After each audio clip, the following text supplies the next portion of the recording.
The Adventures of Captain Bonneville by Washington Irving. Part 2. Chapter 25.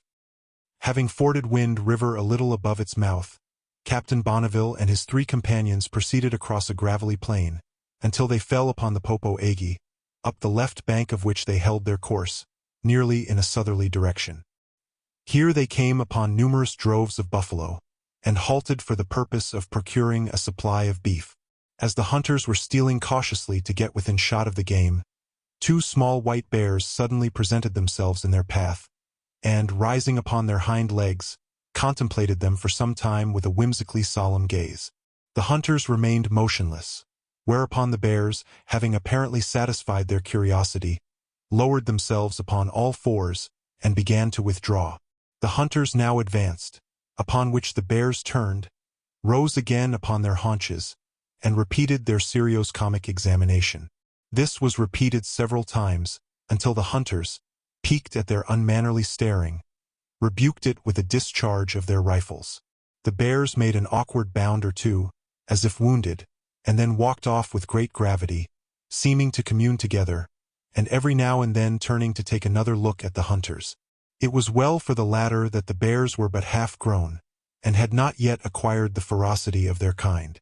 The buffalo were somewhat startled at the report of the firearms, but the hunters succeeded in killing a couple of fine cows, and having secured the best of the meat, continued forward until some time after dark, when, encamping in a large thicket of willows, they made a great fire, roasted buffalo beef enough for half a score, disposed of the whole of it with keen relish and high glee, and then turned in for the night and slept soundly, like weary and well-fed hunters.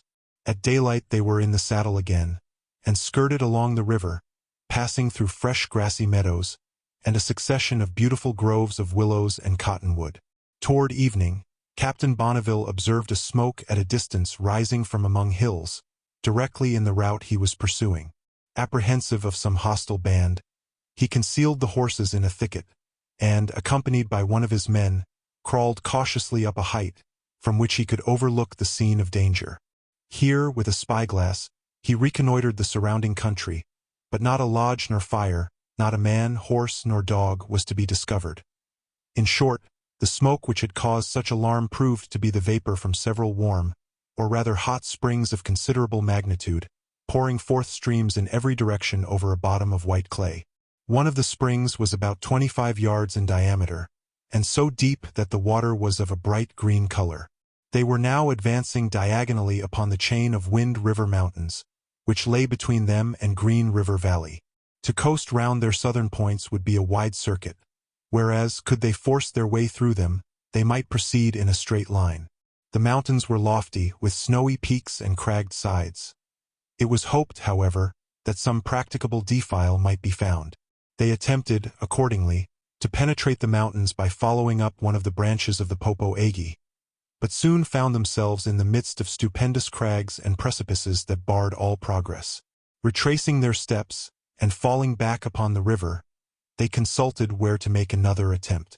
They were too close beneath the mountains to scan them generally, but they now recollected having noticed, from the plain, a beautiful slope rising, at an angle of about 30 degrees, and apparently without any break until it reached the snowy region. Seeking this gentle acclivity, they began to ascend it with alacrity, trusting to find at the top one of those elevated plains which prevail among the Rocky Mountains.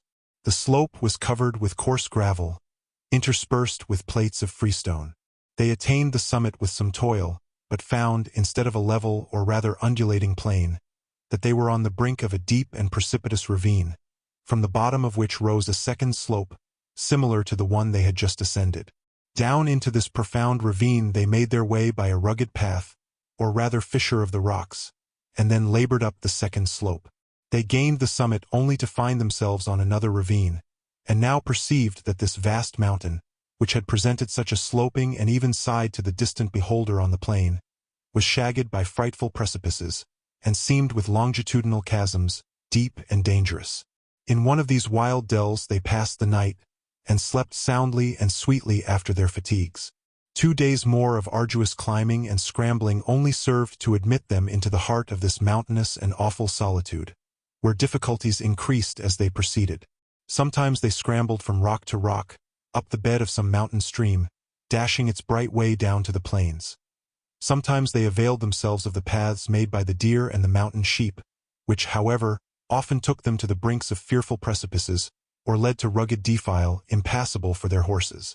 At one place they were obliged to slide their horses down the face of a rock, in which attempt some of the poor animals lost their footing, rolled to the bottom, and came near being dashed to pieces. In the afternoon of the second day, the travelers attained one of the elevated valleys locked up in this singular bed of mountains.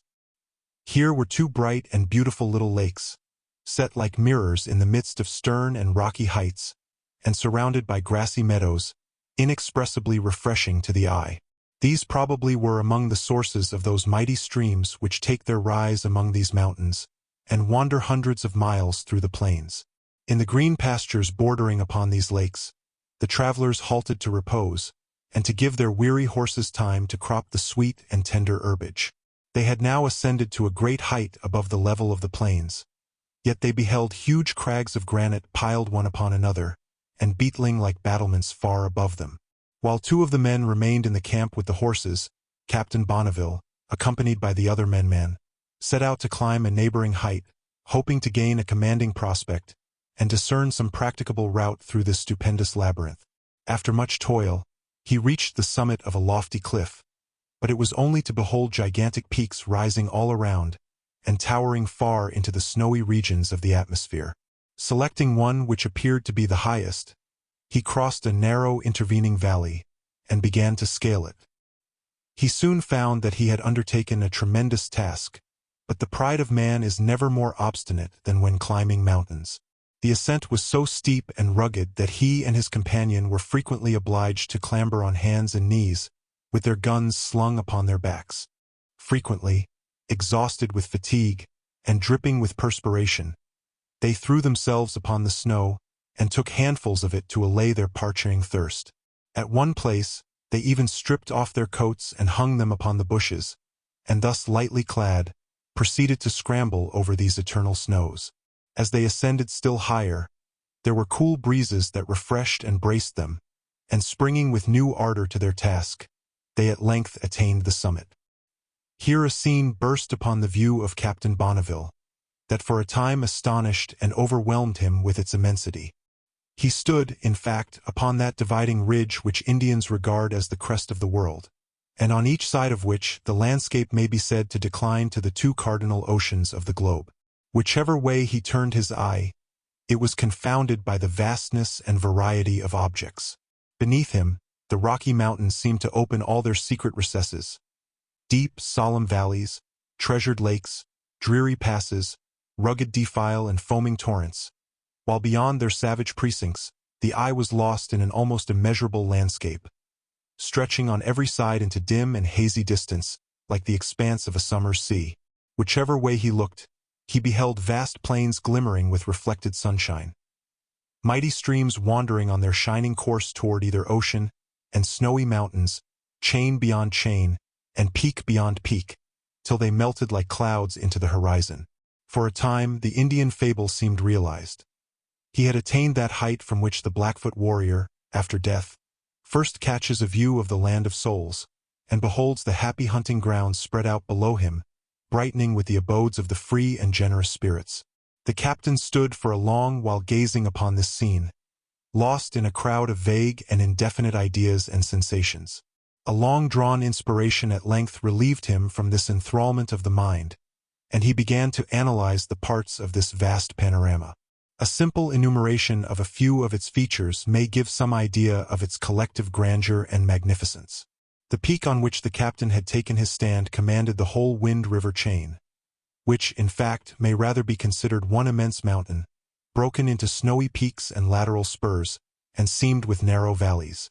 Some of these valleys glittered with silver lakes and gushing streams, the fountain heads, as it were, of the mighty tributaries to the Atlantic and Pacific Oceans. Beyond the snowy peaks, to the south and far, far below the mountain range, the gentle river, called the Sweet Water, was seen pursuing its tranquil way through the rugged regions of the Black Hills. In the east, the head waters of Wind River wandered through a plain, until, mingling in one powerful current, they forced their way through the range of Horn Mountains, and were lost to view. To the north were caught glimpses of the upper streams of the Yellowstone, that great tributary of the Missouri. In another direction were to be seen some of the sources of the Oregon or Columbia, flowing to the northwest, past those towering landmarks the Three Tetons, and pouring down into the great lava plain, while, almost at the captain's feet, the Green River or Colorado of the West set forth on its wandering pilgrimage to the Gulf of California, at first a mere mountain torrent, dashing northward over a crag and precipice, in a succession of cascades, and tumbling into the plain where, expanding into an ample river, it circled away to the south, and after alternately shining out and disappearing in the mazes of the vast landscape, was finally lost in a horizon of mountains. The day was calm and cloudless, and the atmosphere so pure that objects were discernible at an astonishing distance. The whole of this immense area was enclosed by an outer range of shadowy peaks, some of them faintly marked on the horizon, which seemed to wall it in from the rest of the earth. It is to be regretted that Captain Bonneville had no instruments with him with which to ascertain the altitude of this peak. He gives it as his opinion that it is the loftiest point of the North American continent, but of this we have no satisfactory proof. It is certain that the Rocky Mountains are of an altitude vastly superior to what was formerly supposed. We rather incline to the opinion that the highest peak is further to the northward, and is the same measured by Mr. Thompson, surveyor to the Northwest Company, who, by the joint means of the barometer and trigonometric measurement, ascertained it to be 25,000 feet above the level of the sea, an elevation only inferior to that of the Himalayas. For a long time, Captain Bonneville remained gazing around him with wonder and enthusiasm. At length the chill and wintry winds, whirling about the snow-clad height, admonished him to descend. He soon regained the spot where he and his companion's companion had thrown off their coats, which were now gladly resumed, and, retracing their course down the peak, they safely rejoined their companions on the border of the lake. Notwithstanding the savage and almost inaccessible nature of these mountains, they have their inhabitants. As one of the party was out hunting, he came upon the solitary track of a man in a lonely valley. Following it up, he reached the brow of a cliff, whence he beheld 3 savages running across the valley below him.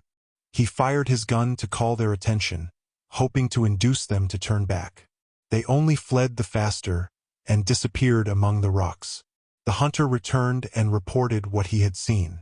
Captain Bonneville at once concluded that these belonged to a kind of hermit race, scanty in number, that inhabit the highest and most inaccessible fastnesses. They speak the Shoshone language and probably are offsets from that tribe, though they have peculiarities of their own, which distinguish them from all other Indians. They are miserably poor, own no horses, and are destitute of every convenience to be derived from an intercourse with the whites. Their weapons are bows and stone-pointed arrows, with which they hunt the deer, the elk, and the mountain sheep.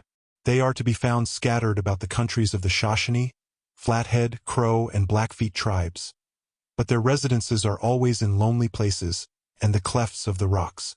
Their footsteps are often seen by the trappers in the high and solitary valleys among the mountains, and the smokes of their fires descried among the precipices, but they themselves are rarely met with, and still more rarely brought to a parley, so great is their shyness and their dread of strangers. As their poverty offers no temptation to the marauder, and as they are inoffensive in their habits, they are never the objects of warfare. Should one of them, however, fall into the hands of a war party, he is sure to be made a sacrifice, for the sake of that savage trophy, a scalp, and that barbarous ceremony, a scalp dance. These forlorn beings, forming a mere link between human nature and the brute, have been looked down upon with pity and contempt by the Creole trappers, who have given them the appellation of les dignes de pity, or the objects of pity. They appear more worthy to be called the wild men of the mountains. Chapter 26. The view from the snowy peak of the Wind River Mountains, while it had excited Captain Bonneville's enthusiasm, had satisfied him that it would be useless to force a passage westward, through multiplying barriers of cliffs and precipices.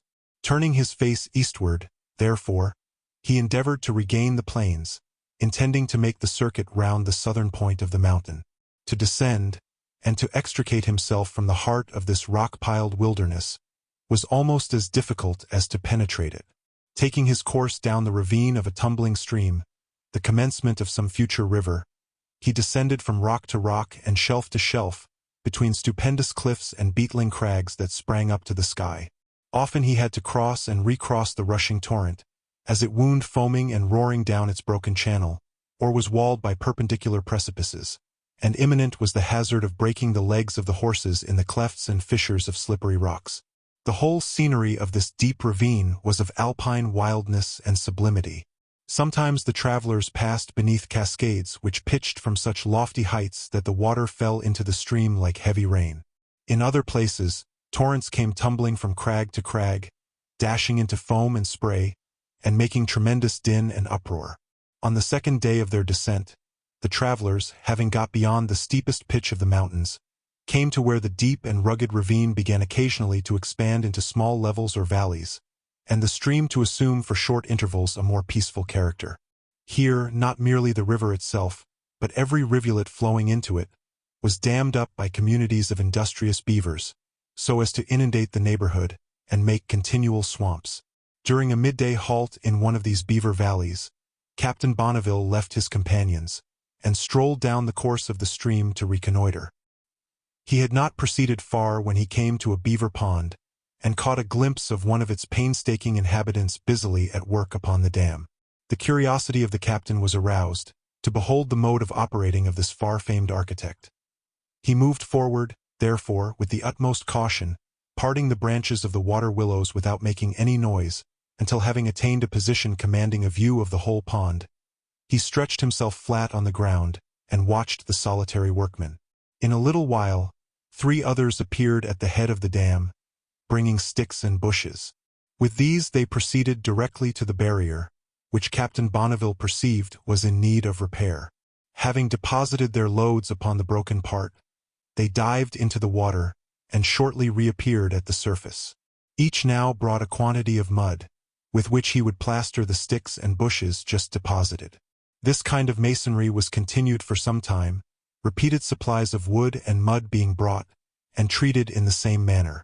This done, the industrious beavers indulged in a little recreation, chasing each other about the pond, dodging and whisking about on the surface, or diving to the bottom, and in their frolic, often slapping their tails on the water with a loud clacking sound. While they were thus amusing themselves, another of the fraternity made his appearance, and looked gravely on their sports for some time, without offering to join in them. He then climbed the bank close to where the captain was concealed, and, rearing himself on his hind quarters in a sitting position, put his forepaws against a young pine tree, and began to cut the bark with his teeth. At times he would tear off a small piece, and holding it between his paws, and retaining his sedentary position, would feed himself with it, after the fashion of a monkey. The object of the beaver, however, was evidently to cut down the tree, and he was proceeding with his work, when he was alarmed by the approach of Captain Bonneville's men, who, feeling anxious at the protracted absence of their leader, were coming in search of him. At the sound of their voices, all the beavers, busy as well as idle, dived at once beneath the surface, and were no more to be seen. Captain Bonneville regretted this interruption. He had heard much of the sagacity of the beaver in cutting down trees, in which, it is said, they manage to make them fall into the water, and in such a position and direction as may be most favorable for conveyance to the desired point. In the present instance, the tree was a tall straight pine, and as it grew perpendicularly, and there was not a breath of air stirring, the beaver could have felled it in any direction he pleased, if really capable of exercising a discretion in the matter. He was evidently engaged in belting the tree, and his first incision had been on the side nearest to the water. Captain Bonneville, however, discredits, on the whole, the alleged sagacity of the beaver in this particular, and thinks the animal has no other aim than to get the tree down, without any of the subtle calculation as to its mode or direction of falling. This attribute, he thinks, has been ascribed to them from the circumstance that most trees growing near watercourses either lean bodily toward the stream or stretch their largest limbs in that direction, to benefit by the space, the light, and the air to be found there. The beaver, of course, attacks those trees which are nearest at hand, and on the banks of the stream or pond.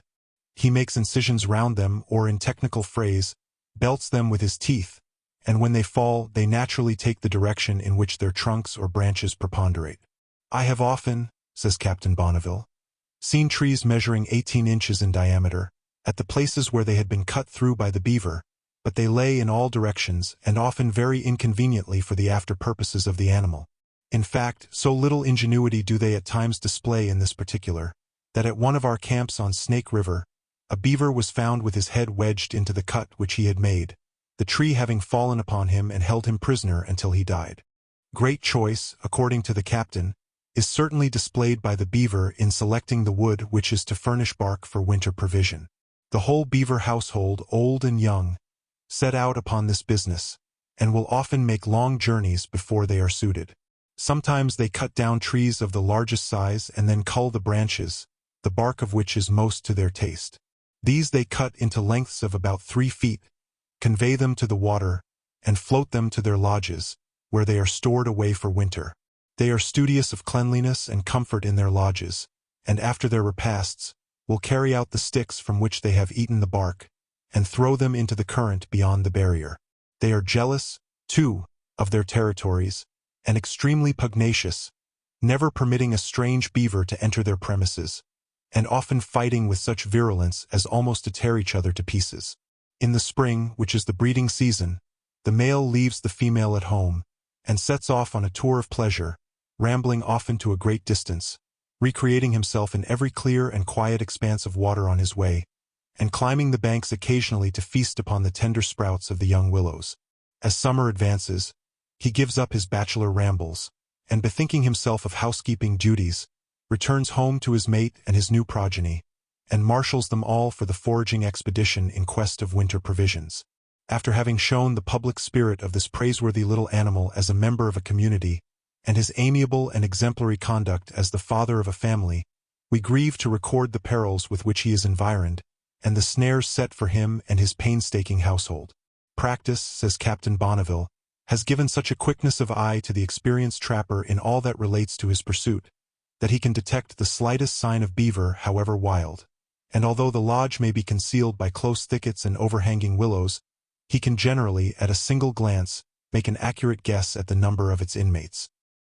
He now goes to work to set his trap, planting it upon the shore in some chosen place, 2 or 3 inches below the surface of the water, and secures it by a chain to a pole set deep in the mud. A small twig is then stripped of its bark, and one end is dipped in the medicine, as the trappers term the peculiar bait which they employ. This end of the stick rises about 4 inches above the surface of the water, the other end is planted between the jaws of the trap. The beaver, possessing an acute sense of smell, is soon attracted by the odor of the bait. As he raises his nose toward it, his foot is caught in the trap. In his fright, he throws a somerset into the deep water. The trap, being fastened to the pole, resists all his efforts to drag it to the shore. The chain by which it is fastened defies his teeth. He struggles for a time, and at length sinks to the bottom and is drowned. Upon rocky bottoms, where it is not possible to plant the pole, it is thrown into the stream. The beaver, when entrapped, often gets fastened by the chain to sunken logs or floating timber. If he gets to shore, he is entangled in the thickets of brook willows. In such cases, however, it costs the trapper diligent search, and sometimes a bout at swimming, before he finds his game. Occasionally it happens that several members of a beaver family are trapped in succession. The survivors then become extremely shy, and can scarcely be brought to medicine, to use the trapper's phrase for taking the bait. In such case, the trapper gives up the use of the bait, and conceals his traps in the usual paths and crossing places of the household. The beaver, now being completely up to trap, approaches them cautiously, and springs them ingeniously with a stick. At other times he turns the trap's bottom upwards by the same means, and occasionally even drags them to the barrier and conceals them in the mud. The trapper now gives up the contest of ingenuity, and shouldering his traps, marches off, admitting that he is not yet up to beaver. On the day following Captain Bonneville's supervision of the industrious and frolicsome community of beavers, of which he has given so edifying an account, he succeeded in extricating himself from the Wind River Mountains, and regaining the plain to the eastward, made a great bend to the south, so as to go round the bases of the mountains, and arrived without further incident of importance, at the old place of rendezvous in Green River Valley, on the 17th of September. He found the caches, in which he had deposited his superfluous goods and equipments, all safe, and having opened and taken from them the necessary supplies, he closed them again, taking care to obliterate all traces that might betray them to the keen eyes of Indian marauders. Chapter 27. On the 18th of September, Captain Bonneville and his 3 companions set out, bright and early, to rejoin the main party, from which they had parted on Wind River. Their route lay up the Green River Valley with that stream on their right hand, and beyond it the range of Wind River Mountains. At the head of the valley, they were to pass through a defile which would bring them out beyond the northern end of these mountains, to the head of Wind River, where they expected to meet the main party according to arrangement. We have already adverted to the dangerous nature of this neighborhood, infested by roving bands of crows and Blackfeet, to whom the numerous defile and passes of the country afford capital places for ambush and surprise. The travelers, therefore, kept a vigilant eye upon everything that might give intimation of lurking danger.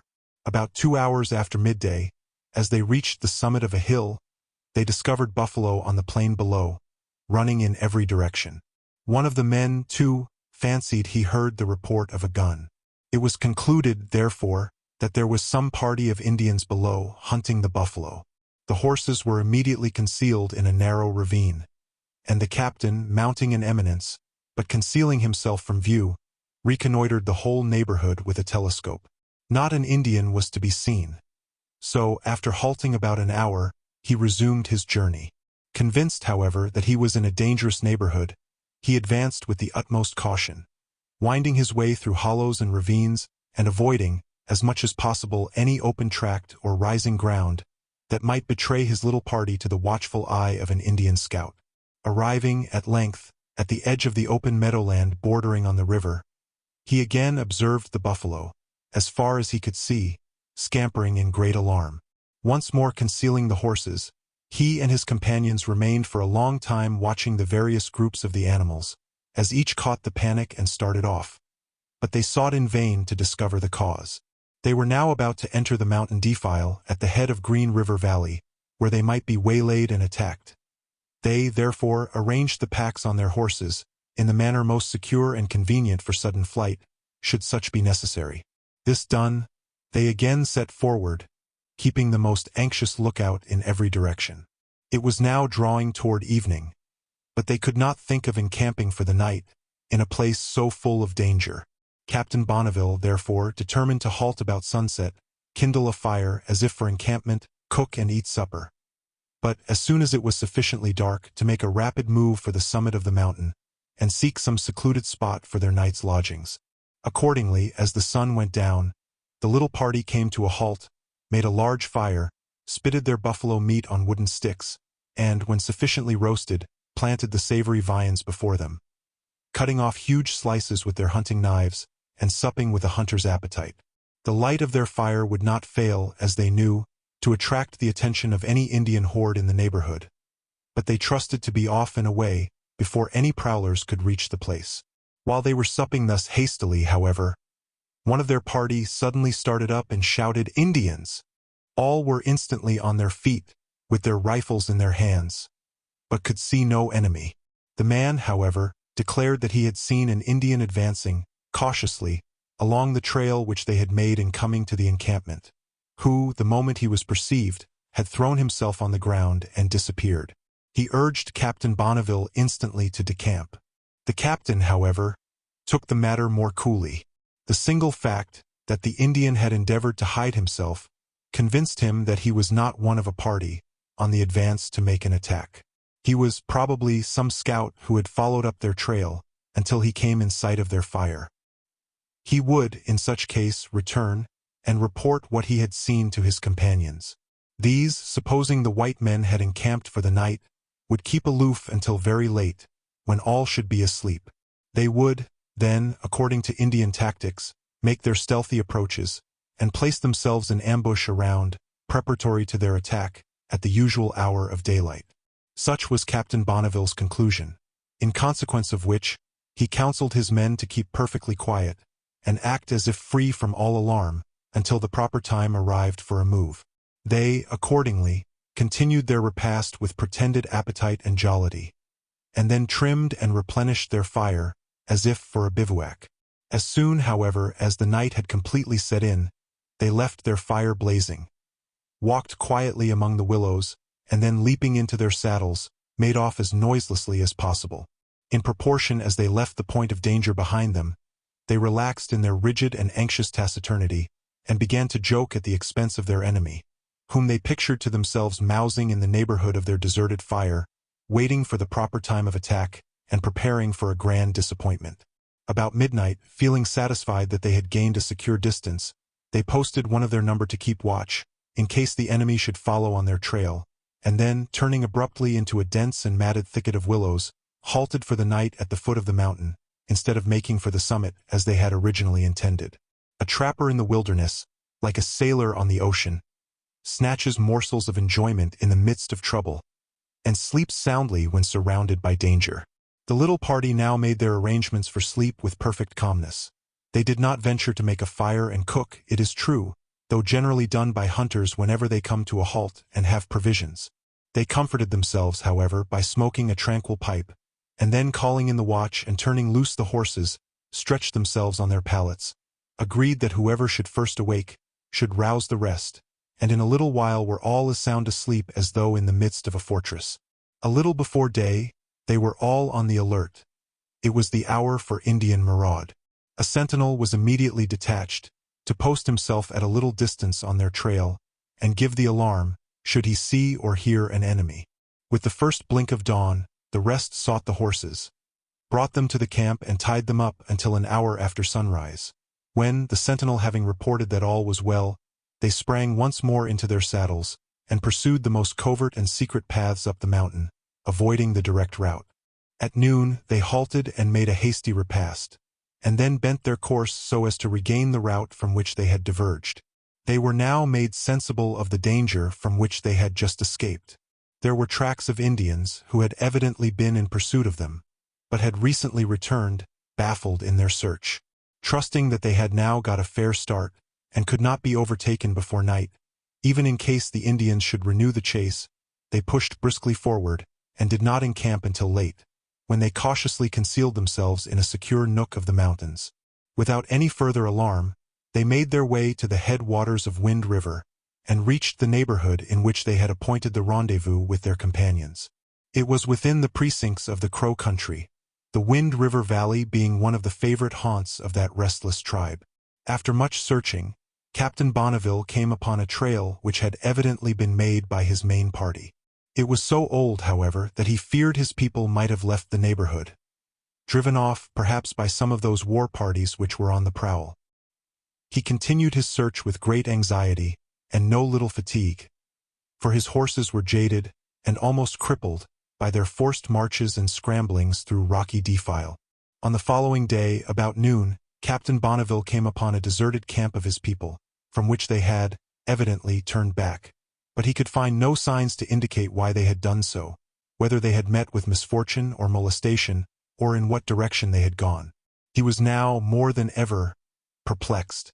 On the following day, he resumed his march with increasing anxiety. The feet of his horses had by this time become so worn and wounded by the rocks that he had to make moccasins for them of buffalo hide. About noon, he came to another deserted camp of his men, but soon after lost their trail. After great search, he once more found it, turning in a southerly direction along the eastern bases of the Wind River Mountains, which towered to the right. He now pushed forward with all possible speed, in hopes of overtaking the party. At night, he slept at another of their camps, from which they had but recently departed. When the day dawned sufficiently to distinguish objects, he perceived the danger that must be dogging the heels of his main party. All about the camp were traces of Indians who must have been prowling about it at the time his people had passed the night there, and who must still be hovering about them. Convinced now that the main party could not be at any great distance, he mounted a scout on the best horse, and sent him forward to overtake them, to warn them of their danger, and to order them to halt until he should rejoin them. In the afternoon, to his great joy, he met the scout returning, with 6 comrades from the main party, leading fresh horses for his accommodation, and on the following day, September 25th, all hands were once more reunited, after a separation of nearly 3 weeks. Their meeting was hearty and joyous, for they had both experienced dangers and perplexities. The main party, in pursuing their course up the Wind River Valley, had been dogged the whole way by a war party of crows. In one place they had been fired upon, but without injury. In another place one of their horses had been cut loose and carried off. At length they were so closely beset that they were obliged to make a retrograde move, lest they should be surprised and overcome. This was the movement which had caused such perplexity to Captain Bonneville. The whole party now remained encamped for 2 or 3 days, to give repose to both men and horses. Some of the trappers, however, pursued their vocations about the neighboring streams. While one of them was setting his traps, he heard the tramp of horses, and looking up, beheld a party of Crow braves moving along at no great distance, with a considerable cavalcade. The trapper hastened to conceal himself, but was discerned by the quick eye of the savages. With whoops and yells, they dragged him from his hiding place, flourished over his head their tomahawks and scalping knives, and for a time the poor trapper gave himself up for lost. Fortunately, the crows were in a jocose, rather than a sanguinary mood. They amused themselves heartily, for a while, at the expense of his terrors, and after having played off divers crow pranks and pleasantries, suffered him to depart unharmed. It is true, they stripped him completely, one taking his horse, another his gun, a third his traps, a fourth his blanket, and so on, through all his accoutrements and even his clothing until he was stark naked. But then they generously made him a present of an old tattered buffalo robe, and dismissed him with many complimentary speeches and much laughter. When the trapper returned to the camp in such sorry plight, he was greeted with peals of laughter from his comrades, and seemed more mortified by the style in which he had been dismissed, than rejoiced at escaping with his life. A circumstance which he related to Captain Bonneville gave some insight into the cause of this extreme jocularity on the part of the crows. They had evidently had a run of luck, and, like winning gamblers, were in high good humor. Among 26 fine horses and some mules which composed their cavalcade, the trapper recognized a number which had belonged to Fitzpatrick's brigade, when they parted company on the Bighorn. It was supposed, therefore, that these vagabonds had been on his trail, and robbed him of part of his cavalry. On the day following this affair, 3 crows came into Captain Bonneville's camp, with the most easy, innocent, if not impudent air imaginable, walking about with the imperturbable coolness and unconcern, in which the Indian rivals the fine gentleman. As they had not been of the set which stripped the trapper, though evidently of the same band, they were not molested. Indeed, Captain Bonneville treated them with his usual kindness and hospitality, permitting them to remain all day in the camp, and even to pass the night there. At the same time, however, he caused a strict watch to be maintained on all their movements, and at night stationed an armed sentinel near them. The crows remonstrated against the latter being armed. This only made the captain suspect them to be spies, who meditated treachery. He redoubled, therefore, his precautions. At the same time, he assured his guests that while they were perfectly welcome to the shelter and comfort of his camp, yet should any of their tribe venture to approach during the night, they would certainly be shot, which would be a very unfortunate circumstance and much to be deplored. To the latter remark they fully assented, and shortly afterward commenced a wild song or chant, which they kept up for a long time, and in which they very probably gave their friends, who might be prowling round the camp, notice that the white men were on the alert. The night passed away without disturbance. In the morning, the 3 crow guests were very pressing that Captain Bonneville and his party should accompany them to their camp, which they said was close by. Instead of accepting their invitation, Captain Bonneville took his departure with all possible dispatch, eager to be out of the vicinity of such a piratical horde. Nor did he relax the diligence of his march until, on the 2nd day, he reached the banks of the Sweet Water, beyond the limits of the Crow country, and a heavy fall of snow had obliterated all traces of his course. He now continued on for some few days at a slower pace, round the point of the mountain toward Green River, and arrived once more at the caches on the 14th of October. Here they found traces of the band of Indians who had hunted them in the defile toward the headwaters of Wind River. Having lost all trace of them on their way over the mountains, they had turned and followed back their trail down the Green River Valley to the caches. One of these they had discovered and broken open, but it fortunately contained nothing but fragments of old iron, which they had scattered about in all directions, and then departed. In examining their deserted camp, Captain Bonneville discovered that it numbered 39 fires, and had more reason than ever to congratulate himself on having escaped the clutches of such a formidable band of freebooters. He now turned his course southward under cover of the mountains, and on the 25th of October reached Liberty's Ford, a tributary of the Colorado, where he came suddenly upon the trail of this same war party, which had crossed the stream so recently that the banks were yet wet with the water that had been splashed upon them. To judge from their tracks, they could not be less than 300 warriors, and apparently of the Crow nation. Captain Bonneville was extremely uneasy lest this overpowering force should come upon him in some place where he would not have the means of fortifying himself promptly. He now moved toward Haynes Fork, another tributary of the Colorado, where he encamped and remained during the 26th of October. Seeing a large cloud of smoke to the south, he supposed it to arise from some encampment of Shoshones, and sent scouts to procure information and to purchase a lodge. It was, in fact, a band of Shoshones, but with them were encamped Fitzpatrick and his party of trappers. That active leader had an eventful story to relate of his fortunes in the country of the Crows. After parting with Captain Bonneville on the banks of the Bighorn, he made for the west, to trap upon Powder and Tongue rivers. He had between 20 and 30 men with him, and about 100 horses. So large a cavalcade could not pass through the Crow country without attracting the attention of its freebooting hordes. A large band of Crows was soon on their traces, and came up with them on the 5th of September, just as they had reached Tongue River. The Crow chief came forward with great appearance of friendship, and proposed to Fitzpatrick that they should encamp together. The latter, however, not having any faith in Crows, declined the invitation, and pitched his camp 3 miles off.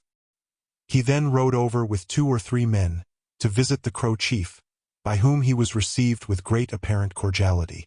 In the meantime, however, a party of young braves, who considered them absolved by his distrust from all scruples of honor, made a circuit privately, and dashed into his encampment. Captain Stewart, who had remained there in the absence of Fitzpatrick, behaved with great spirit. But the Crows were too numerous and active. They had got possession of the camp, and soon made booty of everything, carrying off all the horses. On their way back they met Fitzpatrick returning to his camp, and finished their exploit by rifling and nearly stripping him. A negotiation now took place between the plundered white men and the triumphant Crows. What eloquence and management Fitzpatrick made use of we do not know, but he succeeded in prevailing upon the Crow chieftain to return him his horses and many of his traps, together with his rifles and a few rounds of ammunition for each man. He then set out with all speed to abandon the Crow country, before he should meet with any fresh disasters. After his departure, the consciences of some of the most orthodox Crows pricked them sorely for having suffered such a cavalcade to escape out of their hands. Anxious to wipe off so foul a stigma on the reputation of the Crow nation, they followed on his trial, nor quit hovering about him on his march until they had stolen a number of his best horses and mules. It was, doubtless, this same band which came upon the lonely trapper on the Popo Agi, and generously gave him an old buffalo robe in exchange for his rifle, his traps, and all his accoutrements. With these anecdotes we shall, for present, take our leave of the Crow country and its vagabond chivalry. Chapter 28.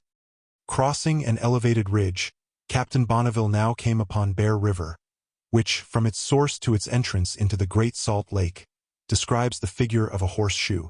One of the principal headwaters of this river, although supposed to abound with beaver, has never been visited by the trapper. Rising among rugged mountains, and being barricadoed thick by fallen pine trees and tremendous precipices. Proceeding down this river, the party encamped on the 6th of November, at the outlet of a lake about 30 miles long, and from 2 to 3 miles in width, completely embedded in low ranges of mountains, and connected with Bear River by an impassable swamp. It is called the Little Lake, to distinguish it from the Great One of salt water. On the 10th of November, Captain Bonneville visited a place in the neighborhood which is quite a region of natural curiosities. An area of about half a mile square presents a level surface of white clay or fuller's earth, perfectly spotless, resembling a great slab of Parian marble, or a sheet of dazzling snow.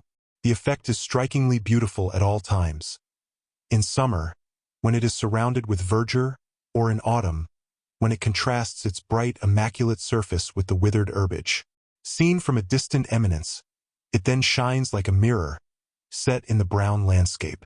Around this plain are clustered numerous springs of various sizes and temperatures. One of them, of scalding heat, boils furiously and incessantly, rising to the height of 2 or 3 feet. In another place, there is an aperture in the earth, from which rushes a column of steam that forms a perpetual cloud. The ground for some distance around sounds hollow, and startles the solitary trapper, as he hears the tramp of his horse giving the sound of a muffled drum. He pictures to himself a mysterious gulf below, a place of hidden fires, and gazes round him with awe and uneasiness. The most noted curiosity, however, of this singular region is the beer spring, of which trappers give wonderful accounts. They are said to turn aside from their route through the country to drink of its waters, with as much eagerness as the Arab seeks some famous well of the desert. Captain Bonneville describes it as having the taste of beer. His men drank it with avidity and in copious draughts. It did not appear to him to possess any medicinal properties, or to produce any peculiar effects. The Indians, however, refused to taste it, and endeavor to persuade the white men from doing so. We have heard this also called the soda spring, and described as containing iron and sulfur. It probably possesses some of the properties of the Ballston water. The time had now arrived for Captain Bonneville to go in quest of the party of free trappers, detached in the beginning of July, under the command of Mr. Hotchkiss, to trap upon the headwaters of Salmon River. His intention was to unite them with the party with which he was at present traveling, that all might go into quarters together for the winter. Accordingly, on the 11th of November, he took a temporary leave of his band, appointing a rendezvous on Snake River, and, accompanied by 3 men, set out upon his journey.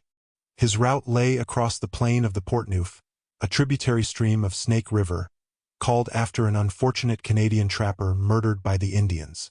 The whole country through which he passed bore evidence of volcanic convulsions and conflagrations in the olden time.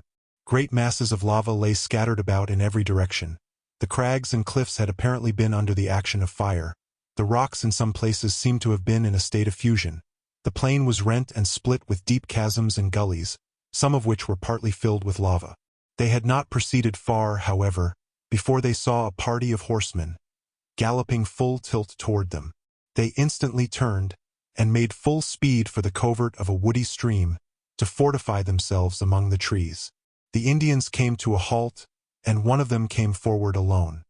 He reached Captain Bonneville and his men just as they were dismounting and about to post themselves. A few words dispelled all uneasiness. It was a party of 25 Bannack Indians, friendly to the whites, and they proposed, through their envoy, that both parties should encamp together and hunt the buffalo, of which they had discovered several large herds hard by. Captain Bonneville cheerfully assented to their proposition, being curious to see their manner of hunting. Both parties accordingly encamped together on a convenient spot and prepared for the hunt. The Indians first posted a boy on a small hill near the camp to keep a lookout for enemies. The runners, then, as they are called, mounted on fleet horses and armed with bows and arrows, moved slowly and cautiously toward the buffalo, keeping as much as possible out of sight in hollows and ravines. When within a proper distance, a signal was given, and they all opened at once like a pack of hounds, with a full chorus of yells, dashing into the midst of the herds, and launching their arrows to the right and left. The plain seemed absolutely to shake under the tramp of the buffalo, as they scoured off. The cows in headlong panic, the bulls furious with rage, uttering deep roars, and occasionally turning with a desperate rush upon their pursuers. Nothing could surpass the spirit, grace, and dexterity with which the Indians managed their horses, wheeling and coursing among the affrighted herd, and launching their arrows with unerring aim. In the midst of the apparent confusion, they selected their victims with perfect judgment, generally aiming at the fattest of the cows, the flesh of the bull being nearly worthless at this season of the year. In a few minutes, each of the hunters had crippled 3 or 4 cows. A single shot was sufficient for the purpose, and the animal, once maimed, was left to be completely dispatched at the end of the chase. Frequently, a cow was killed on the spot by a single arrow. In one instance, Captain Bonneville saw an Indian shoot his arrow completely through the body of a cow, so that it struck in the ground beyond. The bulls, however, are not so easily killed as the cows, and always cost the hunter several arrows, sometimes making battle upon the horses and chasing them furiously, though severely wounded, with the darts still sticking in their flesh. The grand scamper of the hunt being over, the Indians proceeded to dispatch the animals that had been disabled. Then, cutting up the carcasses, they returned with loads of meat to the camp, where the choicest pieces were soon roasting before large fires, and a hunter's feast succeeded, at which Captain Bonneville and his men were qualified, by previous fasting, to perform their parts with great vigor. Some men are said to wax valorous upon a full stomach, and such seemed to be the case with the Bannack braves, who, in proportion as they crammed themselves with buffalo meat, grew stout of heart, until, the supper at an end, they began to chant war songs, setting forth their mighty deeds, and the victories they had gained over the Blackfeet. Warming with the theme and inflating themselves with their own eulogies, these magnanimous heroes of the trencher would start up, advance a short distance beyond the light of the fire, and apostrophize most vehemently their Blackfeet enemies, as though they had been within hearing.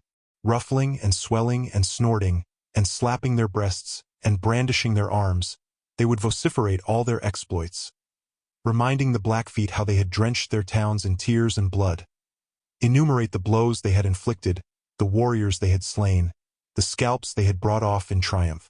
Then, having said everything that could stir a man's spleen or pique his valor, they would dare their imaginary hearers, now that the Bannacks were few in number, to come and take their revenge. Receiving no reply to this valorous bravado, they would conclude by all kinds of sneers and insults, deriding the Blackfeet for dastards and poltroons that dared not accept their challenge. Such is the kind of swaggering and rhodomantade in which the red men are prone to indulge in their vainglorious moments. For, with all their vaunted taciturnity, they are vehemently prone at times to become eloquent about their exploits and to sound their own trumpet. Having vented their valor in this fierce effervescence, the Bannack braves gradually calmed down, lowered their crests, smoothed their ruffled feathers, and betook themselves to sleep, without placing a single guard over their camp. So that, had the Blackfeet taken them at their word, but few of these braggart heroes might have survived for any further boasting. On the following morning, Captain Bonneville purchased a supply of buffalo meat from his braggadocio friends, who, with all their vaporing, were in fact a very forlorn horde, destitute of firearms, and of almost everything that constitutes riches in savage life. The bargain concluded, the Bannacks set off for their village, which was situated, they said, at the mouth of the Portneuf, and Captain Bonneville and his companions shaped their course towards Snake River. Arrived on the banks of that river, he found it rapid and boisterous, but not too deep to be forded. In traversing it, however, one of the horses was swept suddenly from his footing, and his rider was flung from the saddle into the midst of the stream. Both horse and horseman were extricated without any damage, excepting that the latter was completely drenched, so that it was necessary to kindle a fire to dry him. While they were thus occupied, one of the party, looking up, perceived an Indian scout cautiously reconnoitering them from the summit of a neighboring hill. The moment he found himself discovered, he disappeared behind the hill. From his furtive movements, Captain Bonneville suspected him to be a scout from the Blackfeet camp, and that he had gone to report what he had seen to his companions. It would not do to loiter in such a neighborhood, so the kindling of the fire was abandoned, the drenched horsemen mounted in dripping condition, and the little band pushed forward directly into the plain, going at a smart pace, until they had gained a considerable distance from the place of supposed danger. Here, encamping for the night, in the midst of abundance of sage or wormwood, which afforded fodder for their horses, they kindled a huge fire for the benefit of their damp comrade, and then proceeded to prepare a sumptuous supper of buffalo humps and ribs, and other choice bits, which they had brought with them. After a hearty repast, relished with an appetite unknown to city epicures, they stretched themselves upon their couches of skins, and under the starry canopy of heaven, enjoyed the sound and sweet sleep of hardy and well-fed mountaineers.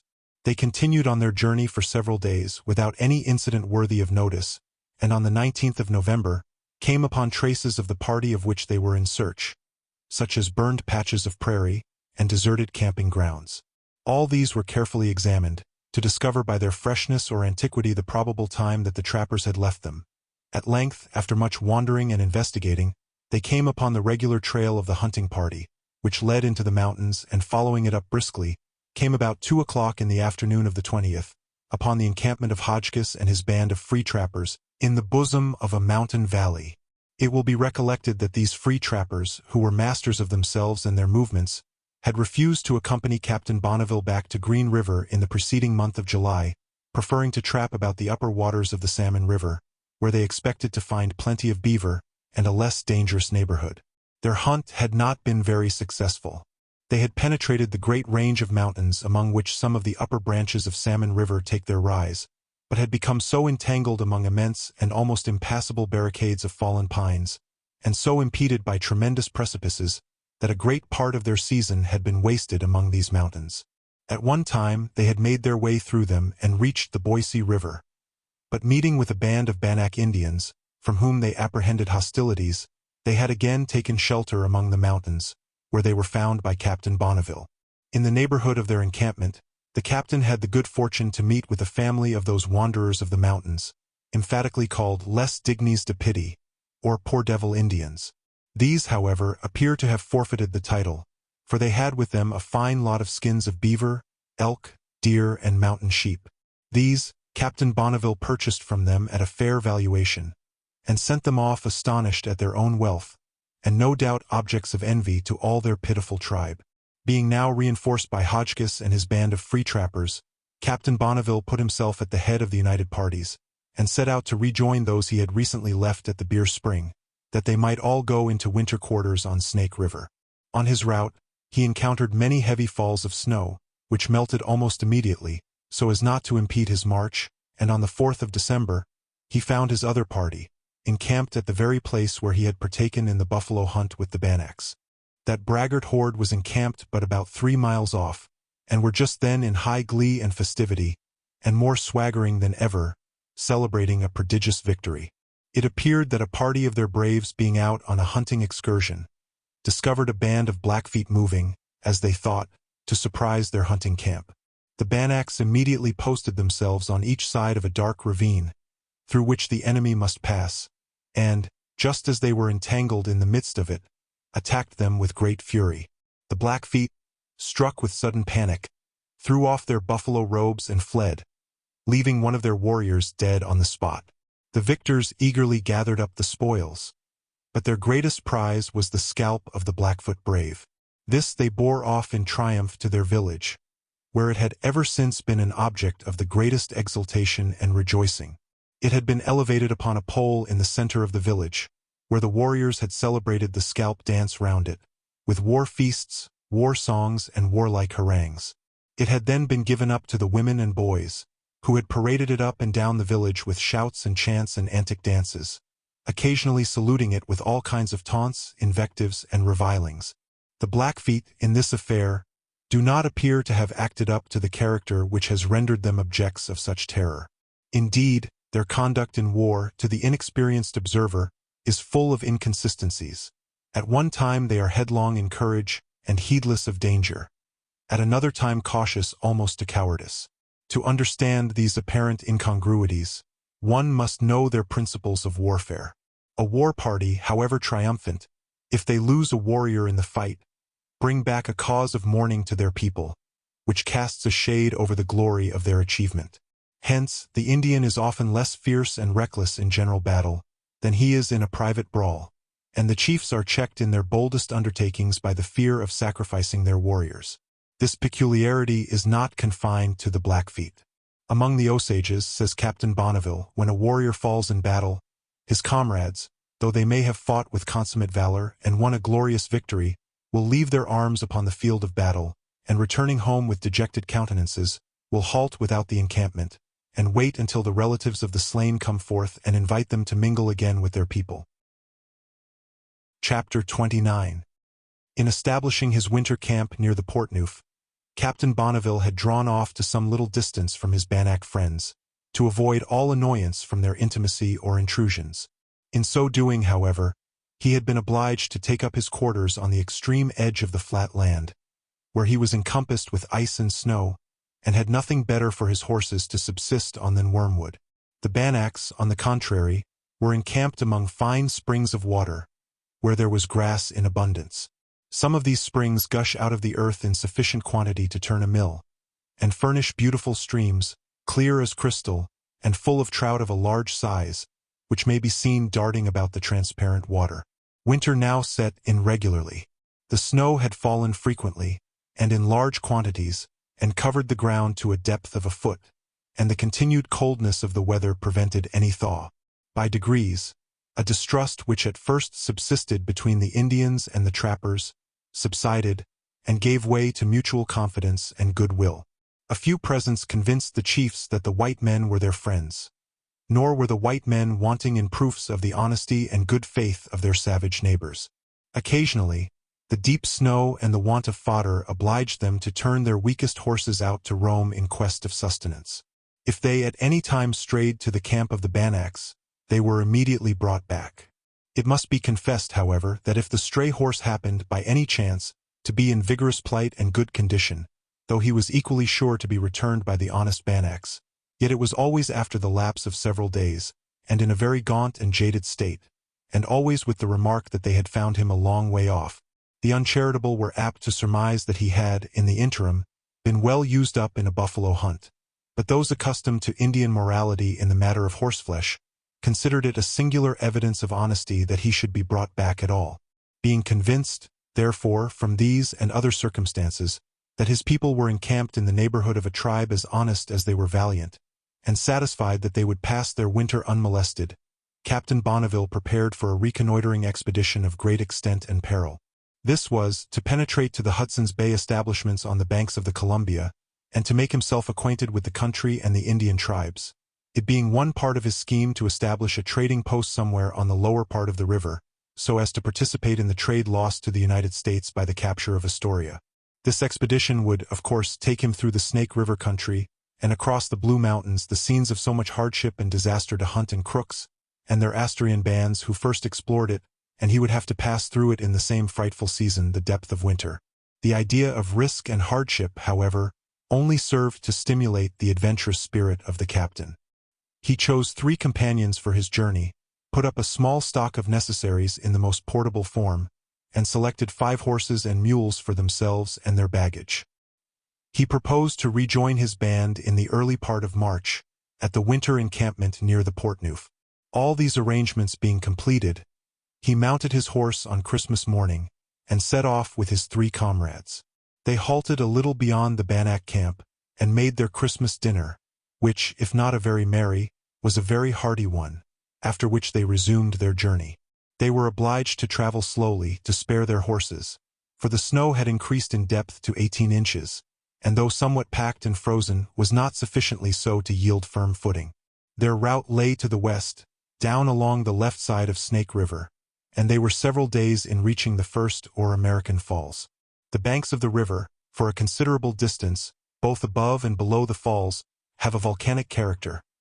Masses of basaltic rock are piled one upon another. The water makes its way through their broken chasms, boiling through narrow channels, or pitching in beautiful cascades over ridges of basaltic columns. Beyond these falls, they came to a picturesque, but inconsiderable stream called the Cassie.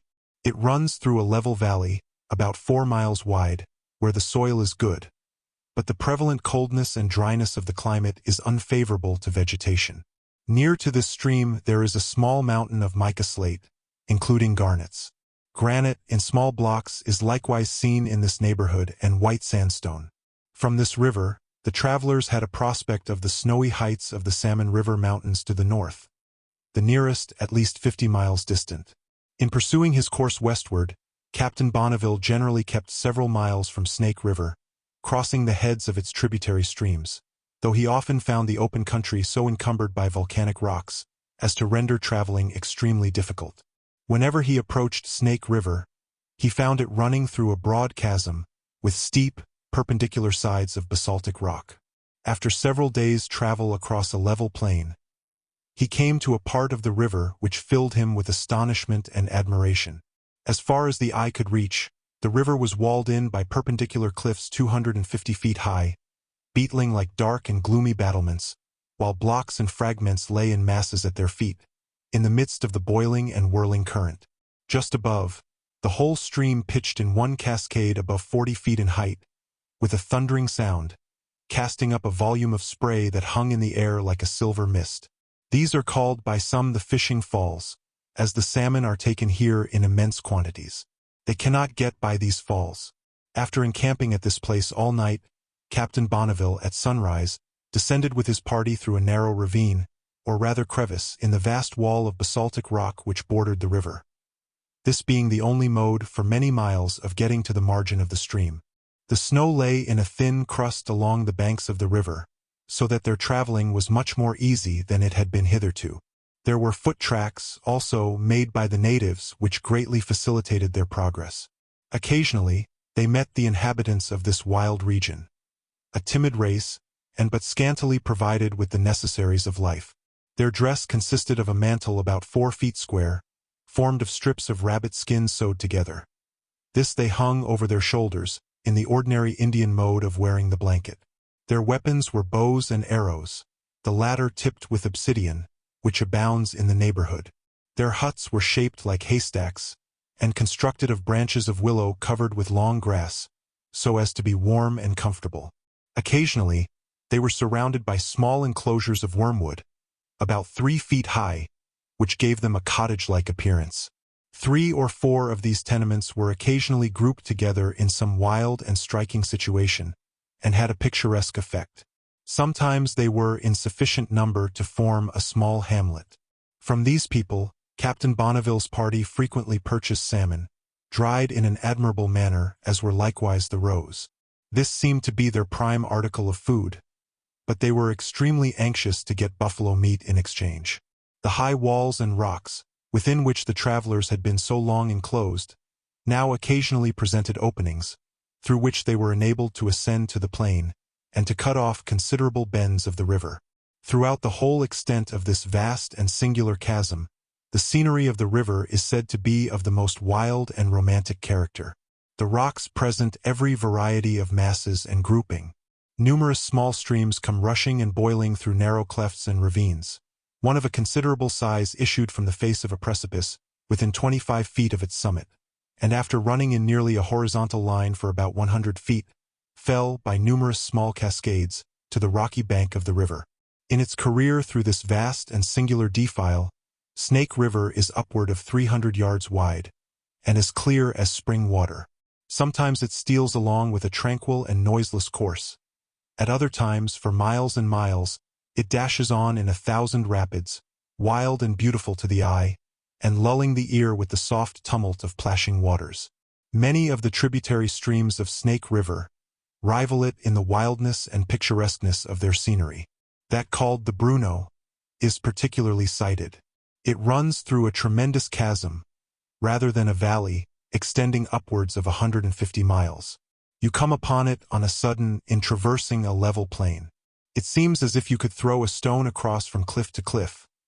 Yet the valley is near 2,000 feet deep, so that the river looks like an inconsiderable stream. Basaltic rocks rise perpendicularly, so that it is impossible to get from the plain to the water, or from the river margin to the plain. The current is bright and limpid. Hot springs are found on the borders of this river. One bursts out of the cliffs 40 feet above the river, in a stream sufficient to turn a mill, and sends up a cloud of vapor. We find a characteristic picture of this volcanic region of mountains and streams, furnished by the journal of Mr. Wyeth, which lies before us, who ascended a peak in the neighborhood we are describing. From this summit, the country, he says, appears an indescribable chaos. The tops of the hills exhibit the same strata as far as the eye can reach, and appear to have once formed the level of the country, and the valleys to be formed by the sinking of the earth, rather than the rising of the hills. Through the deep cracks and chasms thus formed, the rivers and brooks make their way, which renders it difficult to follow them. All these basaltic channels are called cut rocks by the trappers. Many of the mountain streams disappear in the plains, either absorbed by their thirsty soil and by the porous surface of the lava, or swallowed up in gulfs and chasms. On the 12th of January, 1834, Captain Bonneville reached Powder River, much the largest stream that he had seen since leaving the Portneuf. He struck it about 3 miles above its entrance into Snake River. Here he found himself above the lower narrows and defile of the latter river, and in an open and level country. The natives now made their appearance in considerable numbers, and evinced the most insatiable curiosity respecting the white men. Sitting in groups for hours together, exposed to the bleakest winds, merely for the pleasure of gazing upon the strangers and watching every movement. These are of that branch of the great snake tribe called shoshokos or root diggers, from their subsisting in a great measure on the roots of the earth, though they likewise take fish in great quantities and hunt in a small way. They are, in general, very poor, destitute of most of the comforts of life, and extremely indolent, but a mild, inoffensive race. They differ, in many respects, from the other branch of the snake tribe, the Shoshones, who possess horses, are more roving and adventurous, and hunt the buffalo. On the following day, as Captain Bonneville approached the mouth of Powder River, he discovered at least 100 families of these diggers, as they are familiarly called, assembled in one place. The women and children kept at a distance, perched among the rocks and cliffs, their eager curiosity being somewhat dashed with fear. From their elevated posts, they scrutinized the strangers with the most intense earnestness, regarding them with almost as much awe as if they had been beings of a supernatural order. The men, however, were by no means so shy and reserved, but importuned Captain Bonneville and his companions excessively by their curiosity.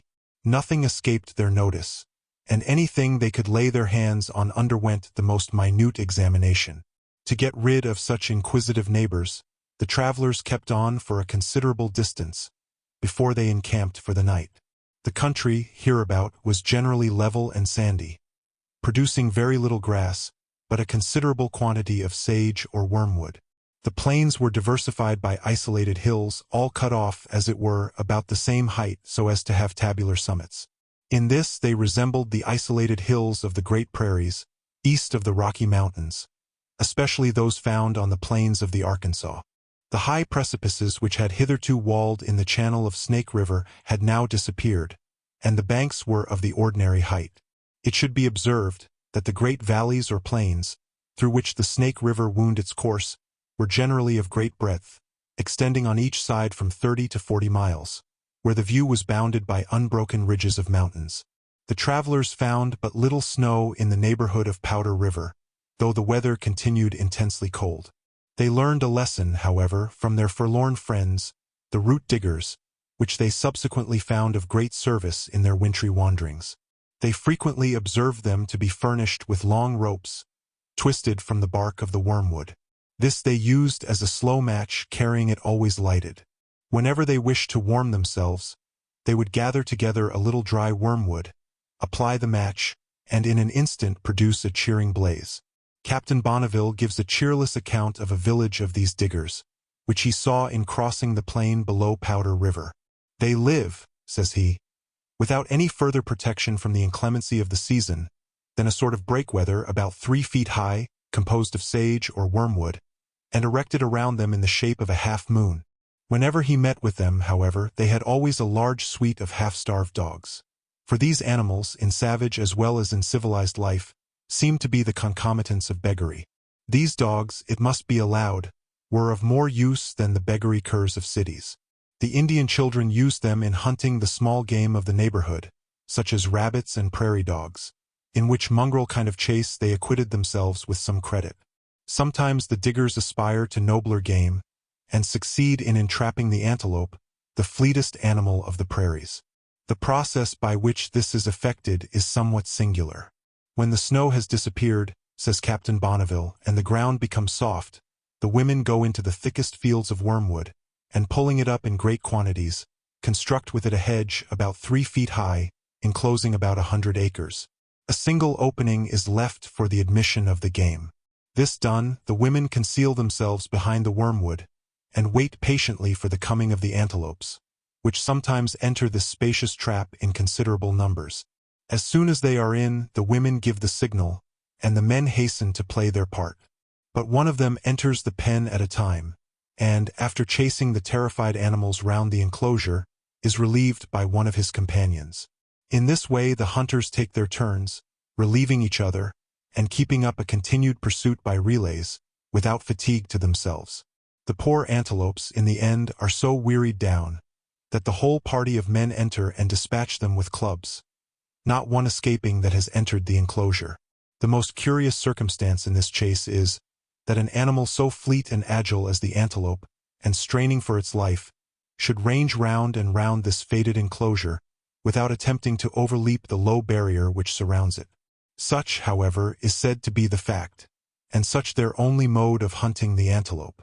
Notwithstanding the absence of all comfort and convenience in their habitations, and the general squalidness of their appearance, the Shoshokos do not appear to be destitute of ingenuity. They manufacture good ropes, and even a tolerably fine thread, from a sort of weed found in their neighborhood, and construct bowls and jugs out of a kind of basketwork formed from small strips of wood plaited. These, by the aid of a little wax, they render perfectly watertight. Beside the roots on which they mainly depend for subsistence, they collect great quantities of seed of various kinds, beaten with one hand out of the tops of the plants into wooden bowls held for that purpose. The seed thus collected is winnowed and parched, and ground between two stones into a kind of meal or flour, which, when mixed with water, forms a very palatable paste or gruel. Some of these people, more provident and industrious than the rest, lay up a stock of dried salmon and other fish for winter. With these, they were ready to traffic with the travelers for any objects of utility in Indian life, giving a large quantity in exchange for an awl, a knife, or a fishhook. Others were in the most abject state of want and starvation, and would even gather up the fish bones which the travelers threw away after a repast, warm them over again at the fire, and pick them with the greatest avidity. The farther Captain Bonneville advanced into the country of these root diggers, the more evidence he perceived of their rude and forlorn condition. They were destitute, says he, of the necessary covering to protect them from the weather, and seemed to be in the most unsophisticated ignorance of any other propriety or advantage in the use of clothing. One old dame had absolutely nothing on her person but a thread round her neck, from which was pendant a solitary bead. What stage of human destitution, however, is too destitute for vanity? Though these naked and forlorn-looking beings had neither toilet to arrange, nor beauty to contemplate, their greatest passion was for a mirror. It was a great medicine, in their eyes. The sight of one was sufficient at any time to throw them into a paroxysm of eagerness and delight, and they were ready to give anything they had for the smallest fragment in which they might behold their squalid features. With this simple instance of vanity, in its primitive but vigorous state, we shall close our remarks on the root diggers. Chapter 30. The temperature of the regions west of the Rocky Mountains is much milder than in the same latitudes on the Atlantic side. The upper plains, however, which lie at a distance from the seacoast, are subject in winter to considerable vicissitude, being traversed by lofty sierras, crowned with perpetual snow, which often produce flaws and streaks of intense cold. This was experienced by Captain Bonneville and his companions in their progress westward. At the time when they left the Bannack's Snake River was frozen hard. As they proceeded, the ice became broken and floating. It gradually disappeared, and the weather became warm and pleasant as they approached a tributary stream called the Little Wire, and the soil, which was generally of a watery clay with occasional intervals of sand, was soft to the tread of the horses. After a time, however, the mountains approached and flanked the river. The snow lay deep in the valleys, and the current was once more icebound. Here they were visited by a party of root diggers, who were apparently rising in the world, for they had horse to ride and weapon to wear, and were altogether better clad and equipped than any of the tribe that Captain Bonneville had met with. They were just from the plain of Boise River, where they had left a number of their tribe, all as well provided as themselves, having guns, horses, and comfortable clothing. All these they obtained from the lower Nez Perces, with whom they were in habits sick of frequent traffic. They appeared to have imbibed from that tribe their non-combative principles, being mild and inoffensive in their manners. Like them, also, they had something of religious feelings, for Captain Bonneville observed that, before eating, they washed their hands and made a short prayer, which he understood was their invariable custom. From these Indians, he obtained a considerable supply of fish and an excellent and well-conditioned horse, to replace one which had become too weak for the journey. The travelers now moved forward with renovated spirits. The snow, it is true, lay deeper and deeper as they advanced, but they trudged on merrily, considering themselves well provided for the journey, which could not be of much longer duration. They had intended to proceed up the banks of Gun Creek, a stream which flows into Snake River from the west, but were assured by the natives that the route in that direction was impracticable. The latter advised them to keep along Snake River, where they would not be impeded by the snow. Taking one of the diggers for a guide, they set off along the river, and to their joy soon found the country free from snow, as had been predicted, so that their horses once more had the benefit of tolerable pasturage. Their digger proved an excellent guide, trudging cheerily in the advance. He made an unsuccessful shot or two at a deer and a beaver, but at night found a rabbit hole whence he extracted the occupant, upon which, with the addition of a fish given him by the travelers, he made a hearty supper and retired to rest, filled with good cheer and good humor. The next day the travelers came to where the hills closed upon the river, leaving here and there intervals of undulating meadowland. The river was sheeted with ice, broken into hills at long intervals. The digger kept on ahead of the party, crossing and recrossing the river in pursuit of game, until, unluckily, encountering a brother digger, he stole off with him, without the ceremony of leave-taking. Being now left to themselves, they proceeded until they came to some Indian huts, the inhabitants of which spoke a language totally different from any they had yet heard. One, however, understood the Nez Perce language, and through him they made inquiries as to their route. These Indians were extremely kind and honest, and furnished them with a small quantity of meat, but none of them could be induced to act as guides. Immediately in the route of the travelers lay a high mountain, which they ascended with some difficulty. The prospect from the summit was grand but disheartening. Directly before them towered the loftiest peaks of Imaha, rising far higher than the elevated ground on which they stood. On the other hand, they were enabled to scan the course of the river, dashing along through deep chasms, between rocks and precipices, until lost in a distant wilderness of mountains, which closed the savage landscape. They remained for a long time contemplating, with perplexed and anxious eye, this wild congregation of mountain barriers, and seeking to discover some practicable passage. The approach of evening obliged them to give up the task, and to seek some camping ground for the night. Moving briskly forward, and plunging and tossing through a succession of deep snowdrifts, they at length reached a valley known among trappers as the Grand Ronde, which they found entirely free from snow. This is a beautiful and very fertile valley, about 20 miles long and 5 or 6 broad. A bright cold stream called the Fourche de Glace, or Ice River, runs through it. Its sheltered situation, embosomed in mountains, renders it good pasturaging ground in the winter time, when the elk come down to it in great numbers, driven out of the mountains by the snow. The Indians then resort to it to hunt. They likewise come to it in the summertime to dig the camash root, of which it produces immense quantities. When this plant is in blossom, the whole valley is tinted by its blue flowers, and looks like the ocean when overcast by a cloud. After passing a night in this valley, the travelers in the morning scaled the neighboring hills, to look out for a more eligible route than that upon which they had unluckily fallen, and, after much reconnoitering, determined to make their way once more to the river, and to travel upon the ice when the banks should prove impassable. On the second day after this determination, they were again upon Snake River, but, contrary to their expectations, it was nearly free from ice. A narrow riband ran along the shore, and sometimes there was a kind of bridge across the stream, formed of old ice and snow. For a short time, they jogged along the bank with tolerable facility, but at length came to where the river forced its way into the heart of the mountains, winding between tremendous walls of basaltic rock that rose perpendicularly from the water's edge, frowning in bleak and gloomy grandeur. Here difficulties of all kinds beset their path. The snow was from 2 to 3 feet deep, but soft and yielding, so that the horses had no foothold, but kept plunging forward, straining themselves by perpetual efforts. Sometimes the crags and promontories forced them upon the narrow riband of ice that bordered the shore. Sometimes they had to scramble over vast masses of rock which had tumbled from the impending precipices. Sometimes they had to cross the stream upon the hazardous bridges of ice and snow, sinking to the knee at every step.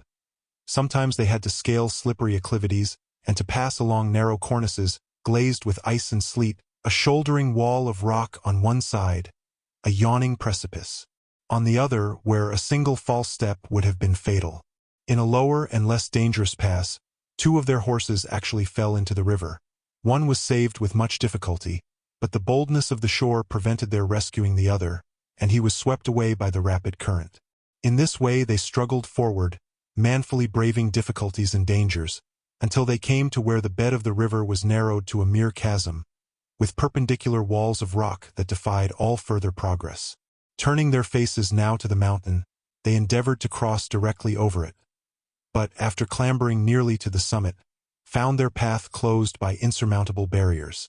Nothing now remained but to retrace their steps.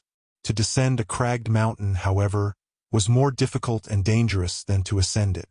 They had to lower themselves cautiously and slowly, from steep to steep, and, while they managed with difficulty to maintain their own footing, to aid their horses by holding on firmly to the rope halters, as the poor animals stumbled among slippery rocks, or slid down icy declivities. Thus, after a day of intense cold, and severe and incessant toil, amidst the wildest of scenery, they managed, about nightfall, to reach the camping ground, from which they had started in the morning, and for the first time in the course of their rugged and perilous expedition, felt their hearts quailing under their multiplied hardships. A hearty supper, a tranquilizing pipe, and a sound night's sleep put them all in better mood, and in the morning they held a consultation as to their future movements. About 4 miles behind, they had remarked a small ridge of mountains approaching closely to the river. It was determined to scale this ridge, and seek a passage into the valley which must lie beyond. Should they fail in this, but one alternative remained: to kill their horses, dry the flesh for provisions, make boats of the hides, and in these commit themselves to the stream, a measure hazardous in the extreme. A short march brought them to the foot of the mountain, but its steep and cragged sides almost discouraged hope. The only chance of scaling it was by broken masses of rock, piled one upon another, which formed a succession of crags, reaching nearly to the summit. Up these they wrought their way with indescribable difficulty and peril, in a zigzag course, climbing from rock to rock, and helping their horses up after them, which scrambled among the crags like mountain goats, now and then dislodging some huge stone, which, the moment they had left it, would roll down the mountain, crashing and rebounding with terrific din. It was some time after dark before they reached a kind of platform on the summit of the mountain, where they could venture to encamp. The winds, which swept this naked height, had whirled all the snow into the valley beneath, so that the horses found tolerable winter pasturage on the dry grass which remained exposed. The travelers, though hungry in the extreme, were fain to make a very frugal supper, for they saw their journey was likely to be prolonged much beyond the anticipated term. In fact, on the following day they discerned that, although already at a great elevation, they were only as yet upon the shoulder of the mountain. It proved to be a great sierra or ridge of immense height, running parallel to the course of the river, swelling by degrees to lofty peaks, but the outline gashed by deep and precipitous ravines. This, in fact, was a part of the chain of Blue Mountains, in which the first adventurers to Astoria experienced such hardships. We will not pretend to accompany the travelers step by step in this tremendous mountain scramble, into which they had unconsciously betrayed themselves. Day after day did their toil continue. Peak after peak had they to traverse, struggling with difficulties and hardships known only to the mountain trapper. As their course lay north, they had to ascend the southern faces of the heights, where the sun had melted the snow, so as to render the ascent wet and slippery, and to keep both men and horses continually on the strain, while on the northern sides the snow lay in such heavy masses that it was necessary to beat a track down which the horses might be led. Every now and then, also, their way was impeded by tall and numerous pines, some of which had fallen, and lay in every direction. In the midst of these toils and hardships, their provisions gave out. For 3 days they were without food, and so reduced that they could scarcely drag themselves along. At length one of the mules, being about to give out from fatigue and famine, they hastened to dispatch him. Husbanding this miserable supply, they dried the flesh, and for 3 days subsisted upon the nutriment extracted from the bones. As to the meat, it was packed and preserved as long as they could do without it, not knowing how long they might remain bewildered in these desolate regions. One of the men was now dispatched ahead, to reconnoiter the country, and to discover, if possible, some more practicable route. In the meantime, the rest of the party moved on slowly. After a lapse of 3 days, the scout rejoined them. He informed them that Snake River ran immediately below the sierra or mountainous ridge, upon which they were traveling, that it was free from precipices and was at no great distance from them in a direct line, but that it would be impossible for them to reach it without making a weary circuit. Their only course would be to cross the mountain ridge to the left. Up this mountain, therefore, the weary travelers directed their steps, and the ascent, in their present weak and exhausted state, was one of the severest parts of this most painful journey. For 2 days were they toiling slowly from cliff to cliff, beating at every step a path through the snow for their faltering horses. At length they reached the summit, where the snow was blown off, but in descending on the opposite side, they were often plunging through deep drifts, piled in the hollows and ravines. Their provisions were now exhausted, and they and their horses almost ready to give out with fatigue and hunger, when one afternoon, just as the sun was sinking behind a blue line of distant mountain, they came to the brow of a height from which they beheld the smooth valley of the Imaha stretched out in smiling verdure below them. The sight inspired almost a frenzy of delight. Roused to new ardor, they forgot, for a time, their fatigues and hurried down the mountain, dragging their jaded horses after them, and sometimes compelling them to slide a distance of 30 or 40 feet at a time. At length they reached the banks of the Imaha. The young grass was just beginning to sprout, and the whole valley wore an aspect of softness, verdure, and repose, heightened by the contrast of the frightful region from which they had just descended. To add to their joy, they observed Indian trails along the margin of the stream, and other signs, which gave them reason to believe that there was an encampment of the lower Nez Perces in the neighborhood, as it was within the accustomed range of that pacific and hospitable tribe. The prospect of a supply of food stimulated them to new exertion, and they continued on as fast as the enfeebled state of themselves and their steeds would permit. At length, one of the men, more exhausted than the rest, threw himself upon the grass, and declared he could go no further. It was in vain to attempt to rouse him. His spirit had given out, and his replies only showed the dogged apathy of despair. His companions, therefore, encamped on the spot, kindled a blazing fire, and searched about for roots with which to strengthen and revive him. They all then made a starveling repast, but gathering round the fire, talked over past dangers and troubles, soothed themselves with the persuasion that all were now at an end, and went to sleep with the comforting hope that the morrow would bring them into plentiful quarters. Chapter 31. A tranquil night's rest had sufficiently restored the broken-down traveler to enable him to resume his wayfaring, and all hands set forward on the Indian trail. With all their eagerness to arrive within reach of succor, such was their feeble and emaciated condition, that they advanced but slowly. Nor is it a matter of surprise that they should almost have lost heart, as well as strength. It was now the 16th of February, 53 days that they had been traveling in the midst of winter, exposed to all kinds of privations and hardships, and for the last 20 days they had been entangled in the wild and desolate labyrinths of the snowy mountains, climbing and descending icy precipices, and nearly starved with cold and hunger. All the morning they continued following the Indian trail without seeing a human being, and were beginning to be discouraged, when, about noon, they discovered a horseman at a distance. He was coming directly toward them, but on discovering them, suddenly reined up his steed, came to a halt, and, after reconnoitering them for a time with great earnestness, seemed about to make a cautious retreat. They eagerly made signs of peace, and endeavored, with the utmost anxiety, to induce him to approach. He remained for some time in doubt, but at length, having satisfied himself that they were not enemies, came galloping up to them.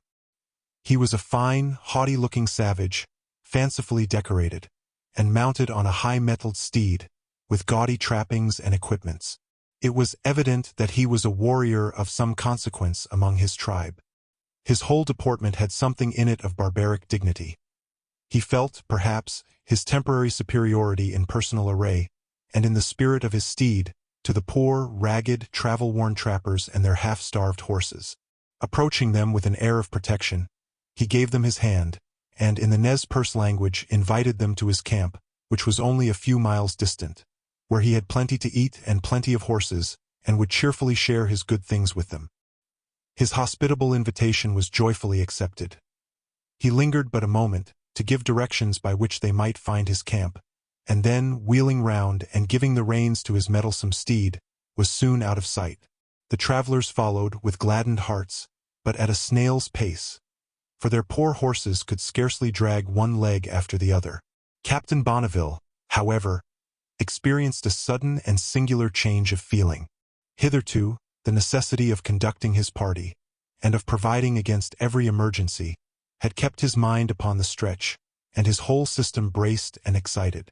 In no one instance had he flagged in spirit, or felt disposed to succumb. Now, however, that all danger was over, and the march of a few miles would bring them to repose and abundance, his energies suddenly deserted him, and every faculty, mental and physical, was totally relaxed. He had not proceeded 2 miles from the point where he had had the interview with the Nez Perce chief, when he threw himself upon the earth, without the power or will to move a muscle, or exert a thought, and sank almost instantly into a profound and dreamless sleep. His companions again came to a halt, and encamped beside him, and there they passed the night. The next morning, Captain Bonneville awakened from his long and heavy sleep, much refreshed, and they all resumed their creeping progress. They had not long been on the march, when 8 or 10 of the Nez Perce tribe came galloping to meet them, leading fresh horses to bear them to their camp. Thus gallantly mounted, they felt new life infused into their languid frames, and dashing forward, were soon at the lodges of the Nez Perces. Here they found about 12 families living together, under the patriarchal sway of an ancient and venerable chief. He received them with the hospitality of the Golden Age, and with something of the same kind of fare. For, while he opened his arms to make them welcome, the only repast he set before them consisted of roots. They could have wished for something more hearty and substantial, but, for want of better, made a voracious meal on these humble viands.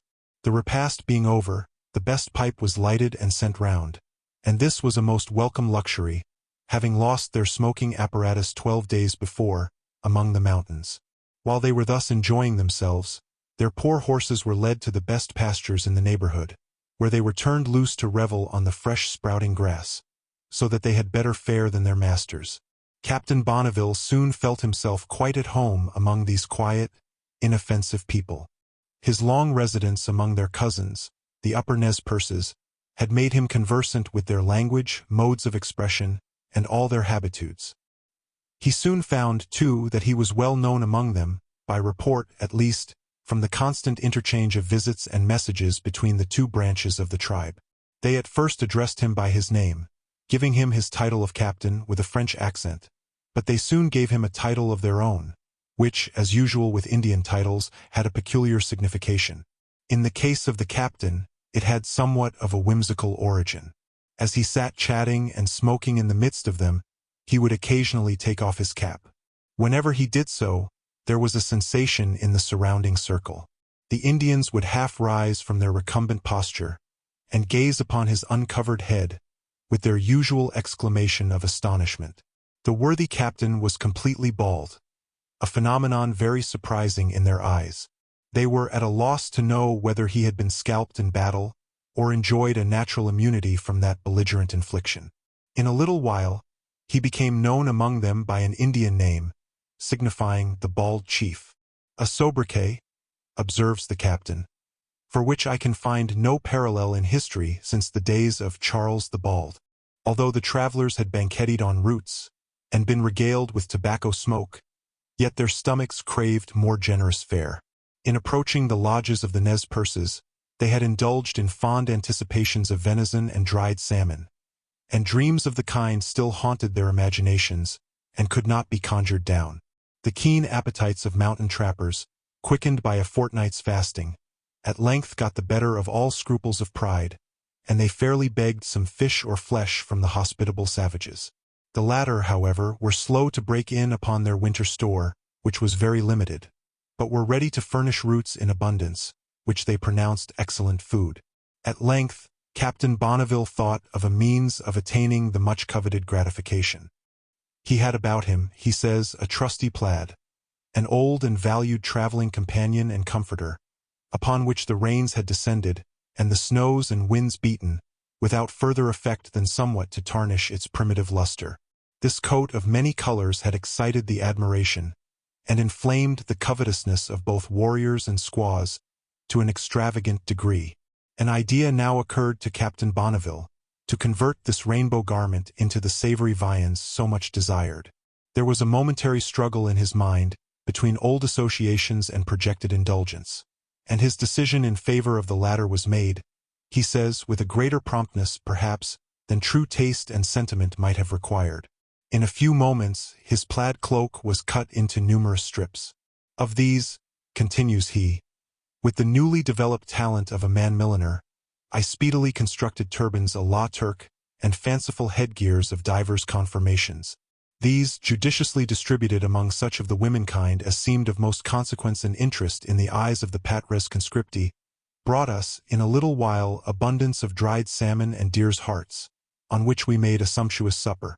Another, and a more satisfactory smoke, succeeded this repast, and sweet slumbers answering the peaceful invocation of our pipes, wrapped us in that delicious rest, which is only won by toil and travail. As to Captain Bonneville, he slept in the lodge of the venerable patriarch, who had evidently conceived a most disinterested affection for him, as was shown on the following morning. The travelers, invigorated by a good supper and fresh from the bath of repose, were about to resume their journey, when this affectionate old chief took the captain aside, to let him know how much he loved him. As a proof of his regard, he had determined to give him a fine horse, which would go further than words, and put his good will beyond all question. So saying, he made a signal, and forthwith a beautiful young horse of a brown color was led, prancing and snorting, to the place. Captain Bonneville was suitably affected by this mark of friendship, but his experience in what is proverbially called Indian giving made him aware that a parting pledge was necessary on his own part to prove that his friendship was reciprocated. He accordingly placed a handsome rifle in the hands of the venerable chief, whose benevolent heart was evidently touched and gratified by this outward and visible sign of amity. Having now, as he thought, balanced this little account of friendship, the captain was about to shift his saddle to this noble gift-horse when the affectionate patriarch plucked him by the sleeve, and introduced to him a whimpering, whining, leathern-skinned old squaw that might have passed for an Egyptian mummy without drying. "This," said he, "is my wife. She is a good wife. I love her very much. She loves the horse. She loves him a great deal. She will cry very much at losing him. I do not know how I shall comfort her, and that makes my heart very sore." What could the worthy captain do to console the tender-hearted old squaw and, peradventure, to save the venerable patriarch from a curtain lecture? He bethought himself of a pair of earbobs. It was true, the patriarch's better half was of an age and appearance that seemed to put personal vanity out of the question. But when is personal vanity extinct? The moment he produced the glittering earbobs, the whimpering and whining of the sempiternal beldame was at an end. She eagerly placed the precious baubles in her ears, and, though as ugly as the Witch of Endor, went off with a sidling gait and coquettish air, as though she had been a perfect Semiramis. The captain had now saddled his newly acquired steed, and his foot was in the stirrup, when the affectionate patriarch again stepped forward, and presented to him a young pierced nose, who had a peculiarly sulky look. "This," said the venerable chief, "is my son. He is very good, a great horseman. He always took care of this very fine horse. He brought him up from a colt and made him what he is. He is very fond of this fine horse. He loves him like a brother. His heart will be very heavy when this fine horse leaves the camp." What could the captain do to reward the youthful hope of this venerable pair, and comfort him for the loss of his foster brother, the horse? He bethought him of a hatchet, which might be spared from his slender stores. No sooner did he place the implement into the hands of the young hopeful, than his countenance brightened up, and he went off rejoicing in his hatchet, to the full as much as did his respectable mother in her earbobs. The captain was now in the saddle and about to start, when the affectionate old patriarch stepped forward, for the third time, and, while he laid one hand gently on the mane of the horse, held up the rifle in the other. "This rifle," said he, "shall be my great medicine. I will hug it to my heart. I will always love it, for the sake of my good friend, the bald-headed chief. But a rifle by itself is dumb. I cannot make it speak. If I had a little powder and ball, I would take it out with me and would now and then shoot a deer, and when I brought the meat home to my hungry family I would say, 'This was killed by the rifle of my friend, the bald-headed chief, to whom I gave that very fine horse.'" There was no resisting this appeal. The captain forthwith furnished the coveted supply of powder and ball, but at the same time put spurs to his very fine gift horse, and the first trial of his speed was to get out of all further manifestation of friendship on the part of the affectionate old patriarch and his insinuating family. Chapter 32. Following the course of the Imaha, Captain Bonneville and his 3 companions soon reached the vicinity of Snake River. Their route now lay over a succession of steep and isolated hills, with profound valleys.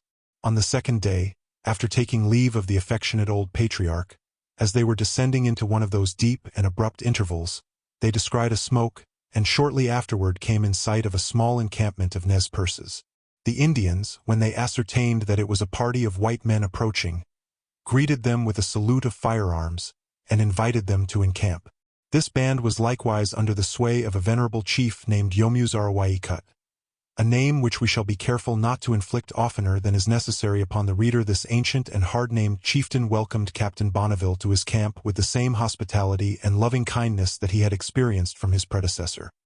He told the captain he had often heard of the Americans and their generous deeds, and that his buffalo brethren, the upper Nez Perces, had always spoken of them as the big-hearted whites of the East, the very good friends of the Nez Perces.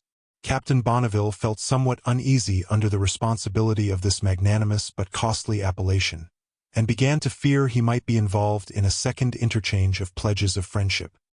He hastened, therefore, to let the old chief know his poverty-stricken state, and how little there was to be expected from him. He informed him that he and his comrades had long resided among the upper Nez Perces, and loved them so much that they had thrown their arms around them, and now held them close to their hearts, that he had received such good accounts from the upper Nez Perces of their cousins, the lower Nez Perces, that he had become desirous of knowing them as friends and brothers, that he and his companions had accordingly loaded a mule with presents and set off for the country of the lower Nez Perces, but, unfortunately, had been entrapped for many days among the snowy mountains, and that the mule with all the presents had fallen into Snake River and been swept away by the rapid current. That instead, therefore, of arriving among their friends, the Nez Perces, with light hearts and full hands, they came naked, hungry, and broken down, and instead of making them presents, must depend upon them even for food.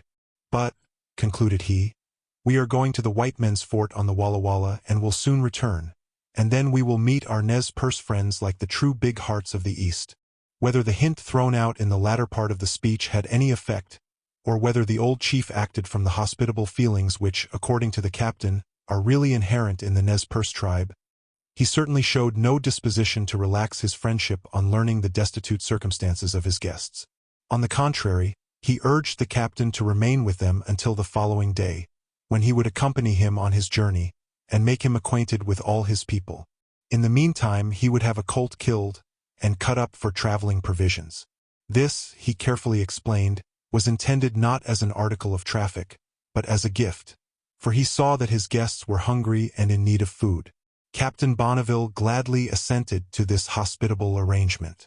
The carcass of the colt was forthcoming in due season, but the captain insisted that one half of it should be set apart for the use of the chieftain's family.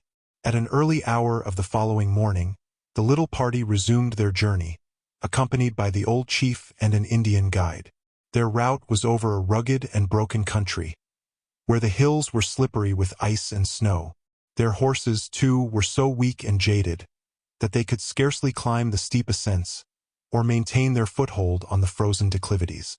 Throughout the whole of the journey, the old chief and the guide were unremitting in their good offices, and continually on the alert to select the best roads, and assist them through all difficulties. Indeed, the captain and his comrades had to be dependent on their Indian friends for almost everything, for they had lost their tobacco and pipes, those great comforts of the trapper, and had but a few charges of powder left, which it was necessary to husband for the purpose of lighting their fires. In the course of the day the old chief had several private consultations with the guide, and showed evident signs of being occupied with some mysterious matter of mighty import. What it was, Captain Bonneville could not fathom, nor did he make much effort to do so. From some casual sentences that he overheard, he perceived that it was something from which the old man promised himself much satisfaction, and to which he attached a little vainglory but which he wished to keep a secret. So he suffered him to spin out his petty plans unmolested. In the evening when they encamped, the old chief and his privy councillor, the guide, had another mysterious colloquy, after which the guide mounted his horse and departed on some secret mission, while the chief resumed his seat at the fire and sat humming to himself in a pleasing but mystic reverie. The next morning, the travelers descended into the valley of the Whaley Way, a considerable tributary of Snake River. Here they met the guide returning from his secret errand. Another private conference was held between him and the old managing chief, who now seemed more inflated than ever with mystery and self-importance. Numerous fresh trails and various other signs persuaded Captain Bonneville that there must be a considerable village of Nez Perces in the neighborhood. But as his worthy companion, the old chief, said nothing on the subject, and as it appeared to be in some way connected with his secret operations, he asked no questions, but patiently awaited the development of his mystery. As they journeyed on, they came to where 2 or 3 Indians were bathing in a small stream. The good old chief immediately came to a halt, and had a long conversation with them, in the course of which he repeated to them the whole history which Captain Bonneville had related to him. In fact, he seems to have been a very sociable, communicative old man, by no means afflicted with that taciturnity generally charged upon the Indians. On the contrary, he was fond of long talks and long smokings, and evidently was proud of his new friend, the bald-headed chief, and took a pleasure in sounding his praises, and setting forth the power and glory of the big hearts of the East. Having disburdened himself of everything he had to relate to his bathing friends, he left them to their aquatic disports, and proceeded onward with the captain and his companions. As they approached the Whaley Way, however, the communicative old chief met with another and a very different occasion to exert his colloquial powers. On the banks of the river stood an isolated mound covered with grass. He pointed to it with some emotion. "The big heart and the strong arm," said he, "lie buried beneath that sod." It was, in fact, the grave of one of his friends, a chosen warrior of the tribe, who had been slain on this spot when in pursuit of a war party of Shoshokos, who had stolen the horses of the village. The enemy bore off his scalp as a trophy, but his friends found his body in this lonely place, and committed it to the earth with ceremonials characteristic of their pious and reverential feelings. They gathered round the grave and mourned. The warriors were silent in their grief, but the women and children bewailed their loss with loud lamentations. "For 3 days," said the old man, "we performed the solemn dances for the dead, and prayed the Great Spirit that our brother might be happy in the land of brave warriors and hunters. Then we killed at his grave 15 of our best and strongest horses, to serve him when he should arrive at the happy hunting grounds. And having done all this, we returned sorrowfully to our homes." While the chief was still talking, an Indian scout came galloping up, and, presenting him with a powder horn, wheeled round, and was speedily out of sight. The eyes of the old chief now brightened, and all his self-importance returned. His petty mystery was about to explode. Turning to Captain Bonneville, he pointed to a hill hard by and informed him that behind it was a village governed by a little chief, whom he had notified of the approach of the bald-headed chief, and a party of the big hearts of the East, and that he was prepared to receive them in becoming style. As, among other ceremonials, he intended to salute them with a discharge of firearms, he had sent the horn of gunpowder that they might return the salute in a manner correspondent to his dignity. They now proceeded on until they doubled the point of the hill, when the whole population of the village broke upon their view, drawn out in the most imposing style, and arrayed in all their finery. The effect of the whole was wild and fantastic, yet singularly striking. In the front rank were the chiefs and principal warriors, glaringly painted and decorated. Behind them were arranged the rest of the people, men, women, and children. Captain Bonneville and his party advanced slowly, exchanging salutes of firearms. When arrived within a respectful distance, they dismounted. The chiefs then came forward successively, according to their respective characters and consequence, to offer the hand of good fellowship, each filing off when he had shaken hands, to make way for his successor. Those in the next rank followed in the same order, and so on until all had given the pledge of friendship. During all this time, the chief, according to custom, took his stand beside the guests. If any of his people advanced whom he judged unworthy of the friendship or confidence of the white men, he motioned them off by a wave of the hand, and they would submissively walk away. When Captain Bonneville turned upon him an inquiring look, he would observe, "He was a bad man," or something quite as concise, and there was an end of the matter. Mats, poles, and other materials were now brought, and a comfortable lodge was soon erected for the strangers, where they were kept constantly supplied with wood and water and other necessaries, and all their effects were placed in safekeeping. Their horses, too, were unsaddled, and turned loose to graze, and a guard set to keep watch upon them.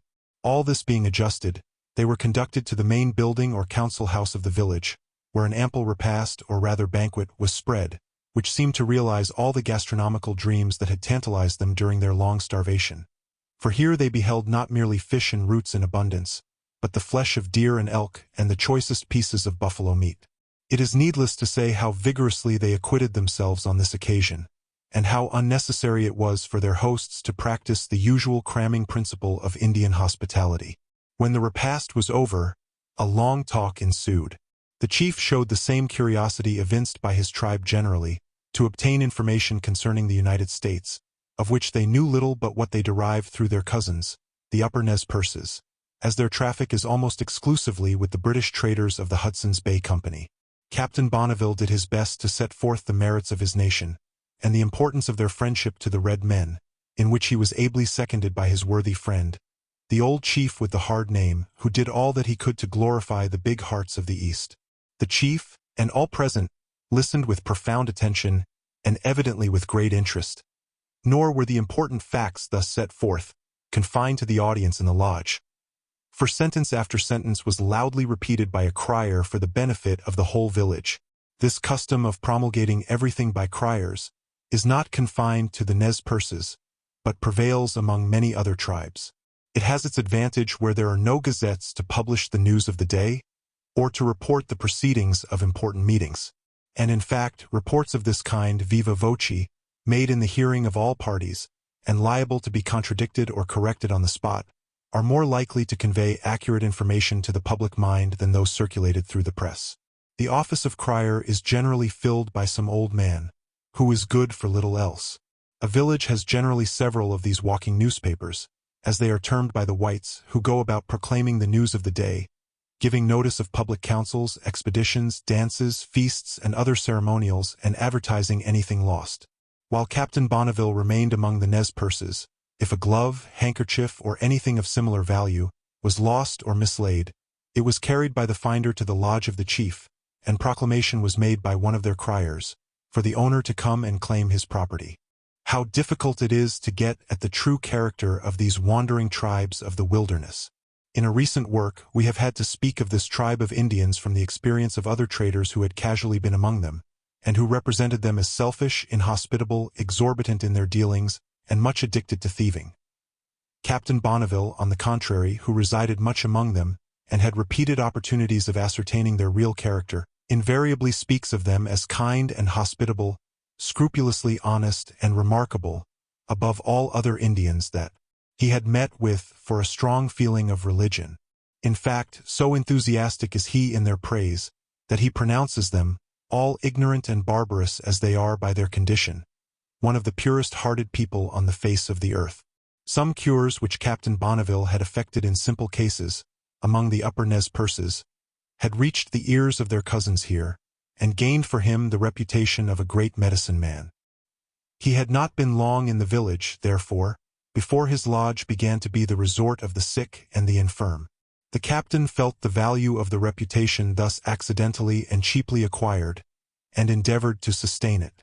As he had arrived at that age when every man is, experimentally, something of a physician, he was enabled to turn to advantage the little knowledge in the healing art which he had casually picked up, and was sufficiently successful in 2 or 3 cases to convince the simple Indians that report had not exaggerated his medical talents. The only patient that effectually baffled his skill, or rather discouraged any attempt at relief, was an antiquated squaw with a churchyard cough, and one leg in the grave, it being shrunk and rendered useless by a rheumatic affection. This was a case beyond his mark. However, he comforted the old woman with a promise that he would endeavor to procure something to relieve her, at the fort on the Walla Walla, and would bring it on his return, with which assurance her husband was so well satisfied, that he presented the captain with a colt, to be killed as provisions for the journey, a medical fee which was thankfully accepted. While among these Indians, Captain Bonneville unexpectedly found an owner for the horse which he had purchased from a root digger at the Big Wire. The Indian satisfactorily proved that the horse had been stolen from him some time previous, by some unknown thief. "However," said the considerate savage, "you got him in fair trade, you are more in want of horses than I am.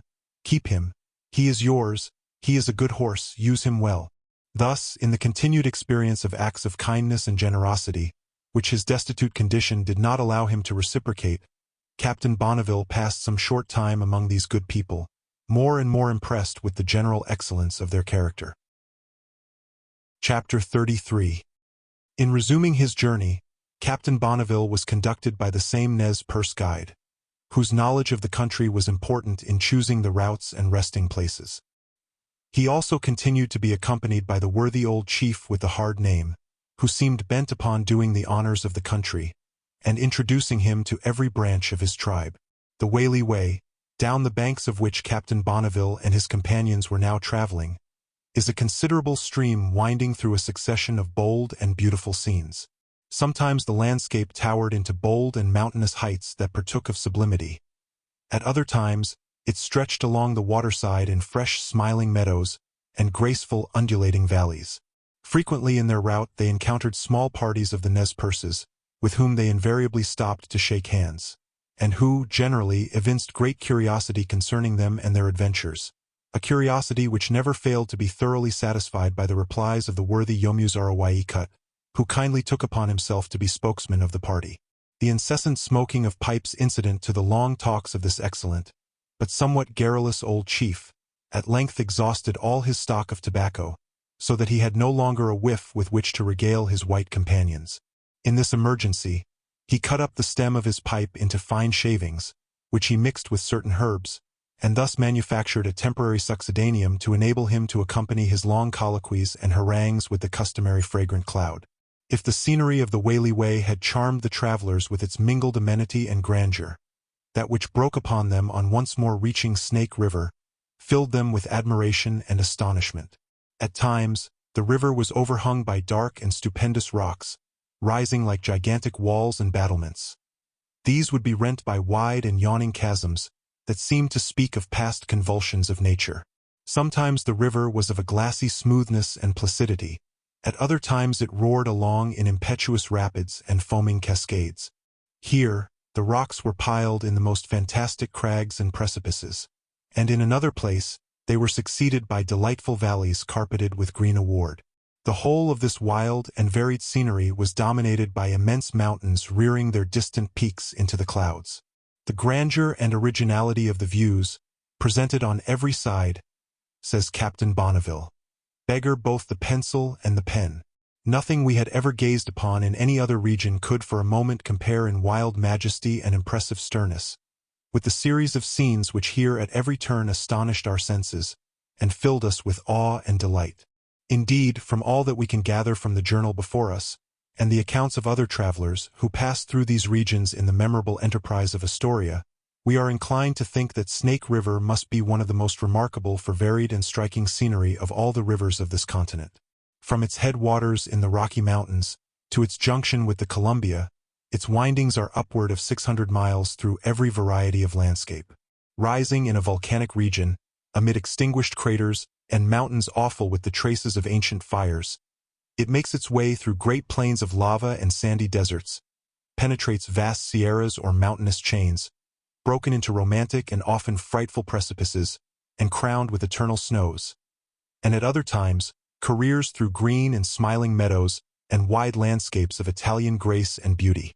Wildness and sublimity, however, appear to be its prevailing characteristics.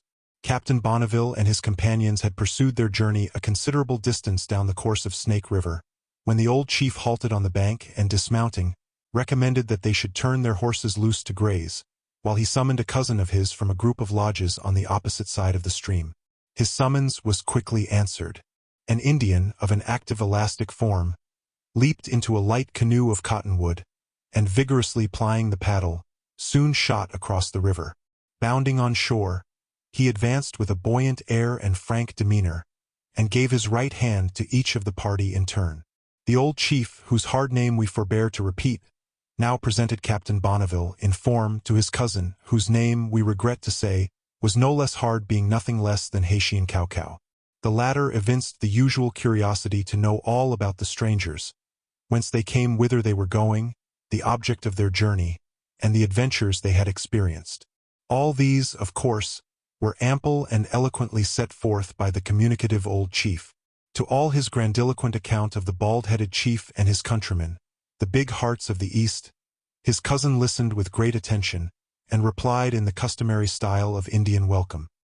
He then desired the party to await his return, and, springing into his canoe, darted across the river. In a little while he returned, bringing a most welcome supply of tobacco, and a small stock of provisions for the road, declaring his intention of accompanying the party. Having no horse, he mounted behind one of the men, observing that he should procure a steed for himself on the following day. They all now jogged on very sociably and cheerily together. Not many miles beyond, they met others of the tribe, among whom was one, whom Captain Bonneville and his comrades had known during their residence among the upper Nez Perces, and who welcomed them with open arms. In this neighborhood was the home of their guide, who took leave of them with a profusion of good wishes for their safety and happiness. That night they put up in the hut of a Nez Perce, where they were visited by several warriors from the other side of the river, friends of the old chief and his cousin, who came to have a talk and a smoke with the white men.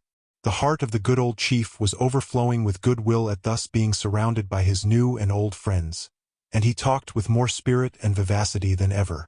The evening passed away in perfect harmony and good humor, and it was not until a late hour that the visitors took their leave and recrossed the river. After this constant picture of worth and virtue on the part of the Nez Perce tribe, we grieve to have to record a circumstance calculated to throw a temporary shade upon the name. In the course of the social and harmonious evening just mentioned, one of the captain's men, who happened to be something of a virtuoso in his way, and fond of collecting curiosities, produced a small skin, a great rarity in the eyes of men conversant in peltries. It attracted much attention among the visitors from beyond the river, who passed it from one to the other, examined it with looks of lively admiration, and pronounced it a great medicine. In the morning, when the captain and his party were about to set off, the precious skin was missing. Search was made for it in the hut, but it was nowhere to be found, and it was strongly suspected that it had been purloined by some of the connoisseurs from the other side of the river. The old chief and his cousin were indignant at the supposed delinquency of their friends across the water, and called out for them to come over and answer for their shameful conduct. The others answered to the call with all the promptitude of perfect innocence, and spurned at the idea of their being capable of such outrage upon any of the big-hearted nation. All were at a loss on whom to fix the crime of abstracting the invaluable skin, when by chance the eyes of the worthies from beyond the water fell upon an unhappy cur, belonging to the owner of the hut. He was a gallows-looking dog, but not more so than most Indian dogs, who, take them in the mass, are little better than a generation of vipers. Be that as it may, he was instantly accused of having devoured the skin in question. A dog accused is generally a dog condemned, and a dog condemned is generally a dog executed. So was it in the present instance. The unfortunate cur was arraigned. His thievish looks substantiated his guilt, and he was condemned by his judges from across the river to be hanged. In vain the Indians of the hut, with whom he was a great favorite, interceded in his behalf. In vain Captain Bonneville and his comrades petitioned that his life might be spared. His judges were inexorable. He was doubly guilty, first, in having robbed their good friends, the big hearts of the East; secondly, in having brought a doubt on the honor of the Nez Perce tribe. He was, accordingly, swung aloft, and pelted with stones to make his death more certain. The sentence of the judges being thoroughly executed, a post-mortem examination of the body of the dog was held, to establish his delinquency beyond all doubt, and to leave the Nez Perces without a shadow of suspicion. Great interest, of course, was manifested by all present during this operation. The body of the dog was opened, the intestines rigorously scrutinized, but, to the horror of all concerned, not a particle of the skin was to be found. The dog had been unjustly executed. A great clamor now ensued, but the most clamorous was the party from across the river, whose jealousy of their good name now prompted them to the most vociferous vindications of their innocence. It was with the utmost difficulty that the captain and his comrades could calm their lively sensibilities, by accounting for the disappearance of the skin in a dozen different ways, until all idea of its having been stolen was entirely out of the question. The meeting now broke up. The warriors returned across the river, the captain and his comrades proceeded on their journey. But the spirits of the communicative old chief, Yomuzarawaikat, were for a time completely dampened, and he evinced great mortification at what had just occurred. He rode on in silence, except that now and then he would give way to a burst of indignation and exclaim, with a shake of the head and a toss of the hand toward the opposite shore, "Bad men, very bad men across the river," to each of which brief exclamations, his worthy cousin, Haitian Cow, would respond by a guttural sound of acquiescence, equivalent to an amen. After some time, the countenance of the old chief again cleared up, and he fell into repeated conferences, in an undertone, with his cousin, which ended in the departure of the latter, who, applying the lash to his horse, dashed forward and was soon out of sight. In fact, they were drawing near to the village of another chief, likewise distinguished by an appellation of some longitude, Opushikat, but commonly known as the Great Chief. The cousin had been sent ahead to give notice of their approach. A herald appeared as before, bearing a powder horn, to enable them to respond to the intended salute. A scene ensued on their approach to the village, similar to that which had occurred at the village of the little chief. The whole population appeared in the field, drawn up in lines, arrayed with the customary regard to rank and dignity. Then came on the firing of salutes and the shaking of hands, in which last ceremonial every individual, man, woman, and child, participated. For the Indians have an idea that it is as indispensable an overture of friendship among the whites as smoking of the pipe is among the red men. The travelers were next ushered to the banquet, where all the choicest viands that the village could furnish were served up in rich profusion. They were afterwards entertained by feats of agility and horse races. Indeed, their visit to the village seemed the signal for complete festivity. In the meantime, a skin lodge had been spread for their accommodation, their horses and baggage were taken care of, and wood and water supplied in abundance. At night, therefore, they retired to their quarters to enjoy, as they supposed, the repose of which they stood in need. No such thing, however, was in store for them. A crowd of visitors awaited their appearance, all eager for a smoke and a talk. The pipe was immediately lighted, and constantly replenished and kept alive until the night was far advanced. As usual, the utmost eagerness was evinced by the guests to learn everything within the scope of their comprehension respecting the Americans, for whom they professed the most fraternal regard. The captain, in his replies, made use of familiar illustrations, calculated to strike their minds, and impress them with such an idea of the might of his nation, as would induce them to treat with kindness and respect all stragglers that might fall in their path. To their inquiries as to the numbers of the people of the United States, he assured them that they were as countless as the blades of grass in the prairies, and that, great as Snake River was, if they were all encamped upon its banks, they would drink it dry in a single day. To these and similar statistics they listened with profound attention and apparently implicit belief. It was, indeed, a striking scene. The captain, with his hunter's dress and bald head in the midst, holding forth, and his wild auditors seated around like so many statues, the fire lighting up their painted faces and muscular figures, all fixed and motionless, excepting when the pipe was passed, a question propounded, or a startling fact in statistics received with a movement of surprise and a half-suppressed ejaculation of wonder and delight. The fame of the captain as a healer of diseases had accompanied him to this village, and the great chief, Opushwaikut, now entreated him to exert his skill on his daughter, who had been for 3 days racked with pains, for which the pierce-nosed doctors could devise no alleviation. The captain found her extended on a pallet of mats in excruciating pain. Her father manifested the strongest paternal affection for her, and assured the captain that if he would but cure her, he would place the Americans near his heart. The worthy captain needed no such inducement. His kind heart was already touched by the sufferings of the poor girl, and his sympathies quickened by her appearance, for she was but about 16 years of age, and uncommonly beautiful in form and feature. The only difficulty with the captain was that he knew nothing of her malady, and that his medical science was of a most haphazard kind. After considering and cogitating for some time, As a man is apt to do when in a maze of vague ideas, he made a desperate dash at a remedy. By his directions, the girl was placed in a sort of rude vapor bath, much used by the Nez Perces, where she was kept until near fainting. He then gave her a dose of gunpowder dissolved in cold water, and ordered her to be wrapped in buffalo robes and put to sleep under a load of furs and blankets. The remedy succeeded. The next morning she was free from pain, though extremely languid, whereupon the captain prescribed for her a bowl of colt's head broth, and that she should be kept for a time on simple diet. The great chief was unbounded in his expressions of gratitude for the recovery of his daughter. He would fain have detained the captain a long time as his guest, but the time for departure had arrived. When the captain's horse was brought for him to mount, the chief declared that the steed was not worthy of him, and sent for one of his best horses, which he presented in its stead, declaring that it made his heart glad to see his friend so well mounted. He then appointed a young Nez Perce to accompany his guest to the next village, and to carry his talk concerning them, and the two parties separated with mutual expressions of goodwill. The vapor bath of which we have made mention is in frequent use among the Nez Perce tribe, chiefly for cleanliness. Their sweating houses, as they call them, are small and close lodges, and the vapor is produced by water poured slowly upon red-hot stones.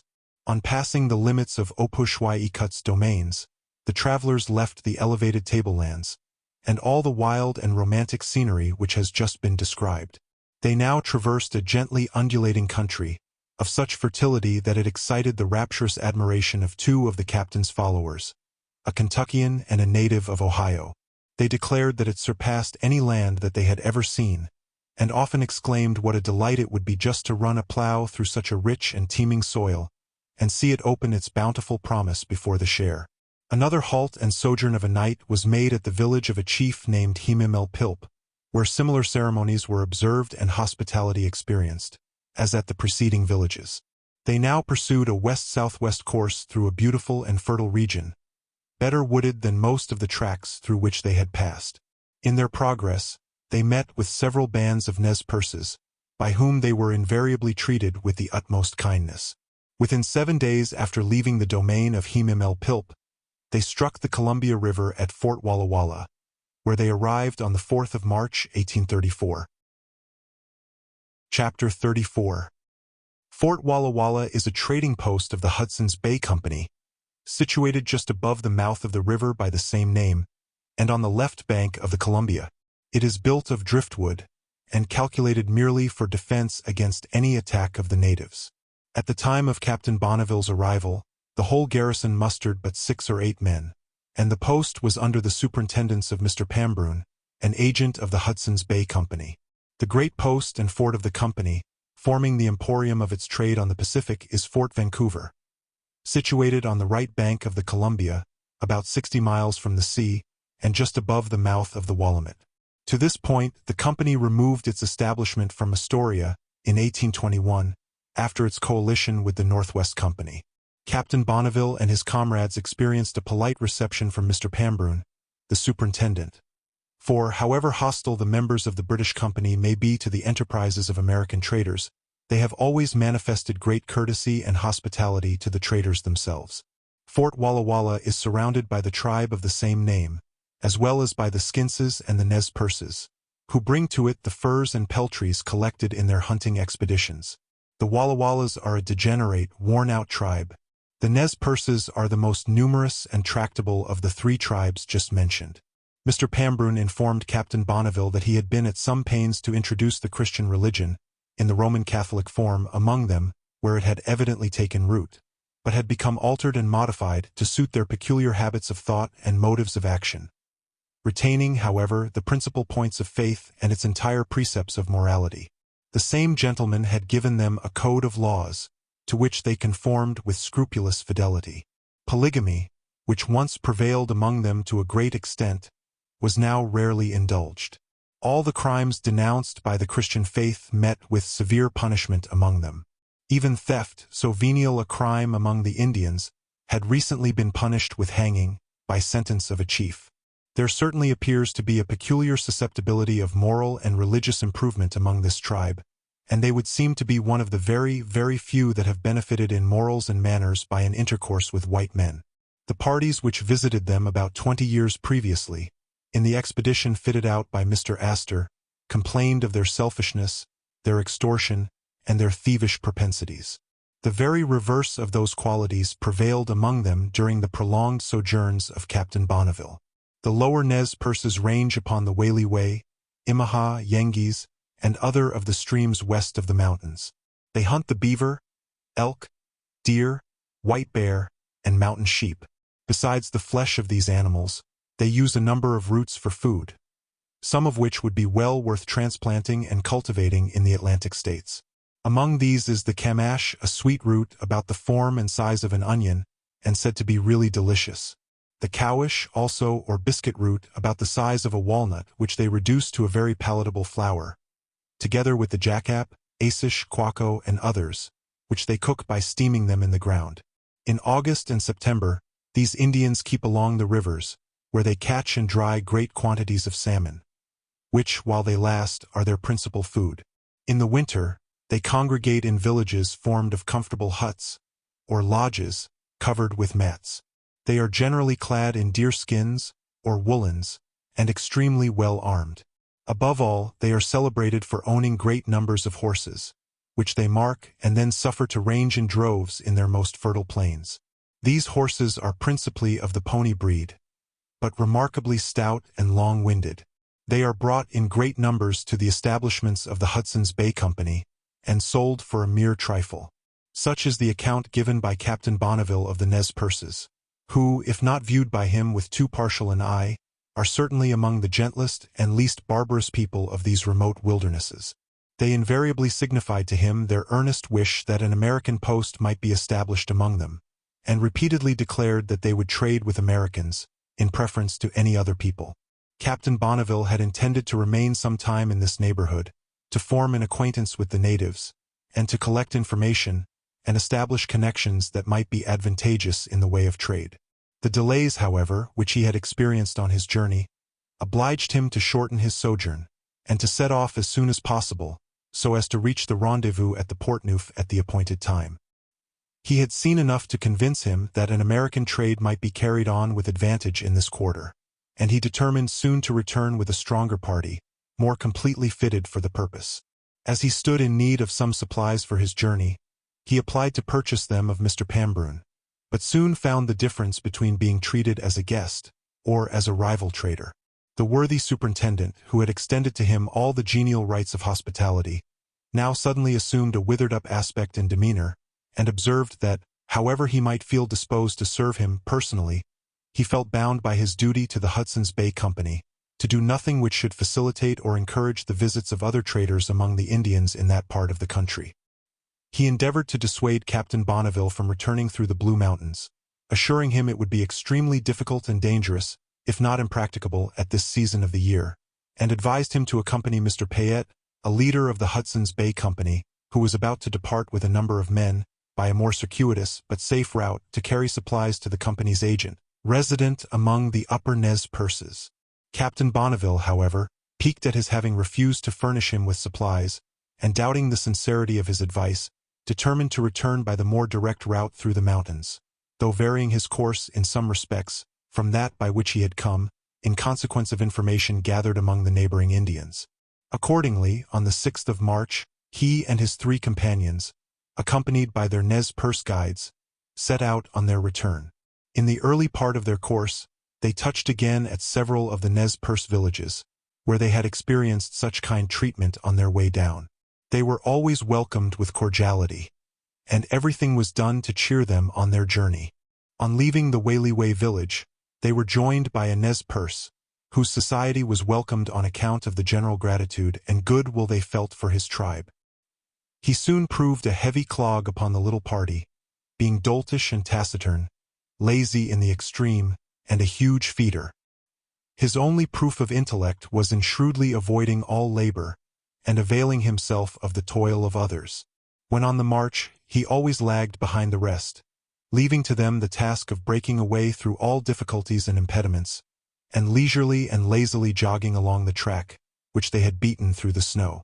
At the evening encampment, when others were busy gathering fuel, providing for the horses, and cooking the evening repast, this worthy Sancho of the wilderness would take his seat quietly and cozily by the fire, puffing away at his pipe, and eyeing in silence, but with wistful intensity of gaze, the savory morsels roasting for supper. When mealtime arrived, however, then came his season of activity. He no longer hung back and waited for others to take the lead, but distinguished himself by a brilliancy of onset, and a sustained vigor and duration of attack, that completely shamed the efforts of his competitors, albeit experienced trenchermen of no mean prowess. Never had they witnessed such power of mastication, and such marvelous capacity of stomach, as in this native and uncultivated gastronome.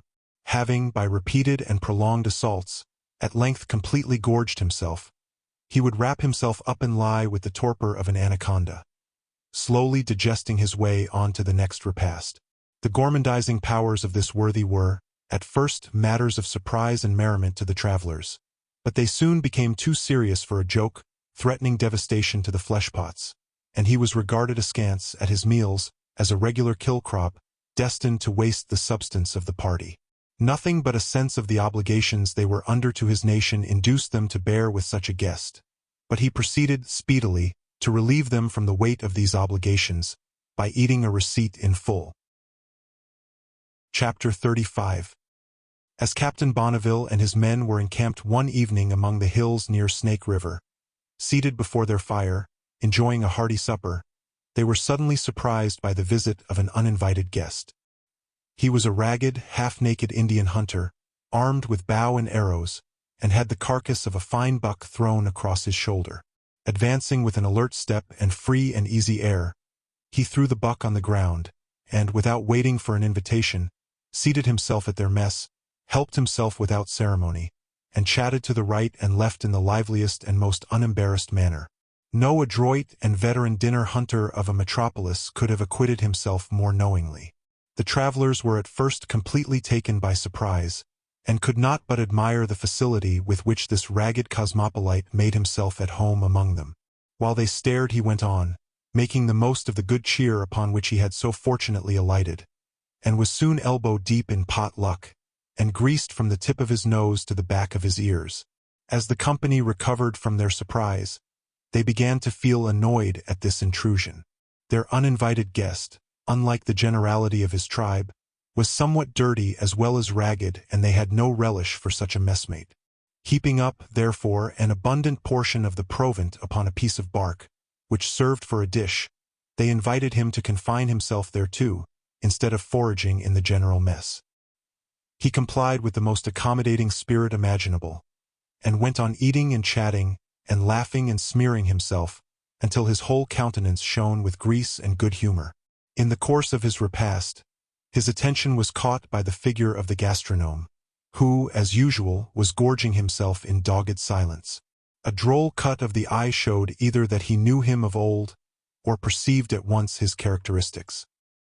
He immediately made him the butt of his pleasantries, and cracked off 2 or 3 good hits that caused the sluggish dolt to prick up his ears, and delighted all the company. From this time, the uninvited guest was taken into favor. His jokes began to be relished, his careless, free, and easy air to be considered singularly amusing, and in the end he was pronounced by the travelers one of the merriest companions and most entertaining vagabonds they had met with in the wilderness. Supper being over, the redoubtable Shiwishi waiter, for such was the simple name by which he announced himself, declared his intention of keeping company with the party for a day or two, if they had no objection, and by way of backing his self-invitation, presented the carcass of the buck as an earnest of his hunting abilities.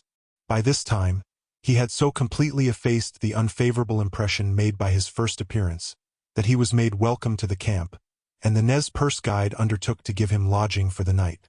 The next morning, at break of day, he borrowed a gun, and was off among the hills, nor was anything more seen of him until a few minutes after the party had encamped for the evening, when he again made his appearance in his usual frank, careless manner, and threw down the carcass of another noble deer, which he had borne on his back for a considerable distance. This evening he was the life of the party, and his open communicative disposition, free from all disguise, soon put them in possession of his history. He had been a kind of prodigal son in his native village, living a loose, heedless life, and disregarding the precepts and imperative commands of the chiefs. He had, in consequence, been expelled from the village, but, in no wise disheartened at this banishment, had betaken himself to the society of the border Indians, and had led a careless, haphazard, vagabond life, perfectly consonant to his humors. Heedless of the future so long as he had wherewithal for the present, and fearing no lack of food so long as he had the implements of the chase, and a fair hunting ground. Finding him very expert as a hunter, and being pleased with his eccentricities, and his strange and merry humor, Captain Bonneville fitted him out handsomely as the Nimrod of the party, who all soon became quite attached to him. One of the earliest and most signal services he performed was to exorcise the insatiate kill-crop that hitherto oppressed the party. In fact, the doltish Nez Perce, who had seemed so perfectly insensible to rough treatment of every kind, by which the travelers had endeavored to elbow him out of their society, could not withstand the good-humored bantering and occasionally sharp wit of Shiwi. He evidently quailed under his jokes, and sat blinking like an owl in daylight, when pestered by the flouts and peckings of mischievous birds. At length his place was found vacant at mealtime. No one knew when he went off or whither he had gone, but he was seen no more, and the vast surplus that remained when the repast was over showed what a mighty gourmandizer had departed. Relieved from this incubus, the little party now went on cheerily. Shiwi kept them in fun as well as food. His hunting was always successful. He was ever ready to render any assistance in the camp or on the march, while his jokes, his antics, and the very cut of his countenance, so full of whim and comicality, kept everyone in good humor. In this way they journeyed on until they arrived on the banks of the Imaha, and encamped near to the Nez Perce lodges. Here Shiwi took a sudden notion to visit his people, and show off the state of worldly prosperity to which he had so suddenly attained. He accordingly departed in the morning, arrayed in hunter's style, and well appointed with everything benefiting his vocation. The buoyancy of his gait, the elasticity of his step, and the hilarity of his countenance showed that he anticipated, with chuckling satisfaction, the surprise he was about to give those who had ejected him from their society in rags. But what a change was there in his whole appearance when he rejoined the party in the evening. He came skulking into camp like a beaten cur, with his tail between his legs. All his finery was gone. He was naked as when he was born, with the exception of a scanty flap that answered the purpose of a fig leaf. His fellow travelers at first did not know him, but supposed it to be some vagrant root digger sneaking into the camp. But when they recognized in this forlorn object their prime wag, Shiwi, whom they had seen depart in the morning in such high glee and high feather, they could not contain their merriment, but hailed him with loud and repeated peals of laughter. Shiwi was not of a spirit to be easily cast down. He soon joined in the merriment as heartily as anyone, and seemed to consider his reverse of fortune an excellent joke. Captain Bonneville, however, thought proper to check his good humor, and demanded, with some degree of sternness, the cause of his altered condition. He replied in the most natural and self-complacent style imaginable, that he had been among his cousins who were very poor. They had been delighted to see him, still more delighted with his good fortune. They had taken him to their arms, admired his equipments. One had begged for this, another for that. In fine, what with the poor devil's inherent heedlessness and the real generosity of his disposition, his needy cousins had succeeded in stripping him of all his clothes and accoutrements, excepting the fig leaf with which he had returned to camp. Seeing his total want of care and forethought, Captain Bonneville determined to let him suffer a little, in hopes it might prove a salutary lesson, and, at any rate, to make him no more presents while in the neighborhood of his needy cousins. He was left, therefore, to shift for himself in his naked condition, which, however, did not seem to give him any concern, or to abate one jot of his good humor. In the course of his lounging about the camp, however, he got possession of a deer skin, whereupon, cutting a slit in the middle, he thrust his head through it, so that the two ends hung down before and behind, something like a South American poncho, or the tabard of a herald. These ends he tied together under the armpits, and thus arrayed, presented himself once more before the captain, with an air of perfect self-satisfaction, as though he thought it impossible for any fault to be found with his toilet. A little further journeying brought the travelers to the petty village of Nez Perces. governed by the worthy and affectionate old patriarch who had made Captain Bonneville the costly present of the very fine horse. The old man welcomed them once more to his village with his usual cordiality, and his respectable squaw and hopeful son, cherishing grateful recollections of the hatchet and earbobs, joined in a chorus of friendly gratulation. As the much-vaunted steed, once the joy and pride of this interesting family, was now nearly knocked up by traveling, and totally inadequate to the mountain scramble that lay ahead, Captain Bonneville restored him to the venerable patriarch, with renewed acknowledgments for the invaluable gift. Somewhat to his surprise, he was immediately supplied with a fine 2-year-old colt in his stead, a substitution which he afterward learnt, according to Indian custom in such cases, he might have claimed as a matter of right. We do not find that any after-claims were made on account of this colt. This donation may be regarded, therefore, as a signal punctilio of Indian honor, but it will be found that the animal soon proved an unlucky acquisition to the party. While at this village, the Nez Perce guide had held consultations with some of the inhabitants as to the mountain tract the party were about to traverse. He now began to wear an anxious aspect, and to indulge in gloomy forebodings. The snow, he had been told, lay to a great depth in the passes of the mountains, and difficulties would increase as he proceeded. He begged Captain Bonneville, therefore, to travel very slowly, so as to keep the horses in strength and spirit for the hard times they would have to encounter. The captain surrendered the regulation of the march entirely to his discretion, and pushed on in the advance, amusing himself with hunting, so as generally to kill a deer or two in the course of the day, and arriving, before the rest of the party, at the spot designated by the guide for the evening's encampment. In the meantime, the others plodded on at the heels of the guide, accompanied by that merry vagabond, Shiwishi. The primitive garb worn by this droll left all his nether man exposed to the biting blasts of the mountains.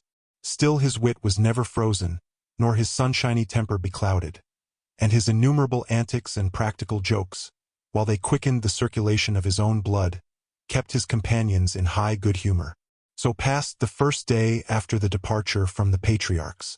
The second day commenced in the same manner, the captain in the advance, the rest of the party following on slowly. Shiwishi, for the greater part of the time, trudged on foot over the snow, keeping himself warm by hard exercise and all kinds of crazy capers.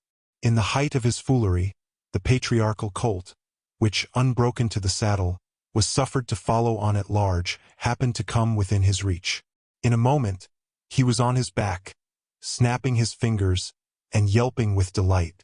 The colt, unused to such a burden, and half wild by nature, fell to prancing and rearing and snorting and plunging and kicking, and at length set off full speed over the most dangerous ground.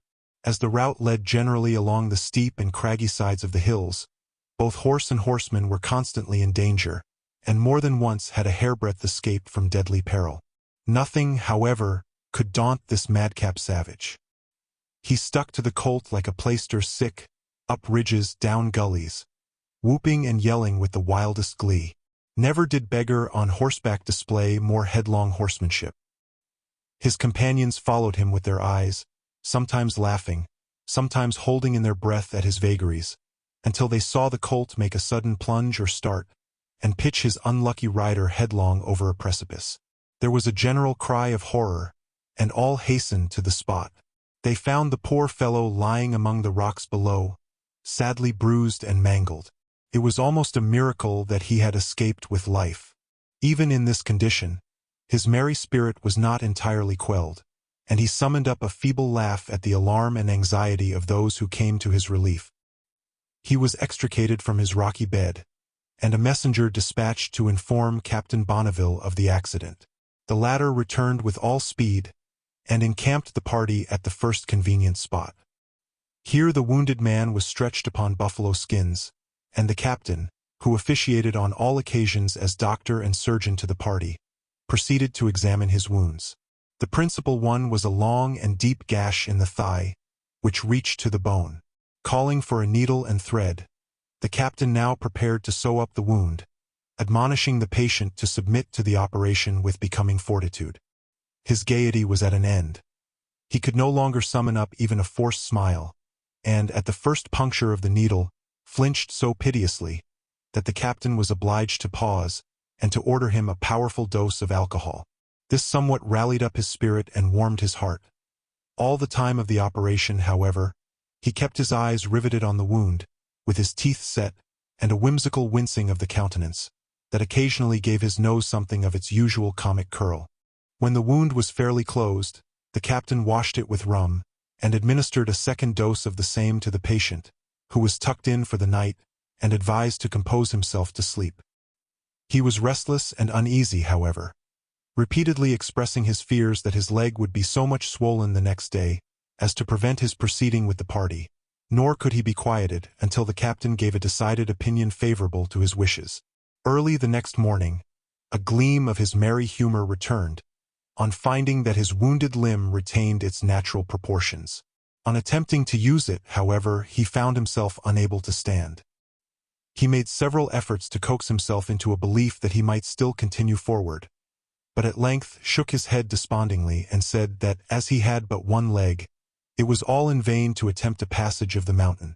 Every one grieved to part with so boon a companion, and under such disastrous circumstances. He was once more clothed and equipped, each one making him some parting present.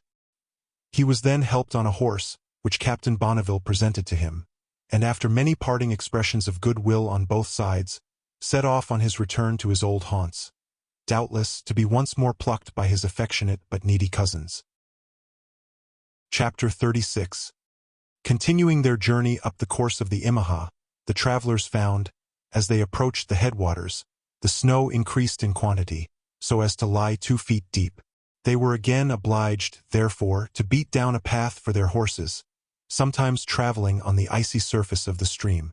At length they reached the place where they intended to scale the mountains, and, having broken a pathway to the foot, were agreeably surprised to find that the wind had drifted the snow from off the side, so that they attained the summit with but little difficulty. Here they encamped, with the intention of beating a track through the mountains. A short experiment, however, obliged them to give up the attempt, the snow lying in vast drifts, often higher than the horses' heads. Captain Bonneville now took the 2 Indian guides, and set out to reconnoiter the neighborhood.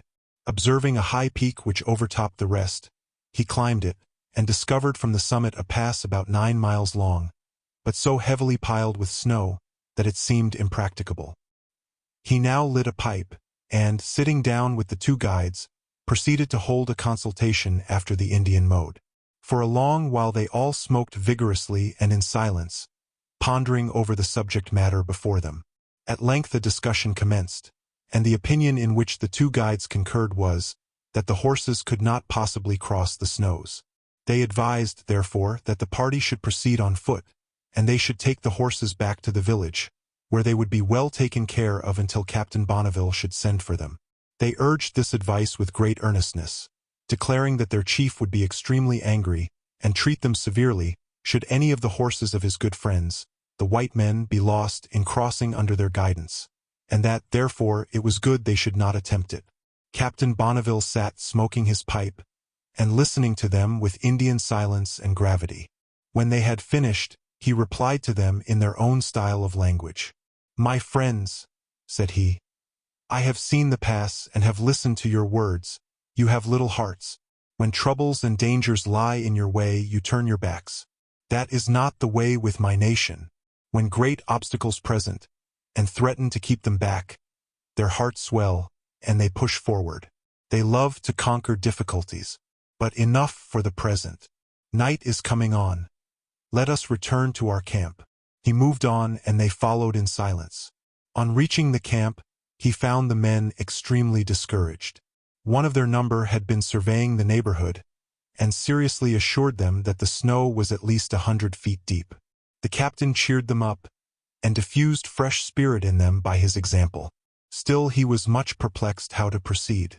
About dark there was a slight drizzling rain. An expedient now suggested itself. This was to make 2 light sleds, place the packs on them, and drag them to the other side of the mountain, thus forming a road in the wet snow, which, should it afterward freeze, would be sufficiently hard to bear the horses. This plan was promptly put into execution. The sleds were constructed, the heavy baggage was drawn backward and forward until the road was beaten, when they desisted from their fatiguing labor.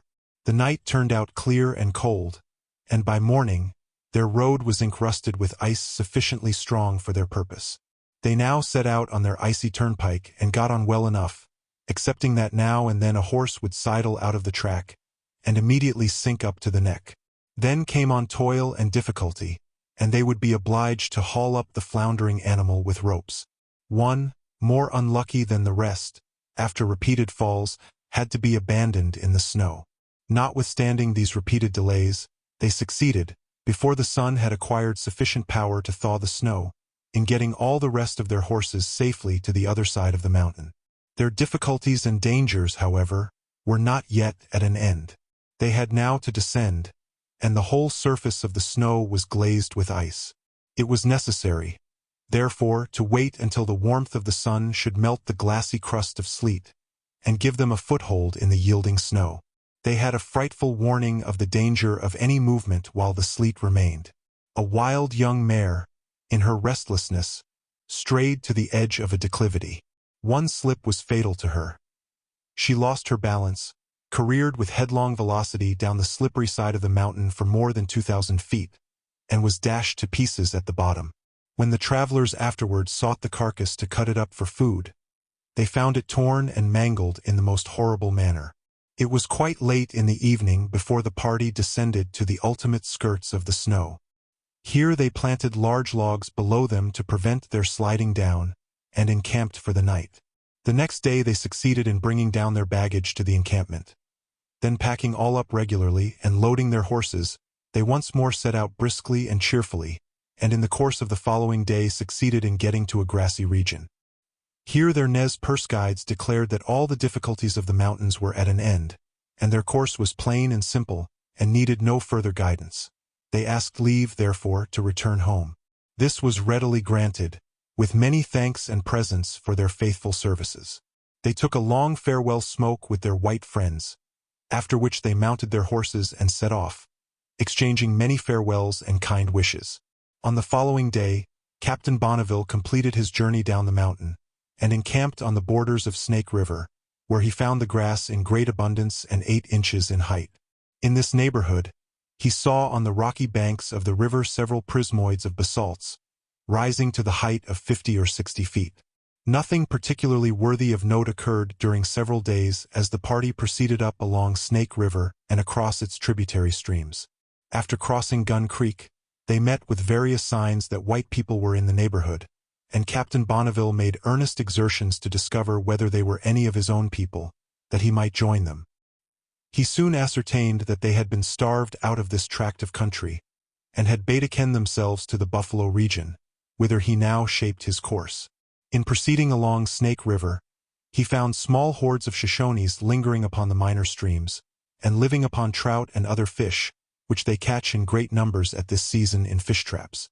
The greater part of the tribe, however, had penetrated the mountains to hunt the elk, deer, and asada or bighorn. On the 12th of May, Captain Bonneville reached the Portneuf River, in the vicinity of which he had left the winter encampment of his company on the preceding Christmas Day. He had then expected to be back by the beginning of March, but circumstances had detained him upward of 2 months beyond the time, and the winter encampment must long ere this have been broken up. Halting on the banks of the Portneuf, he dispatched scouts a few miles above, to visit the old camping ground and search for signals of the party, or of their whereabouts, should they actually have abandoned the spot. They returned without being able to ascertain anything. Being now destitute of provisions, the travelers found it necessary to make a short hunting excursion after buffalo. They made caches, therefore, on an island in the river, in which they deposited all their baggage, and then set out on their expedition. They were so fortunate as to kill a couple of fine bulls, and cutting up the carcasses, determined to husband this stock of provisions with the most miserly care, lest they should again be obliged to venture into the open and dangerous hunting grounds. Returning to their island on the 18th of May, they found that the wolves had been at the caches, scratched up the contents, and scattered them in every direction. They now constructed a more secure one, in which they deposited their heaviest articles, and then descended Snake River again, and encamped just above the American Falls. Here they proceeded to fortify themselves, intending to remain here, and give their horses an opportunity to recruit their strength with good pasturage, until it should be time to set out for the annual rendezvous in Bear River Valley. On the 1st of June they descried 4 men on the other side of the river, opposite to the camp, and, having attracted their attention by a discharge of rifles, ascertained to their joy that they were some of their own people. From these men Captain Bonneville learned that the whole party which he had left in the preceding month of December were encamped on Blackfoot River, a tributary of Snake River, not very far above the Portneuf. Thither he proceeded with all possible dispatch, and in a little while had the pleasure of finding himself once more surrounded by his people, who greeted his return among them in the heartiest manner. For his long protracted absence had convinced them that he and his 3 companions had been cut off by some hostile tribe. The party had suffered much during his absence. They had been pinched by famine and almost starved, and had been forced to repair to the caches at Salmon River. Here they fell in with the Blackfeet bands, and considered themselves fortunate in being able to retreat from the dangerous neighborhood without sustaining any loss. Being thus reunited, a general treat from Captain Bonneville to his men was a matter of course. 2 days, therefore, were given up to such feasting and merriment as their means and situation afforded. What was wanting in good cheer was made up in good will. The free trappers in particular distinguished themselves on the occasion, and the Saturnalia was enjoyed with a hearty holiday spirit that smacked of the game flavor of the wilderness. Chapter 37. After the 2 days of festive indulgence, Captain Bonneville broke up the encampment, and set out with his motley crew of hired and free trappers, half-breeds, Indians, and squaws, for the main rendezvous in Bear River Valley. Directing his course up the Blackfoot River, he soon reached the hills among which it takes its rise. Here, while on the march, he descried from the brow of a hill a war party of about 60 Blackfeet, on the plain immediately below him. His situation was perilous, for the greater part of his people were dispersed in various directions. Still, to betray hesitation or fear would be to discover his actual weakness, and to invite attack. He assumed instantly, therefore, a belligerent tone, ordered the squaws to lead the horses to a small grove of ashen trees, and unload and tie them, and caused a great bustle to be made by his scanty handful, the leaders riding hither and thither, and vociferating with all their might, as if a numerous force was getting under way for an attack. To keep up the deception as to his force, he ordered, at night, a number of extra fires to be made in his camp, and kept up a vigilant watch. His men were all directed to keep themselves prepared for instant action. In such cases the experienced trapper sleeps in his clothes, with his rifle beside him, the shot belt and powder flask on the stock, so that, in case of alarm, he can lay his hand upon the whole of his equipment at once, and start up completely armed. Captain Bonneville was also especially careful to secure the horses, and set a vigilant guard upon them, for there lies the great object and principal danger of a night attack. The grand move of the lurking savage is to cause a panic among the horses. In such cases one horse frightens another, until all are alarmed, and struggle to break loose. In camps where there are great numbers of Indians with their horses, a night alarm of the kind is tremendous. The running of the horses that have broken loose, the snorting, stamping, and rearing of those which remain fast, the howling of dogs, the yelling of Indians, the scampering of white men and red men with their guns, the overturning of lodges and trampling of fires by the horses, the flashes of the fires, lighting up forms of men and steeds dashing through the gloom, altogether make up one of the wildest scenes of confusion imaginable. In this way, sometimes all the horses of a camp amounting to several hundred will be frightened off in a single night. The night passed off without any disturbance, but there was no likelihood that a war party of Blackfeet, once on the track of a camp where there was a chance for spoils, would fail to hover round it. The captain, therefore, continued to maintain the most vigilant precautions, throwing out scouts in the advance, and on every rising ground. In the course of the day he arrived at the plain of white clay, already mentioned, surrounded by the mineral springs, called Beer Springs by the trappers. Here the men all halted to have a regale. In a few moments every spring had its jovial knot of hard drinkers, with tin cup in hand, indulging in a mock carouse, quaffing, pledging, toasting, bandying jokes, singing drinking songs, and uttering peals of laughter, until it seemed as if their imaginations had given potency to the beverage, and cheated them into a fit of intoxication. Indeed, in the excitement of the moment, They were loud and extravagant in their commendations of the mountain tap, elevating it above every beverage produced from hops or malt. It was a singular and fantastic scene, suited to a region where everything is strange and peculiar. These groups of trappers and hunters and Indians, with their wild costumes and wilder countenances, their boisterous gaiety and reckless air, quaffing and making merry round these sparkling fountains, while beside them lay their weapons, ready to be snatched up for instant service. Painters are fond of representing banditti at their rude and picturesque carousels. But here were groups, still more rude and picturesque, and it needed but a sudden onset of Blackfeet, and a quick transition from a fantastic revel to a furious melee, to have rendered this picture of a trapper's life complete.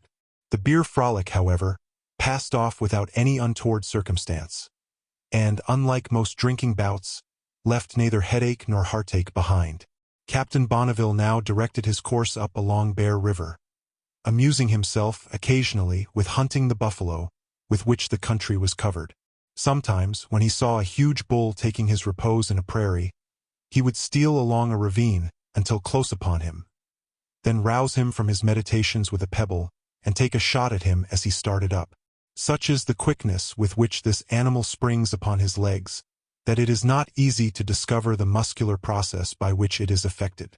The horse rises first upon his four legs, and the domestic cow upon her hinder limbs, but the buffalo bounds at once from a couchant to an erect position, with a celerity that baffles the eye. Though from his bulk and rolling gait, he does not appear to run with much swiftness, yet it takes a stanch horse to overtake him when at full speed on level ground, and a buffalo cow is still fleeter in her motion. Among the Indians and half-breeds of the party were several admirable horsemen and bold hunters, who amused themselves with a grotesque kind of buffalo bait. Whenever they found a huge bull in the plains, they prepared for their teasing and barbarous sport. Surrounding him on horseback, they would discharge their arrows at him in quick succession, goading him to make an attack, which, with a dexterous movement of the horse, they would easily avoid. In this way they hovered round him, feathering him with arrows, as he reared and plunged about, until he was bristled all over like a porcupine. When they perceived in him signs of exhaustion, and he could no longer be provoked to make battle, they would dismount from their horses, approach him in the rear, and seizing him by the tail, jerk him from side to side, and drag him backward, until the frantic animal, gathering fresh strength from fury, would break from them and rush, with flashing eyes and a hoarse bellowing, upon any enemy in sight. But in a little while, his transient excitement at an end, would pitch headlong on the ground, and expire. The arrows were then plucked forth, the tongue cut out and preserved as a dainty, and the carcass left a banquet for the wolves. Pursuing his course up Bear River, Captain Bonneville arrived on the 13th of June at the Little Snake Lake, where he encamped for 4 or 5 days, that he might examine its shores and outlets. The latter he found extremely muddy, and so surrounded by swamps and quagmires, that he was obliged to construct canoes of rushes, with which to explore them. The mouths of all the streams which fall into this lake from the west are marshy and inconsiderable, but on the east side there is a beautiful beach broken occasionally by high and isolated bluffs, which advance upon the lake and heighten the character of the scenery. The water is very shallow, but abounds with trout and other small fish.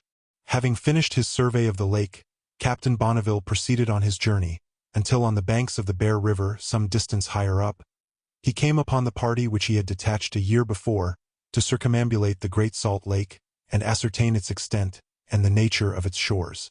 They had been encamped here about 20 days, and were greatly rejoiced at meeting once more with their comrades, from whom they had so long been separated. The first inquiry of Captain Bonneville was about the result of their journey, and the information they had procured as to the Great Salt Lake, the object of his intense curiosity and ambition. The substance of their report will be found in the following chapter. Chapter 38. It was on the 24th of July, in the preceding year, 1833, that the brigade of 40 men set out from Green River Valley to explore the Great Salt Lake. They were to make the complete circuit of it, trapping on all the streams which should fall in their way, and to keep journals and make charts, calculated to impart a knowledge of the lake and the surrounding country. All the resources of Captain Bonneville had been tasked to fit out this favorite expedition. The country lying to the southwest of the mountains, and ranging down to California, was as yet almost unknown. Being out of the buffalo range, it was untraversed by the trapper, who preferred those parts of the wilderness where the roaming herds of that species of animal gave him comparatively an abundant and luxurious life. Still, it was said the deer, the elk, and the bighorn were to be found there, so that, with a little diligence and economy, there was no danger of lacking food. As a precaution, however, the party halted on Bear River and hunted for a few days, until they had laid in a supply of dried buffalo meat and venison. They then passed by the headwaters of the Cassie River, and soon found themselves launched on an immense sandy desert. Southwardly, on their left, they beheld the Great Salt Lake, spread out like a sea, but they found no stream running into it. A desert extended around them, and stretched to the southwest, as far as the eye could reach, rivaling the deserts of Asia and Africa in sterility. There was neither tree, nor herbage, nor spring, nor pool, nor running stream, nothing but parched wastes of sand, where horse and rider were in danger of perishing. Their sufferings, at length, became so great that they abandoned their intended course, and made towards a range of snowy mountains, brightening in the north, where they hoped to find water. After a time, they came upon a small stream leading directly towards these mountains. Having quenched their burning thirst, and refreshed themselves and their weary horses for a time, they kept along this stream, which gradually increased in size, being fed by numerous brooks. After approaching the mountains, it took a sweep toward the southwest, and the travelers still kept along it, trapping beaver as they went, on the flesh of which they subsisted for the present, husbanding their dried meat for future necessities. The stream on which they had thus fallen is called by some Mary River, but is more generally known as Ogden's River, from Mr. Peter Ogden, an enterprising and intrepid leader of the Hudson's Bay Company, who first explored it. The wild and half-desert region through which the travelers were passing is wandered over by hordes of shoshokos, or root diggers, the forlorn branch of the snake tribe. They are a shy people, prone to keep aloof from the stranger. The travelers frequently met with their trails, and saw the smoke of their fires rising in various parts of the vast landscape, so that they knew there were great numbers in the neighborhood, but scarcely ever were any of them to be met with. After a time, they began to have vexatious proofs that, if the shoshokos were quiet by day, they were busy at night. The camp was dogged by these eavesdroppers. Scarce a morning, but various articles were missing, yet nothing could be seen of the marauders. What particularly exasperated the hunters was to have their traps stolen from the streams. One morning, a trapper of a violent and savage character, discovering that his traps had been carried off in the night, took a horrid oath to kill the first Indian he should meet, innocent or guilty. As he was returning with his comrades to camp, he beheld two unfortunate diggers, seated on the river bank, fishing. Advancing upon them, he leveled his rifle, shot one upon the spot, and flung his bleeding body into the stream. The other Indian fled and was suffered to escape. Such is the indifference with which acts of violence are regarded in the wilderness, and such the immunity an armed ruffian enjoys beyond the barriers of the laws, that the only punishment this desperado met with was a rebuke from the leader of the party. The trappers now left the scene of this infamous tragedy, and kept on westward, down the course of the river, which wound along with a range of mountains on the right hand, and a sandy, but somewhat fertile plain on the left. As they proceeded, they beheld columns of smoke rising, as before, in various directions, which their guilty consciences now converted into alarm signals, to arouse the country and collect the scattered bands for vengeance. After a time, the natives began to make their appearance, and sometimes in considerable numbers, but always pacific. The trappers, however, suspected them of deep-laid plans to draw them into ambuscades, to crowd into and get possession of their camp, and various other crafty and daring conspiracies, which, it is probable, never entered into the heads of the poor savages. In fact, they are a simple, timid, inoffensive race, unpracticed in warfare, and scarce provided with any weapons excepting for the chase. Their lives are passed in the great sand plains and along the adjacent rivers. They subsist sometimes on fish, at other times on roots and the seeds of a plant, called the catstail. They are of the same kind of people that Captain Bonneville found upon Snake River, and whom he found so mild and inoffensive. The trappers, however, had persuaded themselves that they were making their way through a hostile country, and that implacable foes hung round their camp or beset their path, watching for an opportunity to surprise them. At length, one day they came to the banks of a stream emptying into Ogden's River, which they were obliged to ford. Here a great number of Shoshokos were posted on the opposite bank. Persuaded they were there with hostile intent, they advanced upon them, leveled their rifles, and killed 25 of them upon the spot. The rest fled to a short distance, then halted and turned about, howling and whining like wolves, and uttering the most piteous wailings. The trappers chased them in every direction. The poor wretches made no defense, but fled with terror. Neither does it appear from the accounts of the boasted victors that a weapon had been wielded or a weapon launched by the Indians throughout the affair. We feel perfectly convinced that the poor savages had no hostile intention, but had merely gathered together through motives of curiosity, as others of their tribe had done when Captain Bonneville and his companions passed along Snake River. The trappers continued down Ogden's River until they ascertained that it lost itself in a great swampy lake, to which there was no apparent discharge. They then struck directly westward, across the great chain of California mountains intervening between these interior plains and the shores of the Pacific. For 23 days they were entangled among these mountains, the peaks and ridges of which are in many places covered with perpetual snow. Their passes and defiles present the wildest scenery, partaking of the sublime rather than the beautiful, and abounding with frightful precipices. The sufferings of the travelers among these savage mountains were extreme. For a part of the time they were nearly starved.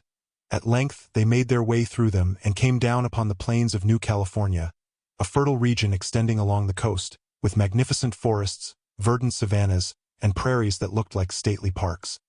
Here they found deer and other game in abundance, and indemnified themselves for past famine. They now turned toward the south, and passing numerous small bands of natives, posted upon various streams, arrived at the Spanish village and post of Monterey. This is a small place, containing about 200 houses, situated in latitude 37 north. It has a capacious bay with indifferent anchorage. The surrounding country is extremely fertile, especially in the valleys. The soil is richer, the further you penetrate into the interior, and the climate is described as a perpetual spring. Indeed, all California, extending along the Pacific Ocean from latitude 1930 foot to 42 north, is represented as one of the most fertile and beautiful regions in North America. Lower California, in length about 700 miles, forms a great peninsula, which crosses the tropics and terminates in the torrid zone.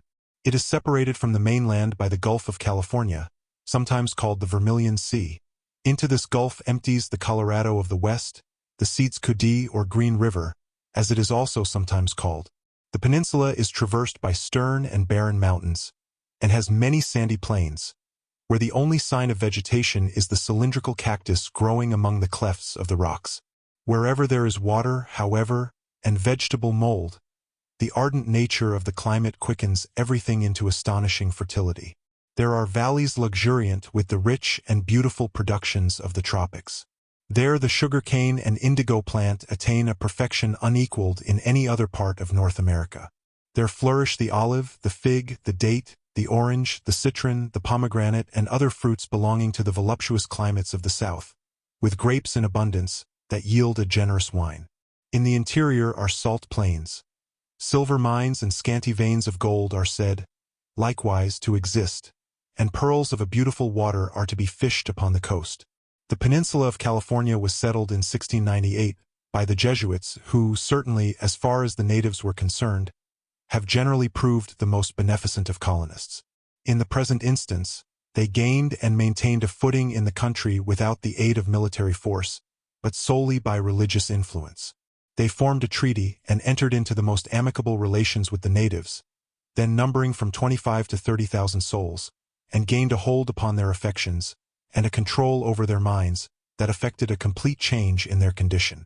They built 11 missionary establishments in the various valleys of the peninsula, which formed rallying places for the surrounding savages, where they gathered together as sheep into the fold, and surrendered themselves and their consciences into the hands of these spiritual pastors. Nothing, we are told, could exceed the implicit and affectionate devotion of the Indian converts to the Jesuit fathers, and the Catholic faith was disseminated widely through the wilderness. The growing power and influence of the Jesuits in the New World at length excited the jealousy of the Spanish government, and they were banished from the colonies. The governor, who arrived at California to expel them, and to take charge of the country, expected to find a rich and powerful fraternity, with immense treasures hoarded in their missions, and an army of Indians ready to defend them. On the contrary, he beheld a few venerable silver-haired priests coming humbly forward to meet him, followed by a throng of weeping but submissive natives. The heart of the governor, it is said, was so touched by this unexpected sight that he shed tears, but he had to execute his orders.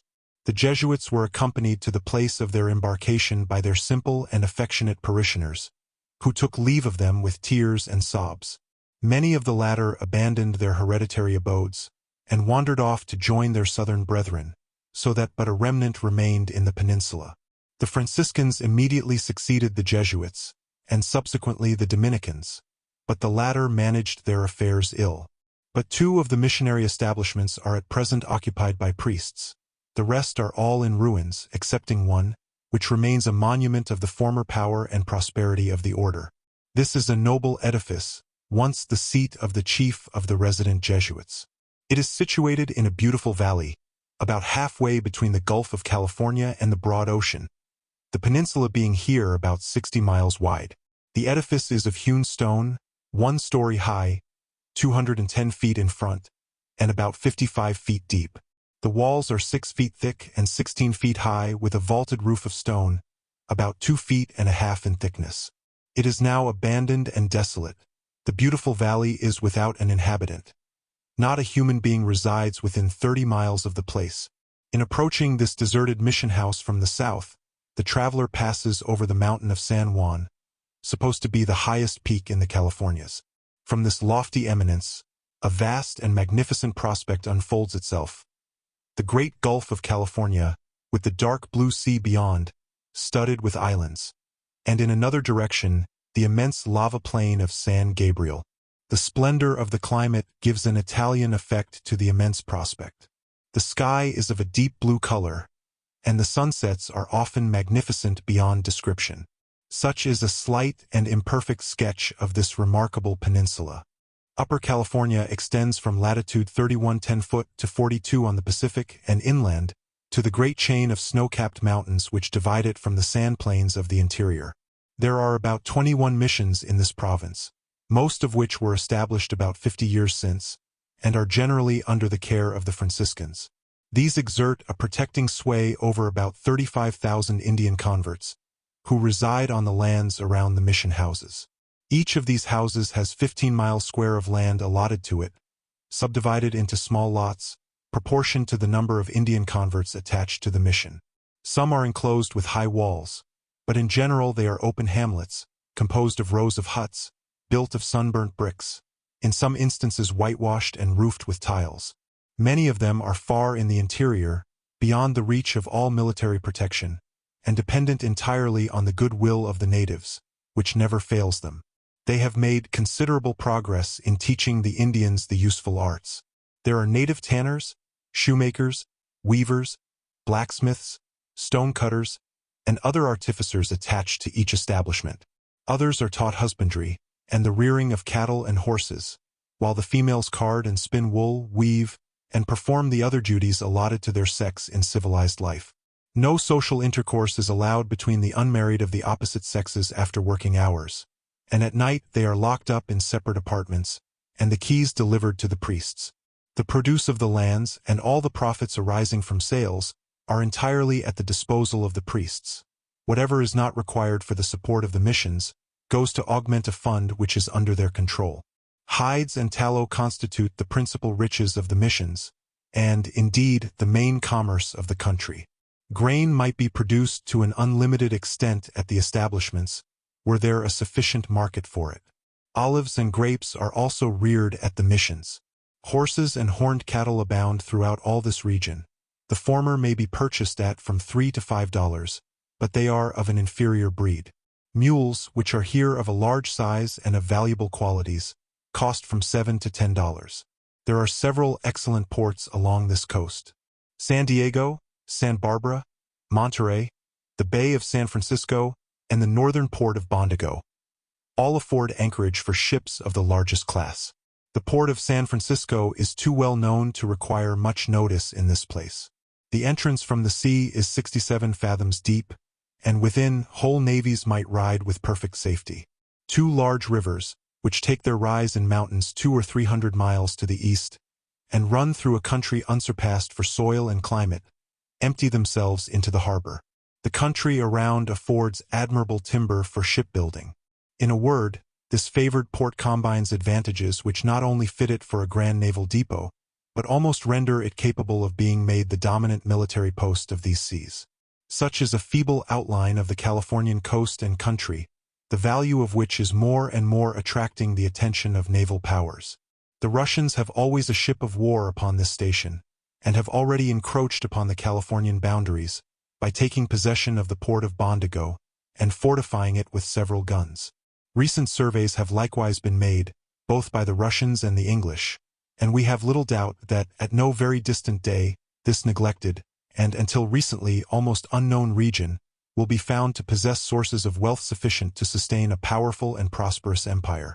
Its inhabitants themselves are but little aware of its real riches.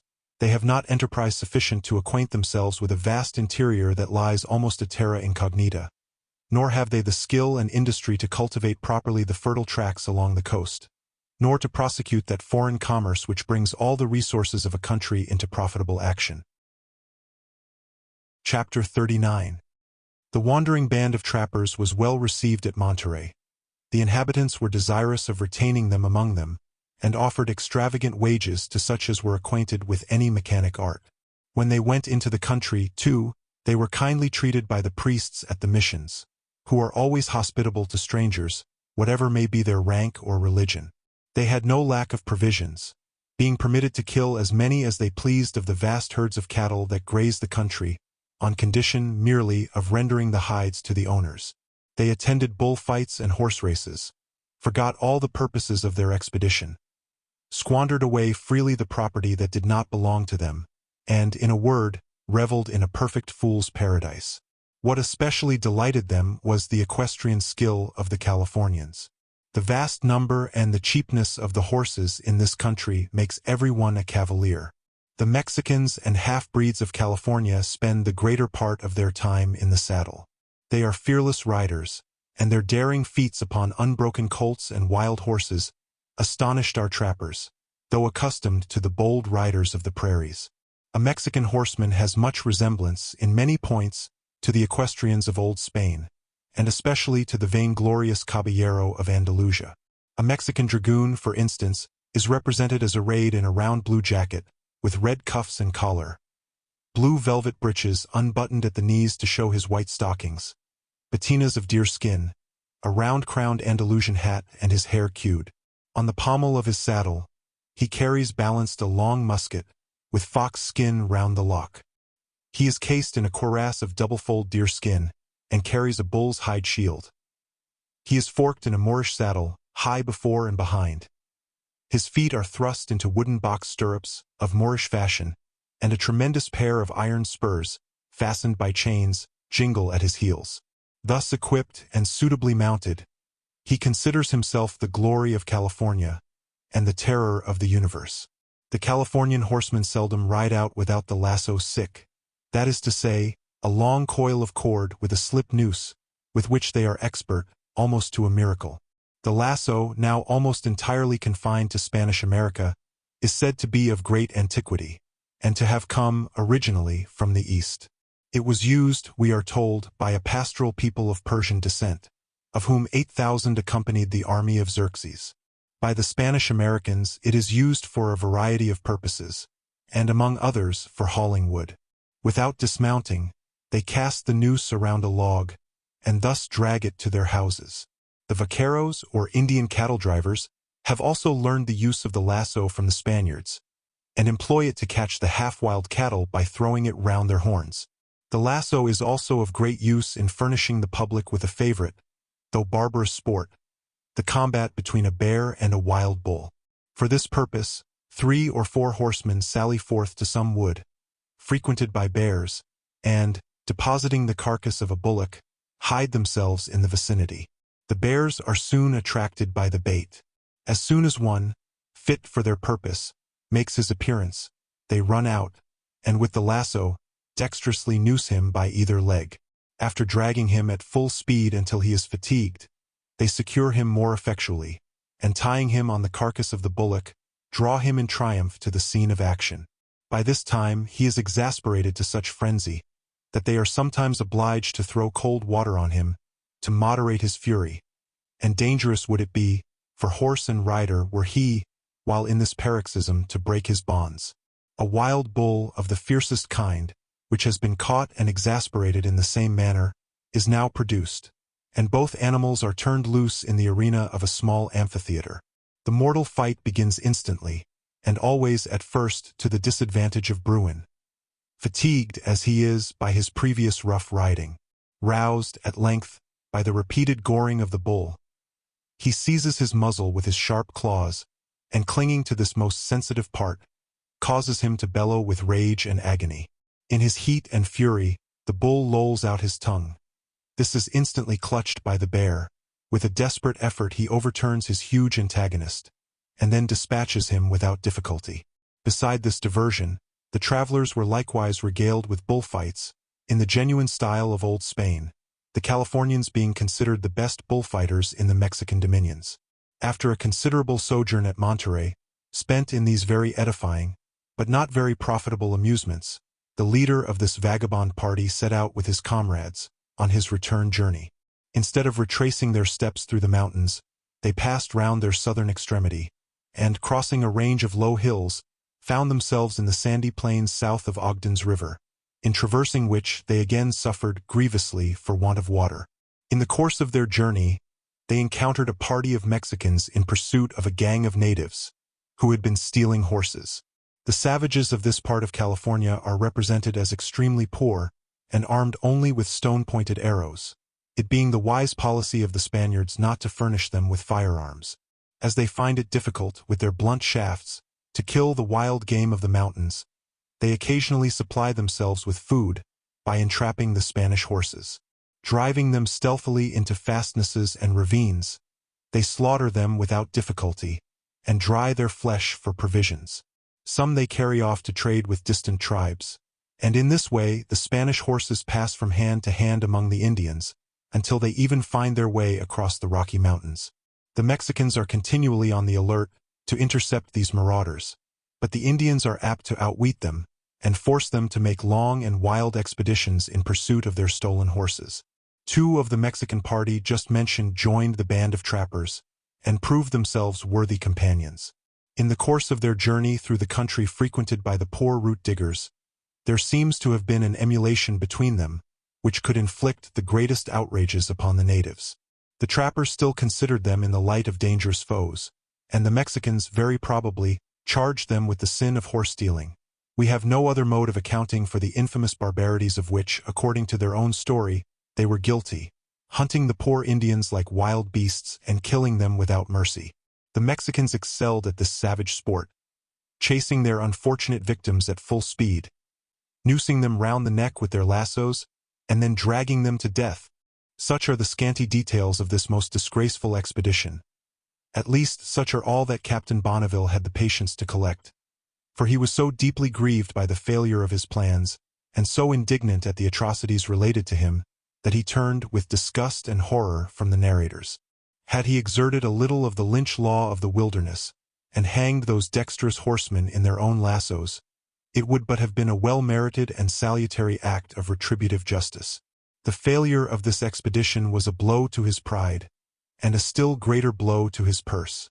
The Great Salt Lake still remained unexplored. At the same time, the means which had been furnished so liberally to fit out this favored expedition had all been squandered at Monterey, and the peltries also which had been collected on the way. He would have but scanty returns, therefore, to make this year, to his associates in the United States, and there was great danger of their becoming disheartened and abandoning the enterprise. Chapter 40. The horror and indignation felt by Captain Bonneville at the excesses of the Californian adventurers were not participated by his men. On the contrary, the events of that expedition were favorite themes in the camp. The heroes of Monterey bore the palm in all the gossipings among the hunters. Their glowing descriptions of Spanish bearbaits and bullfights especially were listened to with intense delight, and had another expedition to California been proposed, the difficulty would have been to restrain a general eagerness to volunteer. The captain had not long been at the rendezvous when he perceived, by various signs, that Indians were lurking in the neighborhood. It was evident that the Blackfoot band, which he had seen when on his march, had dogged his party, and were intent on mischief. He endeavored to keep his camp on the alert, but it is as difficult to maintain discipline among trappers at a rendezvous as among sailors when in port. Buckeye, the Delaware Indian, was scandalized at this heedlessness of the hunters when an enemy was at hand, and was continually preaching up caution. He was a little prone to play the prophet, and to deal in signs and portents, which occasionally excited the merriment of his white comrades. He was a great dreamer, and believed in charms and talismans or medicines, and could foretell the approach of strangers by the howling or barking of the small prairie wolf. This animal, being driven by the larger wolves from the carcasses left on the hunting grounds by the hunters, follows the trail of the fresh meat carried to the camp. Here the smell of the roast and broiled, mingling with every breeze, keeps them hovering about the neighborhood, scenting every blast, turning up their noses like hungry hounds, and testifying their pinching hunger by long whining howls and impatient barkings. These are interpreted by the superstitious Indians into warnings that strangers are at hand, and one accidental coincidence, like the chance fulfillment of an almanac prediction, is sufficient to cover 1,000 failures. This little, whining, feast-smelling animal is, therefore, called among Indians the medicine wolf, and such was one of Buckeye's infallible oracles. One morning early, the soothsaying Delaware appeared with a gloomy countenance. His mind was full of dismal presentiments, whether from mysterious dreams or the intimations of the medicine wolf, does not appear.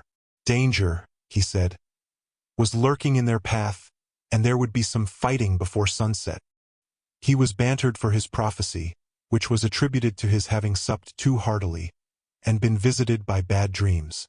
In the course of the morning a party of hunters set out in pursuit of buffaloes, taking with them a mule, to bring home the meat they should procure.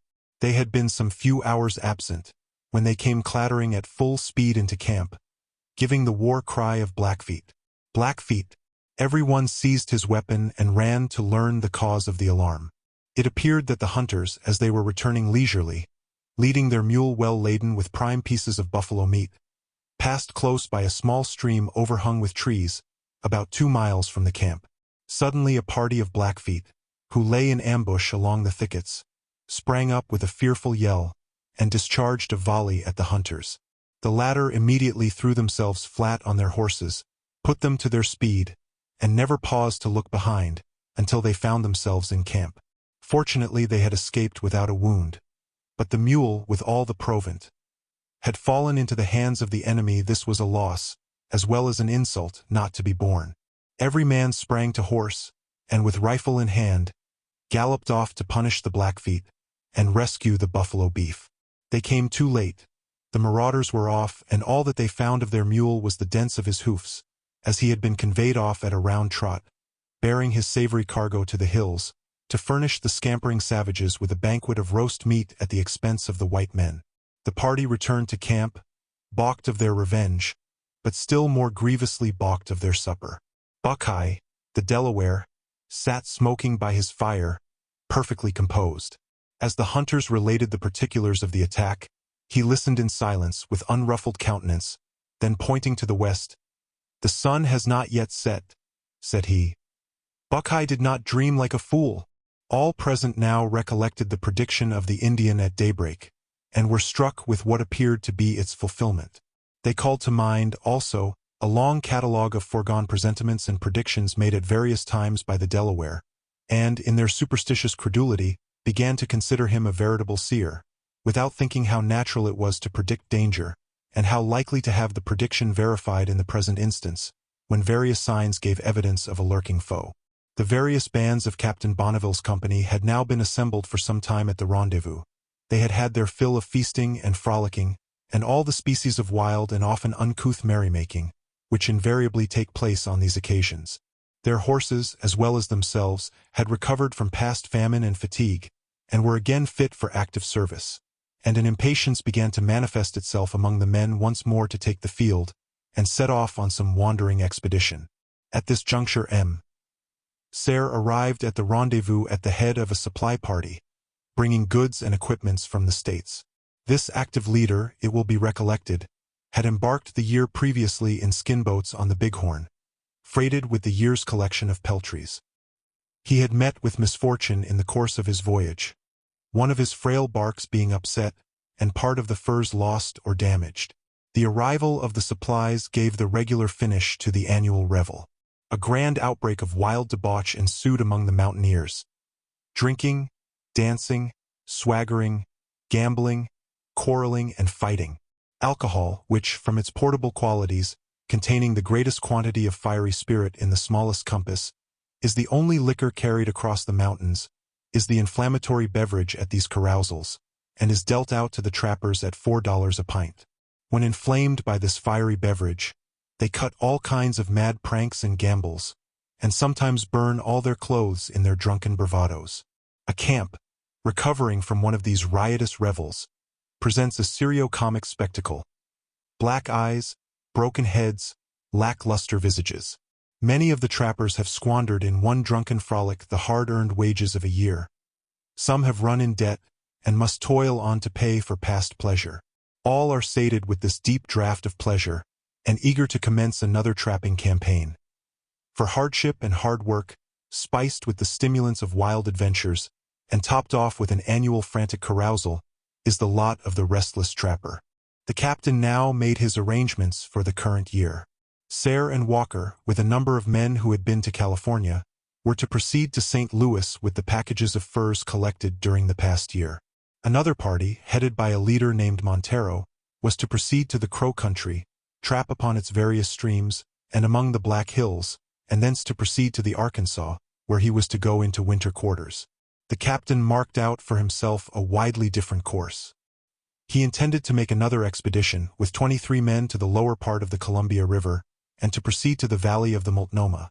After wintering in those parts and establishing a trade with those tribes, among whom he had sojourned on his first visit, he would return in the spring, cross the Rocky Mountains, and join Montero and his party in the month of July at the rendezvous of the Arkansas, where he expected to receive his annual supplies from the States. If the reader will cast his eye upon a map, he may form an idea of the contempt for distance which a man acquires in this vast wilderness, by noticing the extent of country comprised in these projected wanderings. Just as the different parties were about to set out on the 3d of July, on their opposite routes, Captain Bonneville received intelligence that Wyeth, the indefatigable leader of the salmon-fishing enterprise, who had parted with him about a year previously on the banks of the Bighorn, to descend that wild river in a bull boat, was near at hand with a new levied band of hunters and trappers, and was on his way once more to the banks of the Columbia. As we take much interest in the novel enterprise of this Eastern man, and are pleased with his pushing and persevering spirit, and as his movements are characteristic of life in the wilderness, we will, with the reader's permission, while Captain Bonneville is breaking up his camp and saddling his horses, step back a year in time, and a few hundred miles in distance to the bank of the Bighorn, and launch ourselves with Wyeth in his bull boat, and though his adventurous voyage will take us many hundreds of miles further down wild and wandering rivers, yet such is the magic power of the pen that we promise to bring the reader safe to Bear River Valley by the time the last horse is saddled. Chapter 41. It was about the middle of August 1833 that Mr. Nathaniel J. Wyeth, as the reader may recollect, launched his bull boat at the foot of the rapids of the Bighorn, and departed in advance of the parties of Campbell and Captain Bonneville. His boat was made of 3 buffalo skins, stretched on a light frame, stitched together, and the seams paid with elk tallow and ashes. It was 18 feet long, and about 5 feet 6 inches wide, sharp at each end with a round bottom, and drew about 1.5 feet of water, a depth too great for these upper rivers, which abound with shallows and sandbars. The crew consisted of 2 half-breeds, who claimed to be white men, though a mixture of the French Creole and the Shawnee and Potawatomi. They claimed, moreover, to be thorough mountaineers and first-rate hunters, the common boast of these vagabonds of the wilderness. Besides these, There was a Nez Perce lad of 18 years of age, a kind of servant of all work, whose great aim, like all Indian servants, was to do as little work as possible. There was, moreover, a half-breed boy of 13 named Baptiste, son of a Hudson's Bay trader by a Flathead beauty, who was traveling with Wyeth to see the world and complete his education. Add to these Mr. Milton Sublette, who went as passenger, and we have the crew of the little bull boat complete. It certainly was a slight armament with which to run the gauntlet through countries swarming with hostile hordes, and a slight bark to navigate these endless rivers, tossing and pitching down rapids, running on snags and bumping on sandbars.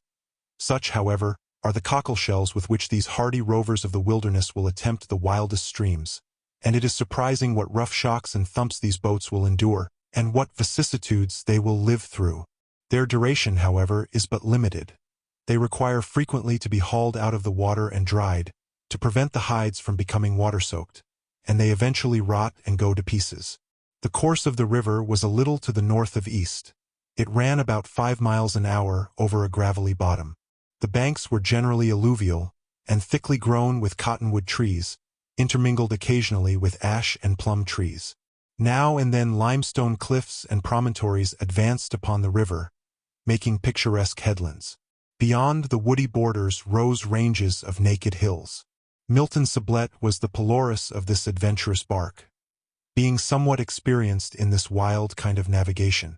It required all his attention and skill, however, to pilot her clear of sandbars and snags of sunken trees. There was often, too, a perplexity of choice, where the river branched into various channels, among clusters of islands, and occasionally the voyagers found themselves aground and had to turn back. It was necessary, also, to keep a wary eye upon the land, for they were passing through the heart of the Crow country, and were continually in reach of any ambush that might be lurking on shore. The most formidable foes that they saw, however, were 3 grizzly bears, quietly promenading along the bank, who seemed to gaze at them with surprise as they glided by. Herds of buffalo, also, were moving about or lying on the ground, like cattle in a pasture. Excepting such inhabitants as these, a perfect solitude reigned over the land. There was no sign of human habitation, for the Crows, as we have already shown, are a wandering people, a race of hunters and warriors, who live in tents and on horseback, and are continually on the move.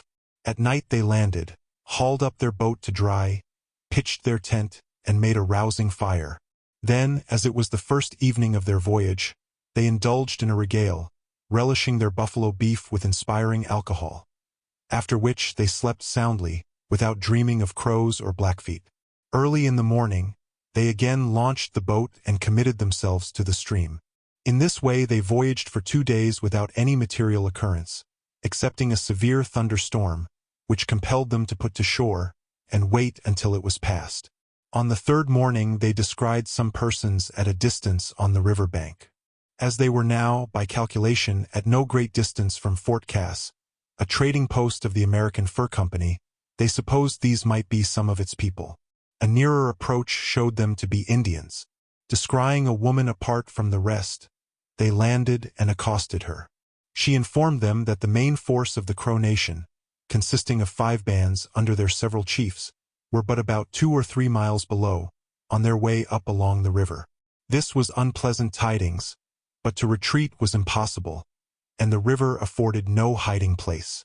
They continued forward, therefore, trusting that, as Fort Cass was so near at hand, the Crows might refrain from any depredations.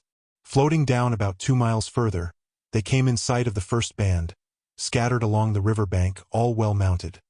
Some armed with guns, others with bows and arrows, and a few with lances. They made a wildly picturesque appearance, managing their horses with their accustomed dexterity and grace. Nothing can be more spirited than a band of Crow cavaliers. They are a fine race of men averaging 6 feet in height, lithe and active, with hawk's eyes and Roman noses. The latter feature is common to the Indians on the east side of the Rocky Mountains. Those on the western side have generally straight or flat noses. Wyeth would fain have slipped by this cavalcade unnoticed, but the river at this place was not more than 90 yards across. He was perceived, therefore, and hailed by the vagabond warriors, and we presume in no very choice language. For, among their other accomplishments, the Crows are famed for possessing a Billingsgate vocabulary of unrivaled opulence, and for being by no means sparing of it whenever an occasion offers. Indeed, though Indians are generally very lofty, rhetorical, and figurative in their language at all great talks and high ceremonials, yet, if trappers and traders may be believed, they are the most unsavory vagabonds in their ordinary colloquies. They make no hesitation to call a spade, and when they once undertake to call hard names, the famous pot and kettle of vituperating memory are not to be compared with them for scurrility of epithet. To escape the infliction of any compliments of this kind, or the launching, peradventure, of more dangerous missiles, Wyeth landed with the best grace in his power and approached the chief of the band. It was Arapuish, the quondam friend of Rose the outlaw, and one whom we have already mentioned as being anxious to promote a friendly intercourse between his tribe and the white men. He was a tall, stout man of good presence, and received the voyagers very graciously. His people, too, thronged around them, and were officiously attentive after the Crow fashion. One took a great fancy to Baptiste the Flathead boy, and a still greater fancy to a ring on his finger, which he transposed to his own with surprising dexterity, and then disappeared with a quick step among the crowd. Another was no less pleased with the Nez Perce lad, and nothing would do but he must exchange knives with him, drawing a new knife out of the Nez Perce's scabbard, and putting an old one in its place. Another stepped up and replaced this old knife with one still older, and a third helped himself to knife, scabbard, and all. It was with much difficulty that Wyeth and his companions extricated themselves from the clutches of these officious crows before they were entirely plucked. Falling down the river a little further, they came in sight of the second band, and sheered to the opposite side, with the intention of passing them. The crows were not to be evaded. Some pointed their guns at the boat, and threatened to fire. Others stripped, plunged into the stream, and came swimming across. Making a virtue of necessity, Wyeth threw a cord to the first that came within reach, as if he wished to be drawn to the shore. In this way he was overhauled by every band, and by the time he and his people came out of the busy hands of the last, they were eased of most of their superfluities. Nothing, in all probability, but the proximity of the American trading post, kept these land pirates from making a good prize of the bull boat and all its contents. These bands were in full march, equipped for war, and evidently full of mischief. They were, in fact, the very bands that overran the land in the autumn of 1833, partly robbed Fitzpatrick of his horses and effects, hunted and harassed Captain Bonneville and his people, broke up their trapping campaigns, and, in a word, drove them all out of the Crow country. It has been suspected that they were set on to these pranks by some of the American Fur Company, anxious to defeat the plans of their rivals of the Rocky Mountain Company. For at this time their competition was at its height, and the trade of the Crow country was a great object of rivalry. What makes this the more probable is that the Crows in their depredation seemed by no means bloodthirsty, but intent chiefly on robbing the parties of their traps and horses, thereby disabling them from prosecuting their hunting. We should observe that this year the Rocky Mountain Company were pushing their way up the rivers and establishing rival posts near those of the American Company, and that, at the very time of which we are speaking, Captain Sublette was ascending the Yellowstone with a keel boat laden with supplies, so that there was every prospect of this eager rivalship being carried to extremes. The last band of Crow warriors had scarcely disappeared in the clouds of dust they had raised, when our voyagers arrived at the mouth of the river and glided into the current of the Yellowstone. Turning down this stream, they made for Fort Cass, which is situated on the right bank, about 3 miles below the Bighorn. On the opposite side they beheld a party of 31 savages, which they soon ascertained to be Blackfeet. The width of the river enabled them to keep at a sufficient distance, and they soon landed at Fort Cass. This was a mere fortification against Indians, being a stockade of about 130 feet square, with 2 bastions at the extreme corners. Mtulloch, an agent of the American Company, was stationed there with 20 men. 2 boats of 15 tons burden were lying here, but at certain seasons of the year a steamboat can come up to the fort. They had scarcely arrived, when the Blackfeet warriors made their appearance on the opposite bank, displaying 2 American flags in token of amity. They plunged into the river, swam across, and were kindly received at the fort. They were some of the very men who had been engaged, the year previously, in the battle at Pierre's Hole, and a fierce-looking set of fellows they were, tall and hawk-nosed and very much resembling the Crows. They professed to be on an amicable errand, to make peace with the Crows, and set off in all haste, before night, to overtake them. Wyeth predicted that they would lose their scalps, for he had heard the crows denounce vengeance on them, for having murdered 2 of their warriors who had ventured among them on the faith of a treaty of peace. It is probable, however, that this pacific errand was all a pretense, and that the real object of the Blackfeet braves was to hang about the skirts of the Crow band, steal their horses, and take the scalps of stragglers. At Fort Cass, Mr. Wyeth disposed of some packages of beaver and a quantity of buffalo robes. On the following morning, August 18th, he once more launched his bull boat and proceeded down the Yellowstone, which inclined in an east-northeast direction. The river had alluvial bottoms, fringed with great quantities of the sweet cottonwood, and interrupted occasionally by bluffs of sandstone. The current occasionally brings down fragments of granite and porphyry. In the course of the day, they saw something moving on the bank among the trees, which they mistook for game of some kind, and, being in want of provisions, pulled toward shore. They discovered, just in time, a party of Blackfeet, lurking in the thickets and sheered with all speed to the opposite side of the river. After a time, they came in sight of a gang of elk. Wyeth was immediately for pursuing them, rifle in hand, but saw evident signs of dissatisfaction in his half-breed hunters, who considered him as trenching upon their province and meddling with things quite above his capacity. For these veterans of the wilderness are exceedingly pragmatical on points of venery and woodcraft, and tenacious of their superiority, looking down with infinite contempt upon all raw beginners. The 2 worthies, therefore, sallied forth themselves, but after a time returned empty-handed. They laid the blame, however, entirely on their guns. 2 miserable old pieces with flintlocks, which, with all their picking and hammering, were continually apt to misfire. These great boasters of the wilderness, however, are very often exceeding bad shots, and fortunate it is for them when they have old flint guns to bear the blame. The next day they passed where a great herd of buffalo was bellowing on a prairie. Again the castor and pollux of the wilderness sallied forth, and again their flint guns were at fault and missed fire, and nothing went off but the buffalo. Wyeth now found there was danger of losing his dinner if he depended upon his hunters. He took rifle in hand, therefore, and went forth himself.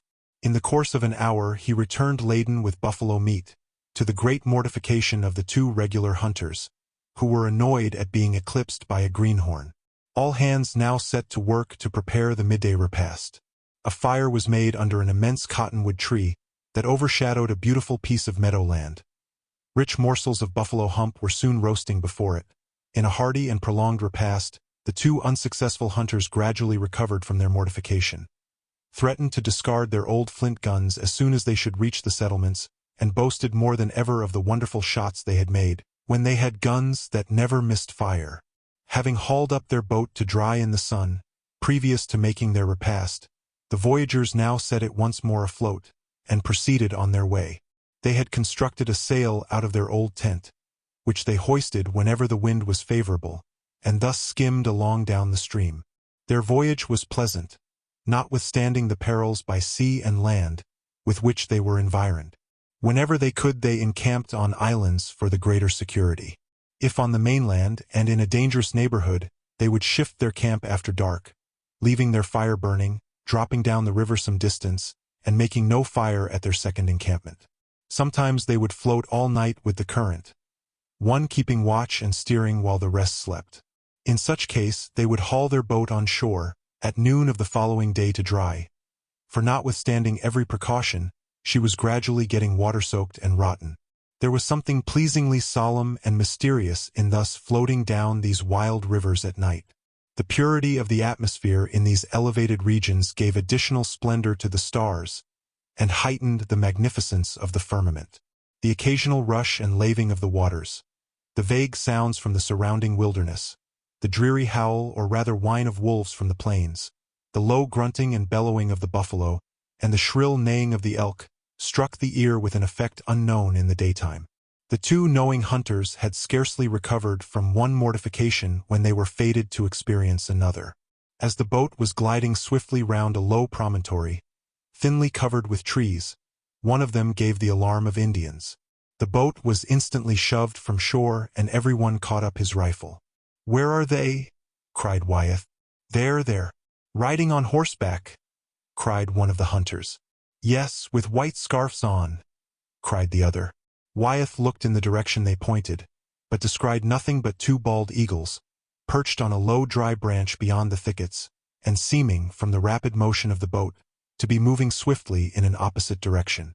The detection of this blunder in the two veterans, who prided themselves on the sureness and quickness of their sight, produced a hearty laugh at their expense, and put an end to their vauntings. The Yellowstone, above the confluence of the Bighorn, is a clear stream. Its waters were now gradually growing turbid, and assuming the yellow clay color of the Missouri. The current was about 4 miles an hour, with occasional rapids. Some of them dangerous, but the voyagers passed them all without accident. The banks of the river were in many places precipitous with strata of bituminous coal. They now entered a region abounding with buffalo, that ever-journeying animal, which moves in countless droves from point to point of the vast wilderness. Traversing plains, pouring through the intricate defile of mountains, swimming rivers, ever on the move, guided on its boundless migrations by some traditionary knowledge, like the finny tribes of the ocean, which, at certain seasons, find their mysterious paths across the deep and revisit the remotest shores. These great migratory herds of buffalo have their hereditary paths and highways, worn deep through the country, and making for the surest passes of the mountains, and the most practicable fords of the rivers. When once a great column is in full career, it goes straight forward, regardless of all obstacles, those in front being impelled by the moving mass behind. At such times they will break through a camp, trampling down everything in their course. It was the lot of the voyagers one night to encamp at one of these buffalo landing places, and exactly on the trail. They had not been long asleep, when they were awakened by a great bellowing, and tramping, and the rush and splash, and snorting of animals in the river. They had just time to ascertain that a buffalo army was entering the river on the opposite side, and making toward the landing place. With all haste they moved their boat and shifted their camp, by which time the head of the column had reached the shore, and came pressing up the bank. It was a singular spectacle, by the uncertain moonlight, to behold this countless throng making their way across the river, blowing and bellowing and splashing. Sometimes they pass in such dense and continuous column as to form a temporary dam across the river, the waters of which rise and rush over their backs, or between their squadrons. The roaring and rushing sound of one of these vast herds crossing a river may sometimes in a still night be heard for miles. The voyagers now had game in profusion. They could kill as many buffaloes as they pleased, and occasionally were wanton in their havoc, especially among scattered herds that came swimming near the boat. On one occasion, an old buffalo bull approached so near that the half-breeds must fain try to noose him as they would a wild horse. The noose was successfully thrown around his head, and secured him by the horns, and they now promised themselves ample sport. The buffalo made prodigious turmoil in the water, bellowing and blowing and floundering, and they all floated down the stream together. At length he found foothold on a sandbar, and taking to his heels, whirled the boat after him like a whale when harpooned, so that the hunters were obliged to cast off their rope, with which strange headgear the venerable bull made off to the prairies. On the 24th of August, the bull boat emerged, with its adventurous crew, into the broad bosom of the mighty Missouri. Here, about 6 miles above the mouth of the Yellowstone, the voyagers landed at Fort Union, the distributing post of the American Fur Company in the western country. It was a stockade fortress, about 220 feet square, pleasantly situated on a high bank.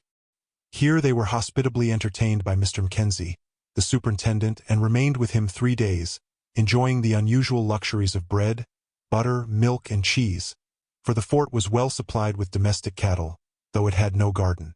The atmosphere of these elevated regions is said to be too dry for the culture of vegetables.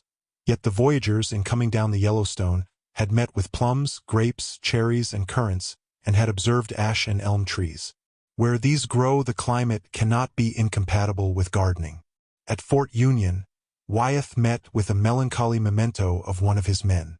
This was a powder flask, which a clerk had purchased from a Blackfoot warrior. It bore the initials of poor Moore, the unfortunate youth murdered the year previously, at Jackson's Hole by the Blackfeet, and whose bones had been subsequently found by Captain Bonneville. This flask had either been passed from hand to hand of the youth, or, perhaps, had been brought to the fort by the very savage who slew him. As the bull boat was now nearly worn out, and altogether unfit for the broader and more turbulent stream of the Missouri, it was given up, and a canoe of cottonwood about 20 feet long, fabricated by the Blackfeet, was purchased to supply its place. In this Wyeth hoisted his sail, and bidding adieu to the hospitable superintendent of Fort Union, turned his prow to the east, and set off down the Missouri. He had not proceeded many hours before, in the evening, he came to a large keel boat at anchor. It proved to be the boat of Captain William Sublette, freighted with munitions for carrying on a powerful opposition to the American Fur Company. The voyagers went on board, where they were treated with the hearty hospitality of the wilderness, and passed a social evening, talking over past scenes and adventures, and especially the memorable fight at Pierre's Hole. Here Milton Sublette determined to give up further voyaging in the canoe and remain with his brother. Accordingly, in the morning, the fellow voyagers took kind leave of each other, and Wyeth continued on his course. There was now no one on board of his boat that had ever voyaged on the Missouri. It was, however, all plain sailing down the stream, without any chance of missing the way. All day the voyagers pulled gently along, and landed in the evening and supped. Then re-embarking, they suffered the canoe to float down with the current, taking turns to watch and sleep. The night was calm and serene. The elk kept up a continual whinnying or squealing, being the commencement of the season when they are in heat. In the midst of the night the canoe struck on a sandbar, and all hands were roused by the rush and roar of the wild waters, which broke around her. They were all obliged to jump overboard, and work hard to get her off, which was accomplished with much difficulty. In the course of the following day they saw 3 grizzly bears at different times along the bank. The last one was on a point of land, and was evidently making for the river to swim across. The 2 half-breed hunters were now eager to repeat the maneuver of the noose, promising to entrap Bruin, and have rare sport in strangling and drowning him. Their only fear was that he might take fright and return to land before they could get between him and the shore. Holding back, therefore, until he was fairly committed in the center of the stream, they then pulled forward with might and main, so as to cut off his retreat and take him in the rear. One of the worthies stationed himself in the bow, with the cord and slip noose, the other, with the Nez Perce, managed the paddles. There was nothing further from the thoughts of honest Bruin, however, than to beat a retreat. Just as the canoe was drawing near, he turned suddenly round and made for it, with a horrible snarl and a tremendous show of teeth. The affrighted hunter called to his comrades to paddle off. Scarce had they turned the boat when the bear laid his enormous claws on the gunwale, and attempted to get on board. The canoe was nearly overturned, and a deluge of water came pouring over the gunwale. All was clamor, terror, and confusion. Everyone bawled out. The bear roared and snarled. One caught up a gun, but water had rendered it useless. Others handled their paddles more effectually, and beating old Bruin about the head and claws, obliged him to relinquish his hold. They now plied their paddles with might and main.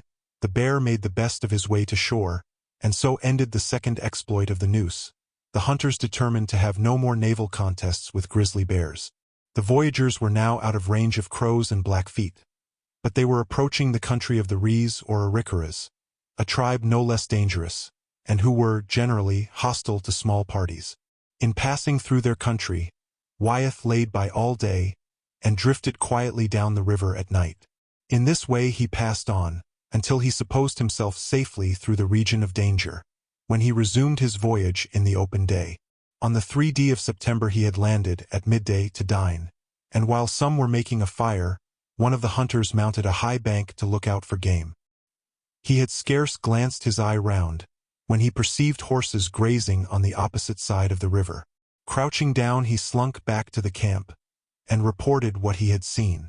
On further reconnoitering, the voyagers counted 21 lodges, and from the number of horses, computed that there must be nearly 100 Indians encamped there. They now drew their boat, with all speed and caution, into a thicket of water willows, and remained closely concealed all day. As soon as the night closed in they re-embarked. The moon would rise early, so that they had but about 2 hours of darkness to get past the camp. The night, however, was cloudy, with a blustering wind. Silently and with muffled oars, They glided down the river, keeping close under the shore opposite to the camp, watching its various lodges and fires, and the dark forms passing to and fro between them. Suddenly, on turning a point of land, they found themselves close upon a camp on their own side of the river. It appeared that not more than one half of the band had crossed. They were within a few yards of the shore. They saw distinctly the savages, some standing, some lying round the fire. Horses were grazing around. Some lodges were set up, others had been sent across the river. The red glare of the fires upon these wild groups and harsh faces, contrasted with the surrounding darkness, had a startling effect as the voyagers suddenly came upon the scene. The dogs of the camp perceived them and barked, but the Indians fortunately took no heed of their clamor. Wyeth instantly sheered his boat out into the stream, when unluckily it struck upon a sandbar and stuck fast. It was a perilous and trying situation, for he was fixed between the two camps and within rifle range of both. All hands jumped out into the water and tried to get the boat off, but as no one dared to give the word, they could not pull together, and their labor was in vain. In this way they labored for a long time, until Wyeth thought of giving a signal for a general heave by lifting his hat. The expedient succeeded. They launched their canoe again into deep water, and getting in, had the delight of seeing the camp fires of the savages soon fading in the distance. They continued underway the greater part of the night, until far beyond all danger from this band, when they pulled to shore and encamped. The following day was windy, and they came near upsetting their boat in carrying sail. Toward evening, the wind subsided and a beautiful calm night succeeded. They floated along with the current throughout the night, taking turns to watch and steer. The deep stillness of the night was occasionally interrupted by the neighing of the elk, the hoarse lowing of the buffalo, the hooting of large owls, and the screeching of the small ones, now and then the splash of a beaver, or the gong-like sound of the swan. Part of their voyage was extremely tempestuous, with high winds, tremendous thunder, and soaking rain, and they were repeatedly in extreme danger from driftwood and sunken trees. On one occasion, having continued to float at night, after the moon was down, they ran under a great snag or sunken tree, with dry branches above the water. These caught the mast, while the boat swung round, broadside to the stream, and began to fill with water. Nothing saved her from total wreck, but cutting away the mast. She then drove down the stream, but left one of the unlucky half-breeds clinging to the snag, like a monkey to a pole. It was necessary to run inshore, toil up laboriously, along the eddies and to attain some distance above the snag, when they launched forth again into the stream and floated down with it to his rescue. We forbear to detail all the circumstances and adventures of upward of a month's voyage, down the windings and doublings of this vast river, in the course of which they stopped occasionally at a post of one of the rival fur companies, or at a government agency for an Indian tribe.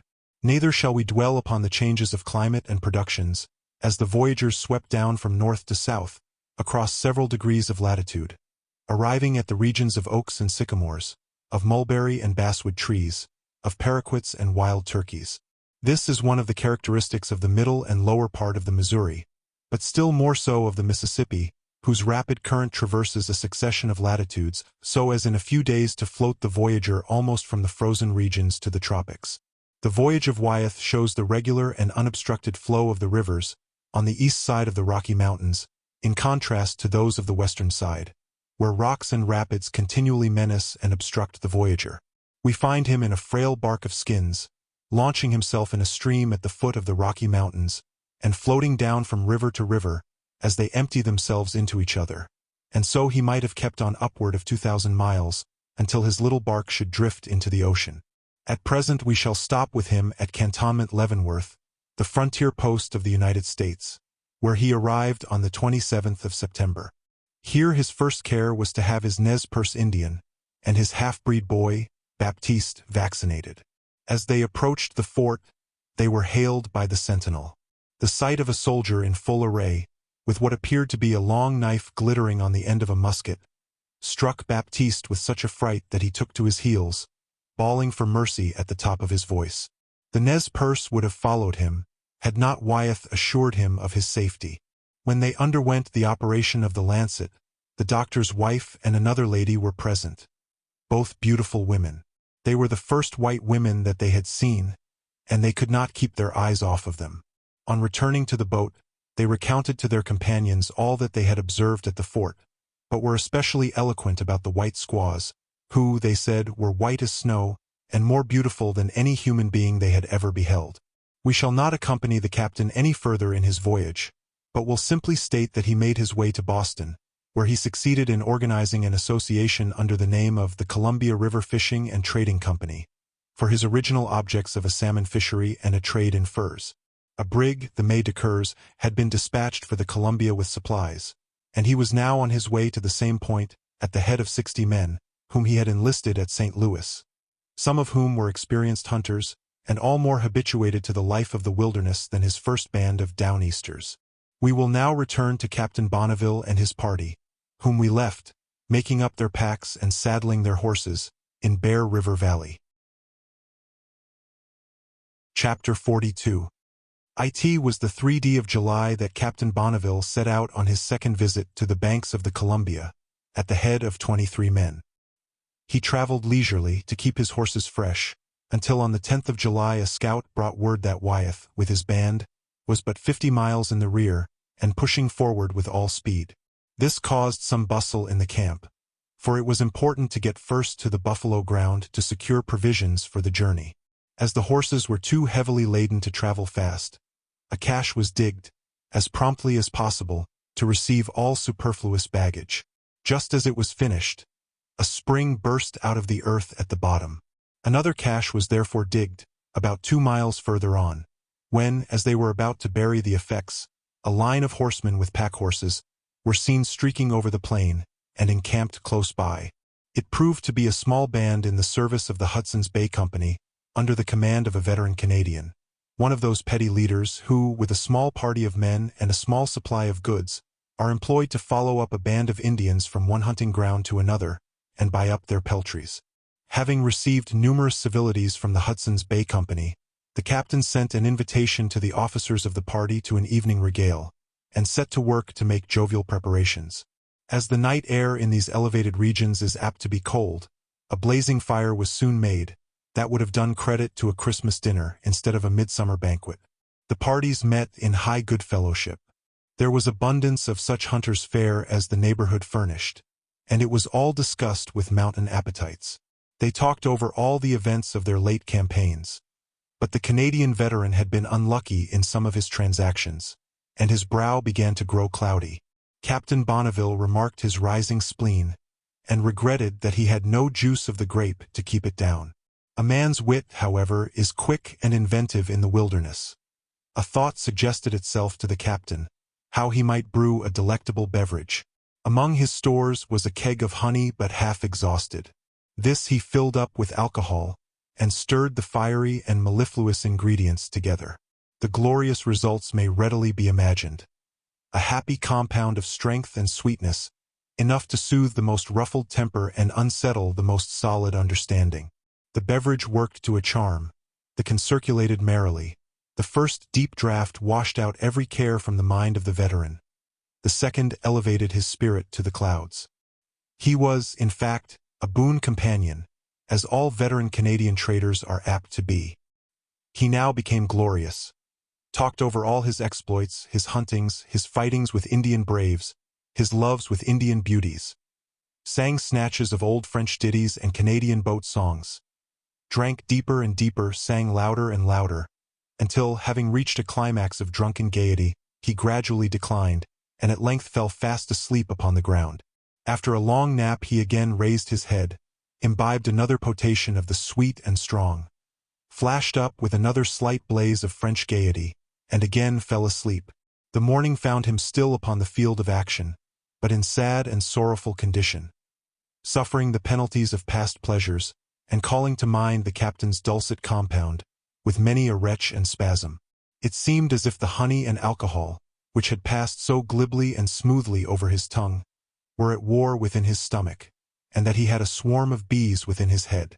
In short, so helpless and woebegone was his plight, that his party proceeded on their march without him.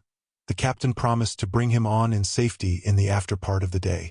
As soon as this party had moved off, Captain Bonneville's men proceeded to construct and fill their cache, and just as it was completed the party of Wyeth was descried at a distance.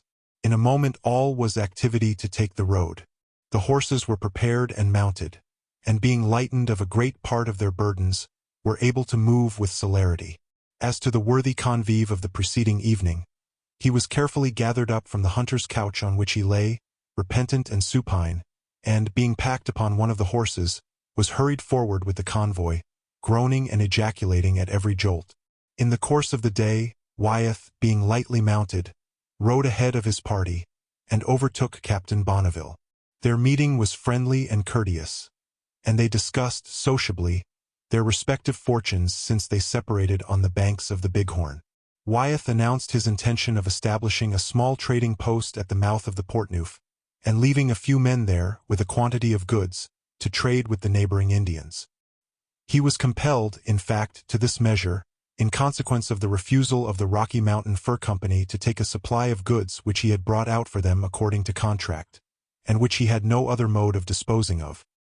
He further informed Captain Bonneville that the competition between the Rocky Mountain and American fur companies which had led to such nefarious stratagems and deadly feuds was at an end, they having divided the country between them, allotting boundaries within which each was to trade and hunt, so as not to interfere with the other. In company with Wyeth were traveling two men of science, Mr. Nuttall, the botanist, the same who ascended the Missouri at the time of the expedition to Astoria, and Mr. Townsend, an ornithologist. From these gentlemen we may look forward to important information concerning these interesting regions. There were 3 religious missionaries, also, bound to the shores of the Columbia, to spread the light of the gospel in that far wilderness. After riding for some time together in friendly conversation, Wyeth returned to his party, and Captain Bonneville continued to press forward, and to gain ground. At night he sent off the sadly sober and moralizing chief of the Hudson's Bay Company, under a proper escort, to rejoin his people, his route branching off in a different direction. The latter took a cordial leave of his host, hoping, on some future occasion, to repay his hospitality in kind. In the morning the captain was early on the march, throwing scouts out far ahead to scour hill and dale in search of buffalo. He had confidently expected to find game in abundance on the headwaters of the Portneuf, but on reaching that region, not a track was to be seen. At length, one of the scouts, who had made a wide sweep away to the headwaters of the Blackfoot River, discovered great herds quietly grazing in the adjacent meadows. He set out on his return to report his discoveries, but night overtaking him, he was kindly and hospitably entertained at the camp of Wyeth. As soon as day dawned he hastened to his own camp with the welcome intelligence, and about 10 o'clock of the same morning, Captain Bonneville's party were in the midst of the game. The packs were scarcely off the backs of the mules, when the runners, mounted on the fleetest horses, were full tilt after the buffalo.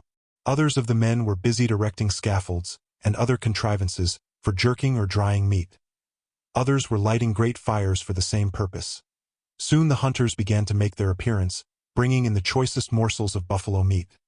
These were placed upon the scaffolds, and the whole camp presented a scene of singular hurry and activity. At daylight the next morning, the runners again took the field with similar success, and, after an interval of repose, made their third and last chase, about 12 o'clock. For by this time Wyeth's party was in sight.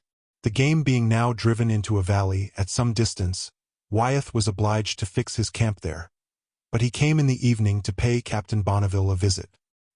He was accompanied by Captain Stewart, the amateur traveler, who had not yet sated his appetite for the adventurous life of the wilderness.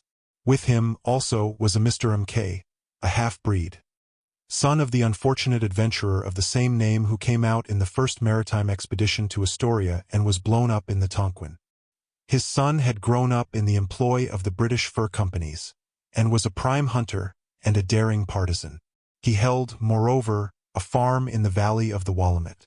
The 3 visitors, when they reached Captain Bonneville's camp, were surprised to find no one in it but himself and 3 men, his party being dispersed in all directions to make the most of their present chance for hunting. They remonstrated with him on the imprudence of remaining with so trifling a guard in a region so full of danger. Captain Bonneville vindicated the policy of his conduct. He never hesitated to send out all his hunters, when any important object was to be attained, and experience had taught him that he was most secure when his forces were thus distributed over the surrounding country. He then was sure that no enemy could approach from any direction without being discovered by his hunters, who have a quick eye for detecting the slightest signs of the proximity of Indians, and who would instantly convey intelligence to the camp. The captain now set to work with his men to prepare a suitable entertainment for his guests. It was a time of plenty in the camp, of prime hunter's dainties, of buffalo humps and buffalo tongues, and roasted ribs and broiled marrow bones. All these were cooked in hunter style, served up with a profusion known only on a plentiful hunting ground, and discussed with an appetite that would astonish the puny gourmands of the cities. But above all, and to give a bacchanalian grace to this truly masculine repast, the captain produced his mellifluous keg of home-brewed nectar, which had been so potent over the senses of the veteran of Hudson's Bay. Potations, pottle deep, again went round. Never did beverage excite greater glee, or meat with more rapturous commendation. The parties were fast advancing to that happy state which would have ensured ample cause for the next day's repentance, and the bees were already beginning to buzz about their ears, when a messenger came spurring to the camp with intelligence that Wyeth's people had got entangled in one of those deep and frightful ravines, piled with immense fragments of volcanic rock, which gashed the whole country about the headwaters of the Blackfoot River. The revel was instantly at an end. The keg of sweet and potent homebrewed was deserted, and the guests departed with all speed to aid in extricating their companions from the volcanic ravine. Chapter 43. Up and away is the first thought at daylight of the Indian trader, when a rival is at hand and distance is to be gained. Early in the morning, Captain Bonneville ordered the half-dried meat to be packed upon the horses, and leaving Wyeth and his party to hunt the scattered buffalo, pushed off rapidly to the east, to regain the plain of the Portneuf. His march was rugged and dangerous, through volcanic hills, broken into cliffs and precipices, and seamed with tremendous chasms, where the rocks rose like walls. On the second day, however, he encamped once more in the plain, and as it was still early some of the men strolled out to the neighboring hills. In casting their eyes round the country, they perceived a great cloud of dust rising in the south, and evidently approaching. Hastening back to the camp, they gave the alarm. Preparations were instantly made to receive an enemy, while some of the men, throwing themselves upon the running horses, kept for hunting, galloped off to reconnoiter. In a little while they made signals from a distance that all was friendly. By this time the cloud of dust had swept on as if hurried along by a blast, and a band of wild horsemen came dashing at full leap into the camp, yelling and whooping like so many maniacs. Their dresses, their accoutrements, their mode of riding, and their uncouth clamor made them seem a party of savages arrayed for war. But they proved to be principally half-breeds, and white men grown savage in the wilderness, who were employed as trappers and hunters in the service of the Hudson's Bay Company. Here was again high jinks in the camp. Captain Bonneville's men hailed these wild scampers as congenial spirits, or rather as the very game birds of their class. They entertained them with the hospitality of mountaineers, feasting them at every fire. At first, there were mutual details of adventures and exploits, and broad joking mingled with peals of laughter. Then came on boasting of the comparative merits of horses and rifles, which soon engrossed every tongue. This naturally led to racing and shooting at a mark. One trial of speed and skill succeeded another, shouts and acclamations rose from the victorious parties, fierce altercations succeeded, and a general melee was about to take place, when suddenly the attention of the quarrelers was arrested by a strange kind of Indian chant or chorus that seemed to operate upon them as a charm. Their fury was at an end. A tacit reconciliation succeeded, and the ideas of the whole mongrel crowd, whites, half-breeds and squaws, were turned in a new direction. They all formed into groups and, taking their places at the several fires, prepared for one of the most exciting amusements of the Nez Perces and the other tribes of the far west. The choral chant, in fact, which had thus acted as a charm, was a kind of wild accompaniment to the favorite Indian game of hand. This is played by two parties drawn out in opposite platoons before a blazing fire. It is in some respects like the old game of passing the ring or the button, and detecting the hand which holds it. In the present game, the object hidden, or the cache as it is called by the trappers, is a small splint of wood, or other diminutive article that may be concealed in the closed hand. This is passed backward and forward among the party in hand, while the party out of hand guess where it is concealed.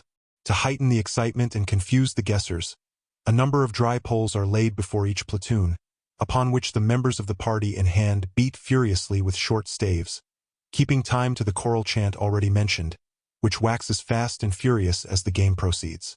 As large bets are staked upon the game, the excitement is prodigious.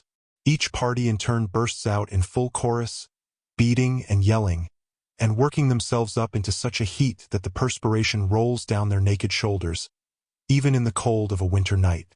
The bets are doubled and trebled as the game advances, the mental excitement increases almost to madness, and all the worldly effects of the gamblers are often hazarded upon the position of a straw. These gambling games were kept up throughout the night. Every fire glared upon a group that looked like a crew of maniacs at their frantic orgies, and the scene would have been kept up throughout the succeeding day, had not Captain Bonneville interposed his authority, and, at the usual hour, issued his marching orders. Proceeding down the course of Snake River, the hunters regularly returned to camp in the evening laden with wild geese, which were yet scarcely able to fly, and were easily caught in great numbers. It was now the season of the annual fish feast, with which the Indians in these parts celebrate the first appearance of the salmon in this river. These fish are taken in great numbers at the numerous falls of about 4 feet pitch. The Indians flank the shallow water just below, and spear them as they attempt to pass. In wide parts of the river, also, they place a sort of chevaux frise or fence of poles interwoven with withes, and forming an angle in the middle of the current, where a small opening is left for the salmon to pass. Around this opening the Indians station themselves on small rafts, and ply their spears with great success. The tablelands so common in this region have a sandy soil, inconsiderable in depth and covered with sage, or more properly speaking, wormwood. Below this is a level stratum of rock, riven occasionally by frightful chasms. The whole plain rises as it approaches the river, and terminates with high and broken cliffs, difficult to pass, and in many places so precipitous that it is impossible, for days together, to get down to the water's edge, to give drink to the horses. This obliges the traveler occasionally to abandon the vicinity of the river, and make a wide sweep into the interior. It was now far in the month of July, and the party suffered extremely from sultry weather and dusty traveling. The flies and gnats, too, were extremely troublesome to the horses, especially when keeping along the edge of the river where it runs between low sandbanks. Whenever the travelers encamped in the afternoon, the horses retired to the gravelly shores and remained there, without attempting to feed until the cool of the evening. As to the travelers, they plunged into the clear and cool current, to wash away the dust of the road and refresh themselves after the heat of the day. The nights were always cool and pleasant. At one place where they encamped for some time, the river was nearly 500 yards wide, and studded with grassy islands, adorned with groves of willow and cottonwood. Here the Indians were assembled in great numbers, and had barricaded the channels between the islands, to enable them to spear the salmon with greater facility. They were a timid race, and seemed unaccustomed to the sight of white men. Entering one of the huts, Captain Bonneville found the inhabitants just proceeding to cook a fine salmon. It is put into a pot filled with cold water, and hung over the fire. The moment the water begins to boil, the fish is considered cooked. Taking his seat unceremoniously, and lighting his pipe, the captain awaited the cooking of the fish, intending to invite himself to the repast. The owner of the hut seemed to take his intrusion in good part. While conversing with him, the captain felt something move behind him, and turning round and removing a few skins and old buffalo robes, discovered a young girl, about 14 years of age, crouched beneath, who directed her large black eyes full in his face, and continued to gaze in mute surprise and terror. The captain endeavored to dispel her fears, and drawing a bright ribbon from his pocket, attempted repeatedly to tie it round her neck. She jerked back at each attempt, uttering a sound very much like a snarl. Nor could all the blandishments of the captain, albeit a pleasant, good-looking, and somewhat gallant man, succeed in conquering the shyness of the savage little beauty. His attentions were now turned toward the parents, whom he presented with an awl and a little tobacco, and having thus secured their goodwill, continued to smoke his pipe and watch the salmon.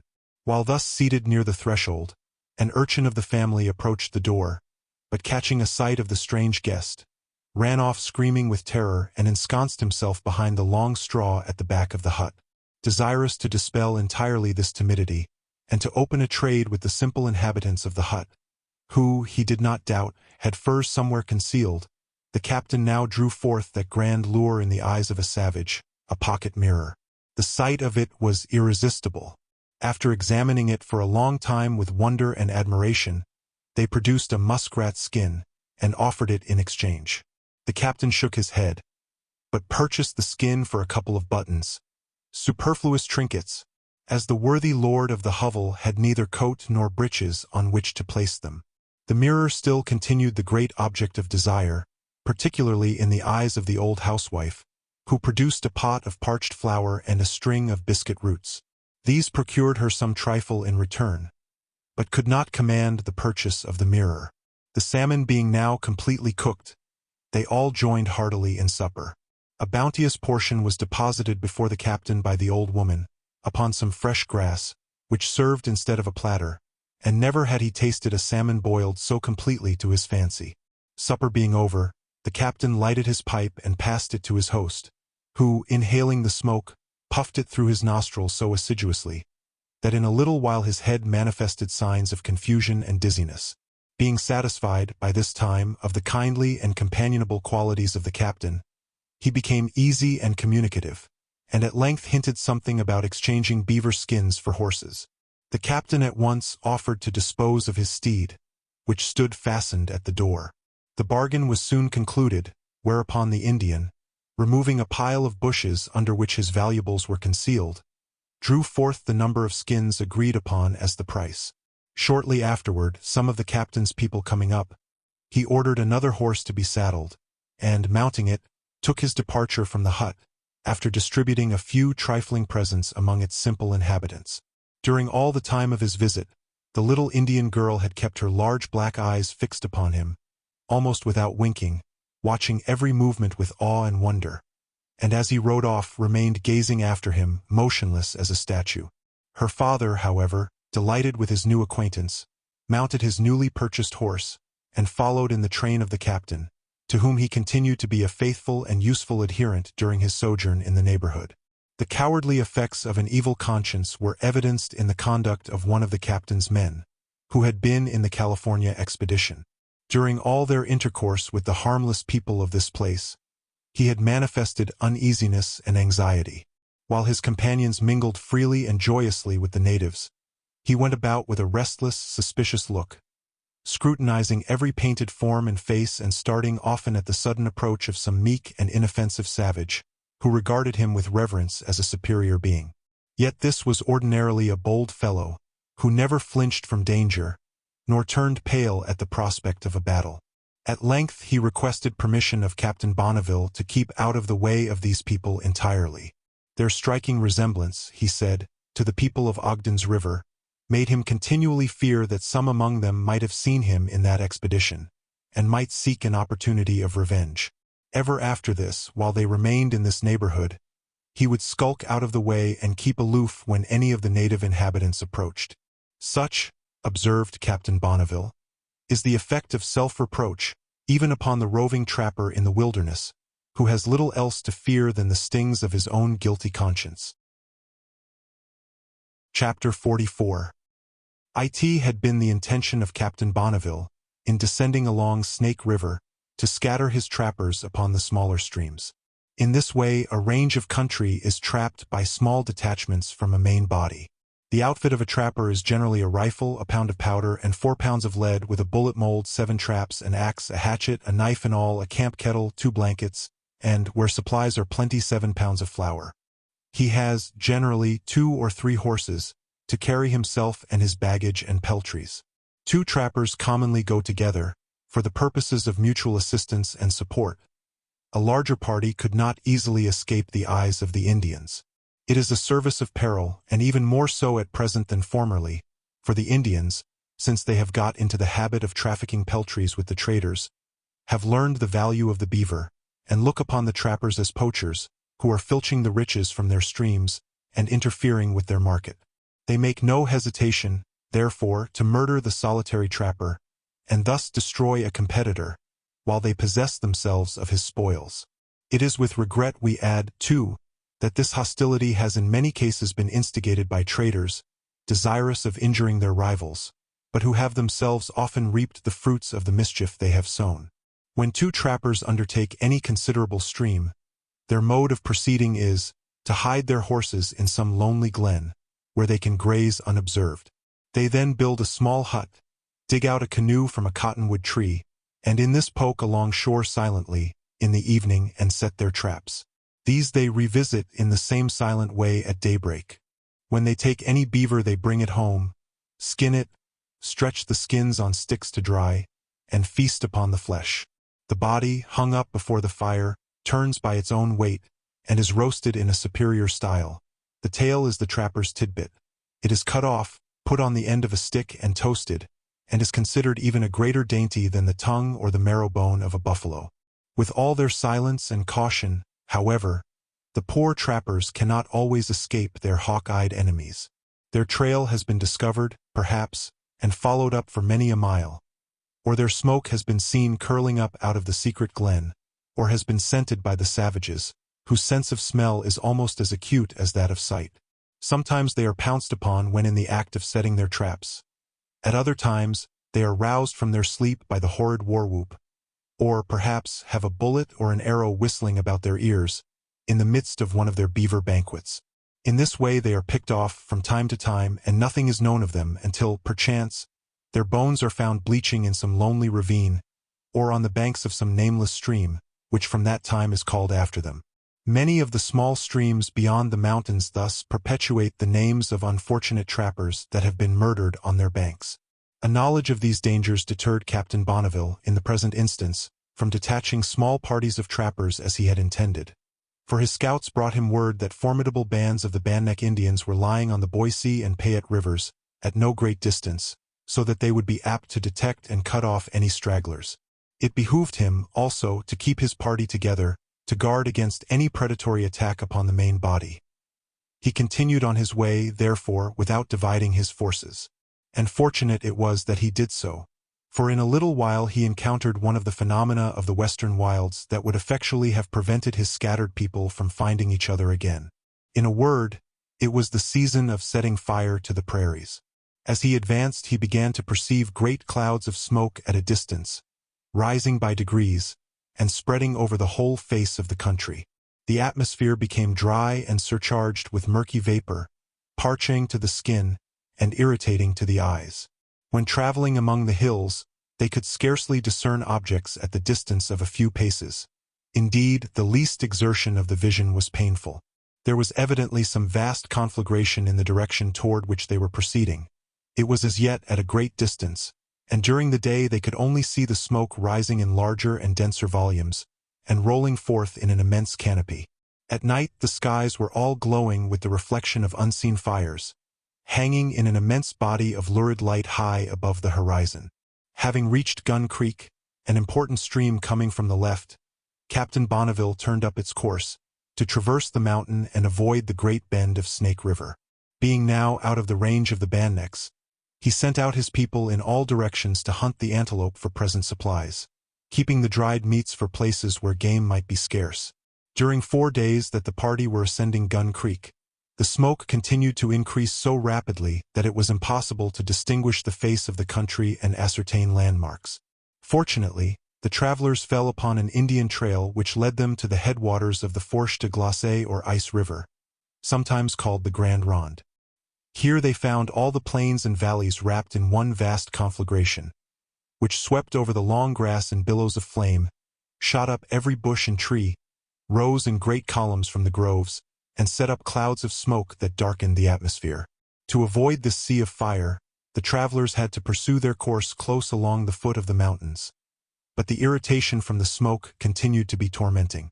The country about the headwaters of the Grand Ronde spreads out into broad and level prairies, extremely fertile, and watered by mountain springs and rivulets.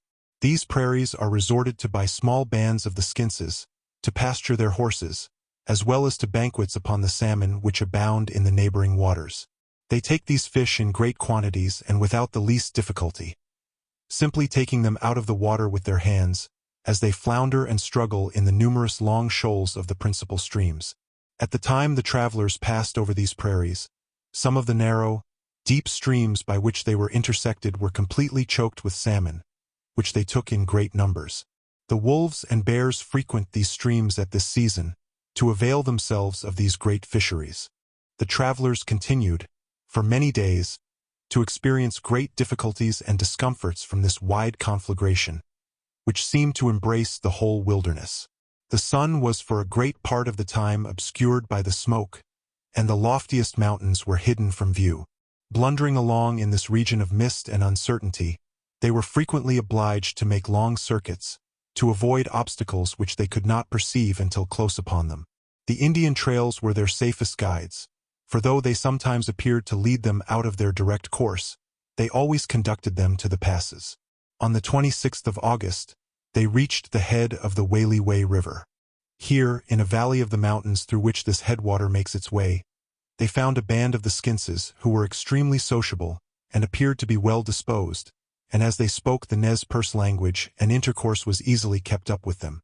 In the pastures on the bank of this stream, Captain Bonneville encamped for a time, for the purpose of recruiting the strength of his horses. Scouts were now sent out to explore the surrounding country and search for a convenient pass through the mountains toward the Willamette or Multnomah. After an absence of 20 days, they returned weary and discouraged. They had been harassed and perplexed in rugged mountain defile, where their progress was continually impeded by rocks and precipices. Often they had been obliged to travel along the edges of frightful ravines, where a false step would have been fatal. In one of these passes, a horse fell from the brink of a precipice, and would have been dashed to pieces had he not lodged among the branches of a tree, from which he was extricated with great difficulty. These, however, were not the worst of their difficulties and perils. The great conflagration of the country, which had harassed the main party in its march, was still more awful the further this exploring party proceeded. The flames which swept rapidly over the light vegetation of the prairies assumed a fiercer character and took a stronger hold amid the wooded glens and ravines of the mountains. Some of the deep gorges and defiles sent up sheets of flame, and clouds of lurid smoke, and sparks and cinders that in the night made them resemble the craters of volcanoes. The groves and forests, too, which crowned the cliffs, shot up their towering columns of fire, and added to the furnace glow of the mountains. With these stupendous sights were combined the rushing blasts caused by the rarefied air, which roared and howled through the narrow glens, and whirled forth the smoke and flames in impetuous wreaths. Ever and anon, too, was heard the crash of falling trees, sometimes tumbling from crags and precipices, with tremendous sounds. In the daytime, the mountains were wrapped in smoke so dense and blinding that the explorers, if by chance they separated, could only find each other by shouting. Often, too, they had to grope their way through the yet burning forests, in constant peril from the limbs and trunks of trees, which frequently fell across their path. At length they gave up the attempt to find a pass as hopeless, under actual circumstances, and made their way back to the camp to report their failure. Chapter 45. During the absence of this detachment, a sociable intercourse had been kept up between the main party and the Skinses, who had removed into the neighborhood of the camp. These people dwell about the waters of the Whaley Way and the adjacent country, and trade regularly with the Hudson's Bay Company, generally giving horses in exchange for the articles of which they stand in need. They bring beaver skins, also, to the trading posts, not procured by trapping, but by a course of internal traffic with the shy and ignorant Shoshokos and Tualikans, who keep in distant and unfrequented parts of the country, and will not venture near the trading houses. The Skinses hunt the deer and elk occasionally, and depend, for a part of the year, on fishing. Their main subsistence, however, is upon roots, especially the camash. This bulbous root is said to be of a delicious flavor and highly nutritious. The women dig it up in great quantities, steam it, and deposit it in caches for winter provisions. It grows spontaneously and absolutely covers the plains. This tribe was comfortably clad and equipped. They had a few rifles among them, and were extremely desirous of bartering for those of Captain Bonneville's men, offering a couple of good running horses for a light rifle. Their first-rate horses, however, were not to be procured from them on any terms. They almost invariably use ponies, but of a breed infinitely superior to any in the United States. They are fond of trying their speed and bottom, and of betting upon them. As Captain Bonneville was desirous of judging of the comparative merit of their horses, he purchased one of their racers, and had a trial of speed between that, an American, and a Shoshone, which were supposed to be well matched. The racecourse was for the distance of 1.5 miles out and back. For the first half-mile the American took the lead by a few hands, but, losing his wind, soon fell far behind, leaving the Shoshone and Skints to contend together. For 1.5 miles they went head and head, but at the turn the Skints took the lead and won the race with great ease, scarce drawing a quick breath when all was over. The Skintses, like the Nez Perces and the Flatheads, have a strong devotional feeling, which has been successfully cultivated by some of the resident personages of the Hudson's Bay Company. Sunday is invariably kept sacred among these tribes. They will not raise their camp on that day, unless in extreme cases of danger or hunger. Neither will they hunt, nor fish, nor trade, nor perform any kind of labor on that day. A part of it is passed in prayer and religious ceremonies. Some chief, who is generally at the same time what is called a medicine man, assembles the community. After invoking blessings from the deity, he addresses the assemblage, exhorting them to good conduct, to be diligent in providing for their families, to abstain from lying and stealing, to avoid quarreling or cheating in their play, and to be just and hospitable to all strangers who may be among them. Prayers and exhortations are also made early in the morning on weekdays. Sometimes all this is done by the chief from horseback, moving slowly about the camp with his hat on and uttering his exhortations with a loud voice.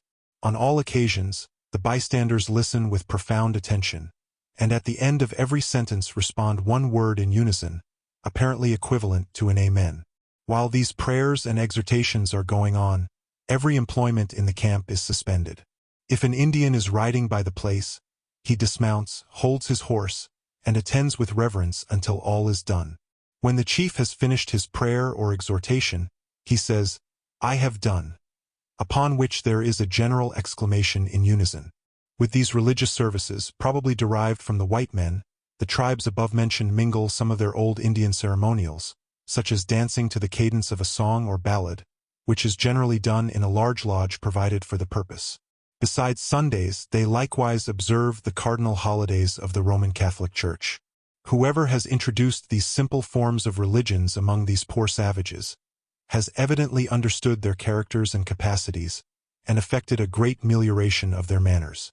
Of this we speak not merely from the testimony of Captain Bonneville, but likewise from that of Mr. Wyeth, who passed some months in a traveling camp of the Flatheads. "During the time I have been with them," says he, "I have never known an instance of theft among them. The least thing, even to a bead or pin, is brought to you if found, and often things that have been thrown away. Neither have I known any quarreling, nor lying.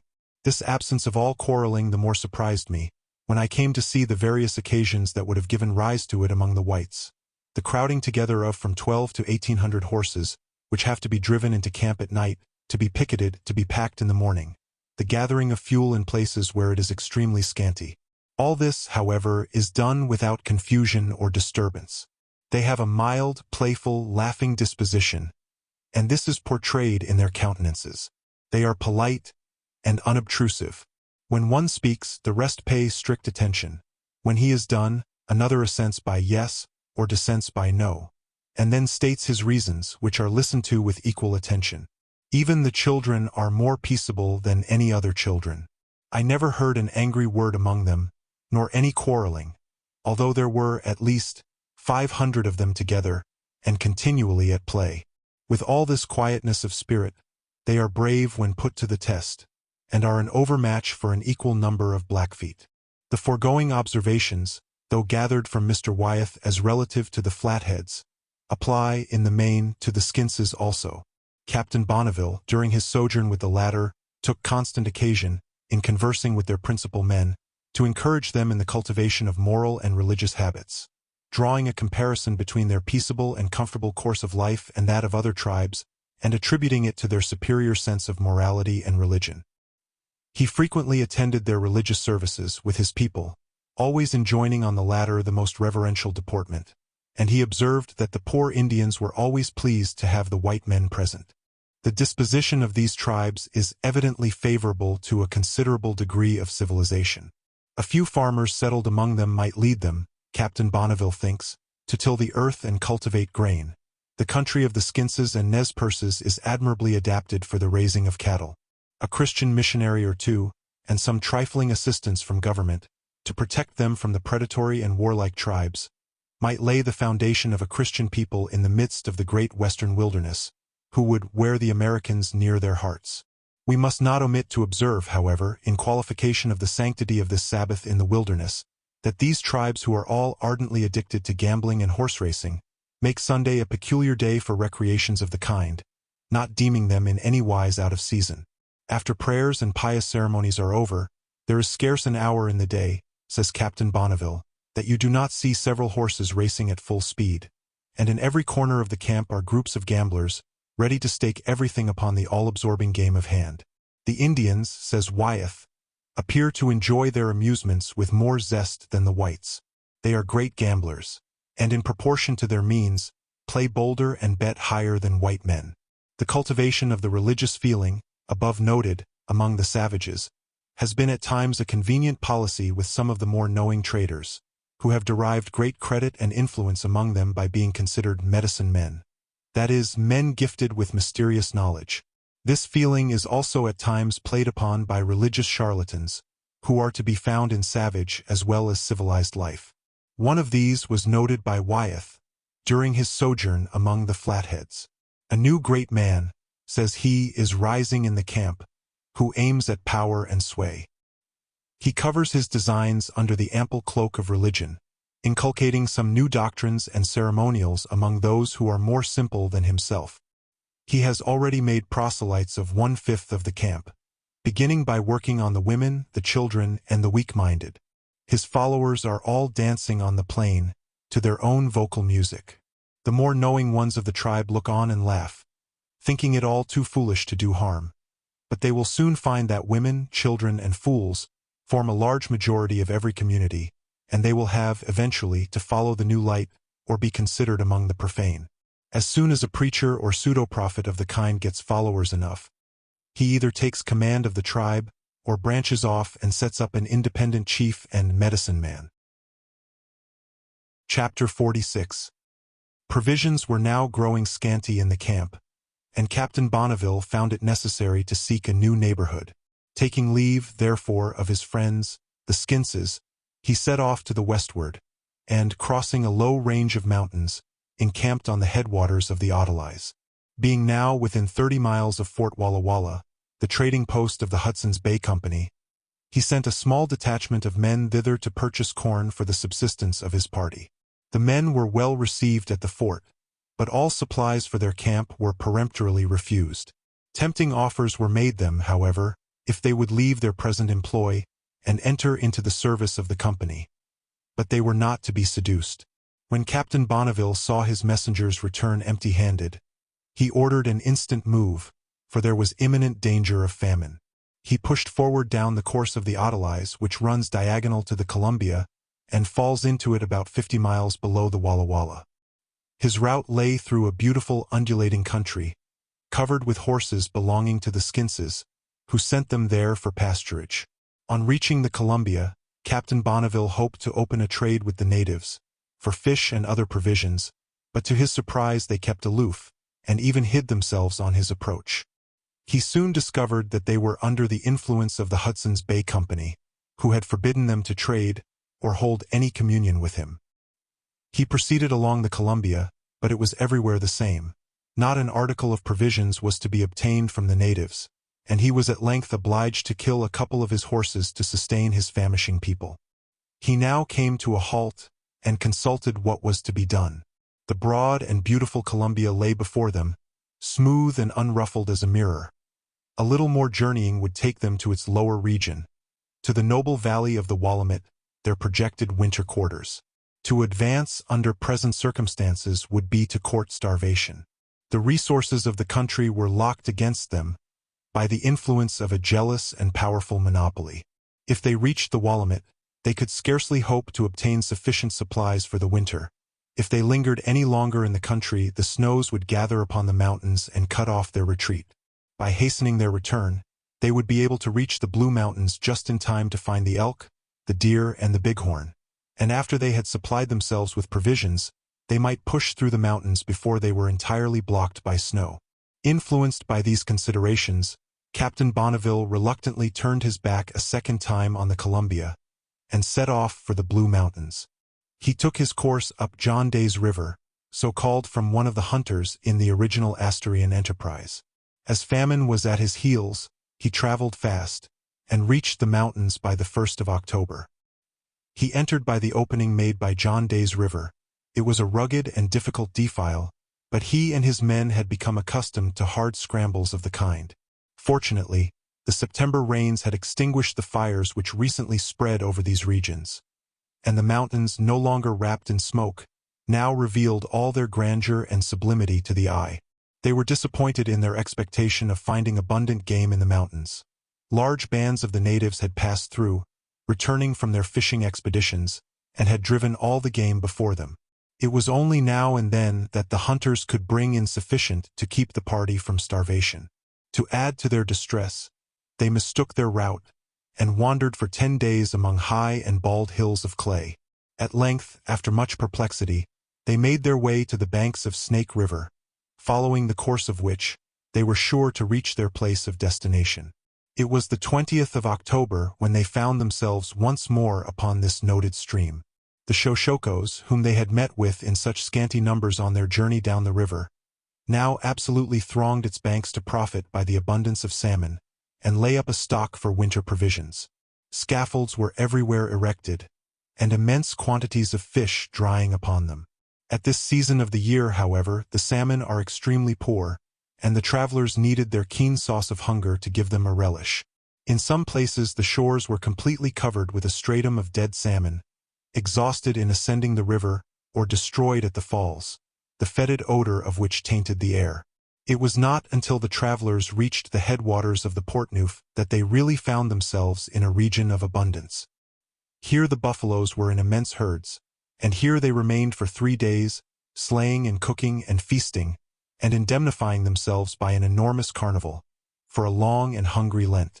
Their horses, too, found good pasturage, and enjoyed a little rest after a severe spell of hard traveling. During this period, 2 horsemen arrived at the camp, who proved to be messengers sent express for supplies from Montero's party, which had been sent to beat up the Crow country and the Black Hills, and to winter on the Arkansas. They reported that all was well with the party, but that they had not been able to accomplish the whole of their mission, and were still in the Crow country, where they should remain until joined by Captain Bonneville in the spring. The captain retained the messengers with him until the 17th of November, when, having reached the caches on Bear River and procured thence the required supplies, he sent them back to their party, appointing a rendezvous toward the last of June following on the forks of Wind River Valley in the Crow country. He now remained several days encamped near the caches, and having discovered a small band of Shoshones in his neighborhood, purchased from them lodges, furs, and other articles of winter comfort, and arranged with them to encamp together during the winter. The place designed by the captain for the wintering ground was on the upper part of Bear River, some distance off. He delayed approaching it as long as possible, in order to avoid driving off the buffaloes, which would be needed for winter provisions. He accordingly moved forward but slowly, merely as the want of game and grass obliged him to shift his position. The weather had already become extremely cold, and the snow lay to a considerable depth. To enable the horses to carry as much dried meat as possible, he caused a cache to be made, in which all the baggage that could be spared was deposited. This done, the party continued to move slowly toward their winter quarters. They were not doomed, however, to suffer from scarcity during the present winter. The people upon Snake River having chased off the buffaloes before the snow had become deep, immense herds now came trooping over the mountains, forming dark masses on their sides, from which their deep-mouthed bellowing sounded like the low peals and mutterings from a gathering thundercloud. In effect, the cloud broke, and down came the torrent thundering into the valley. It is utterly impossible, according to Captain Bonneville, to convey an idea of the effect produced by the sight of such countless throngs of animals of such bulk and spirit, all rushing forward as if swept on by a whirlwind. The long privation which the travelers had suffered gave uncommon ardor to their present hunting. One of the Indians attached to the party, finding himself on horseback in the midst of the buffaloes, without either rifle or bow and arrows, dashed after a fine cow that was passing close by him, and plunged his knife into her side with such lucky aim as to bring her to the ground. It was a daring deed, but hunger had made him almost desperate. The buffaloes are sometimes tenacious of life, and must be wounded in particular parts. A ball striking the shagged frontlet of a bull produces no other effect than a toss of the head and greater exasperation. On the contrary, a ball striking the forehead of a cow is fatal. Several instances occurred during this great hunting bout, of bulls fighting furiously after having received mortal wounds. Wyeth, also, was witness to an instance of the kind while encamped with Indians. During a grand hunt of the buffaloes, one of the Indians pressed a bull so closely that the animal turned suddenly on him. His horse stopped short or started back, and threw him. Before he could rise, the bull rushed furiously upon him, and gored him in the chest so that his breath came out at the aperture. He was conveyed back to the camp, and his wound was dressed. Giving himself up for slain, he called round him his friends, and made his will by word of mouth. It was something like a death chant, and at the end of every sentence those around responded in concord. He appeared no ways intimidated by the approach of death. "I think," adds Wyeth, "the Indians die better than the white men, perhaps from having less fear about the future. The buffaloes may be approached very near, if the hunter keeps to the leeward, but they are quick of scent, and will take the alarm and move off from a party of hunters to the windward, even when 2 miles distant." The vast herds which had poured down into the Bear River Valley were now snowbound, and remained in the neighborhood of the camp throughout the winter. This furnished the trappers and their Indian friends a perpetual carnival, so that to slay and eat seemed to be the main occupations of the day. It is astonishing what loads of meat it requires to cope with the appetite of a hunting camp. The ravens and wolves soon came in for their share of the good cheer. These constant attendants of the hunter gathered in vast numbers as the winter advanced.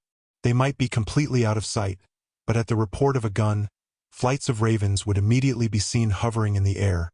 No one knew whence they came, while the sharp visages of the wolves would peep down from the brow of every hill, waiting for the hunter's departure to pounce upon the carcass. Besides the buffaloes, there were other neighbors snowbound in the valley, whose presence did not promise to be so advantageous. This was a band of Utah Indians who were encamped higher up on the river. They are a poor tribe that, in a scale of the various tribes inhabiting these regions, would rank between the Shoshones and the Shoshokos or root diggers, though more bold and warlike than the latter. They have but few rifles among them, and are generally armed with bows and arrows. As this band and the Shoshones were at deadly feud, on account of old grievances, and as neither party stood in awe of the other, it was feared some bloody scenes might ensue.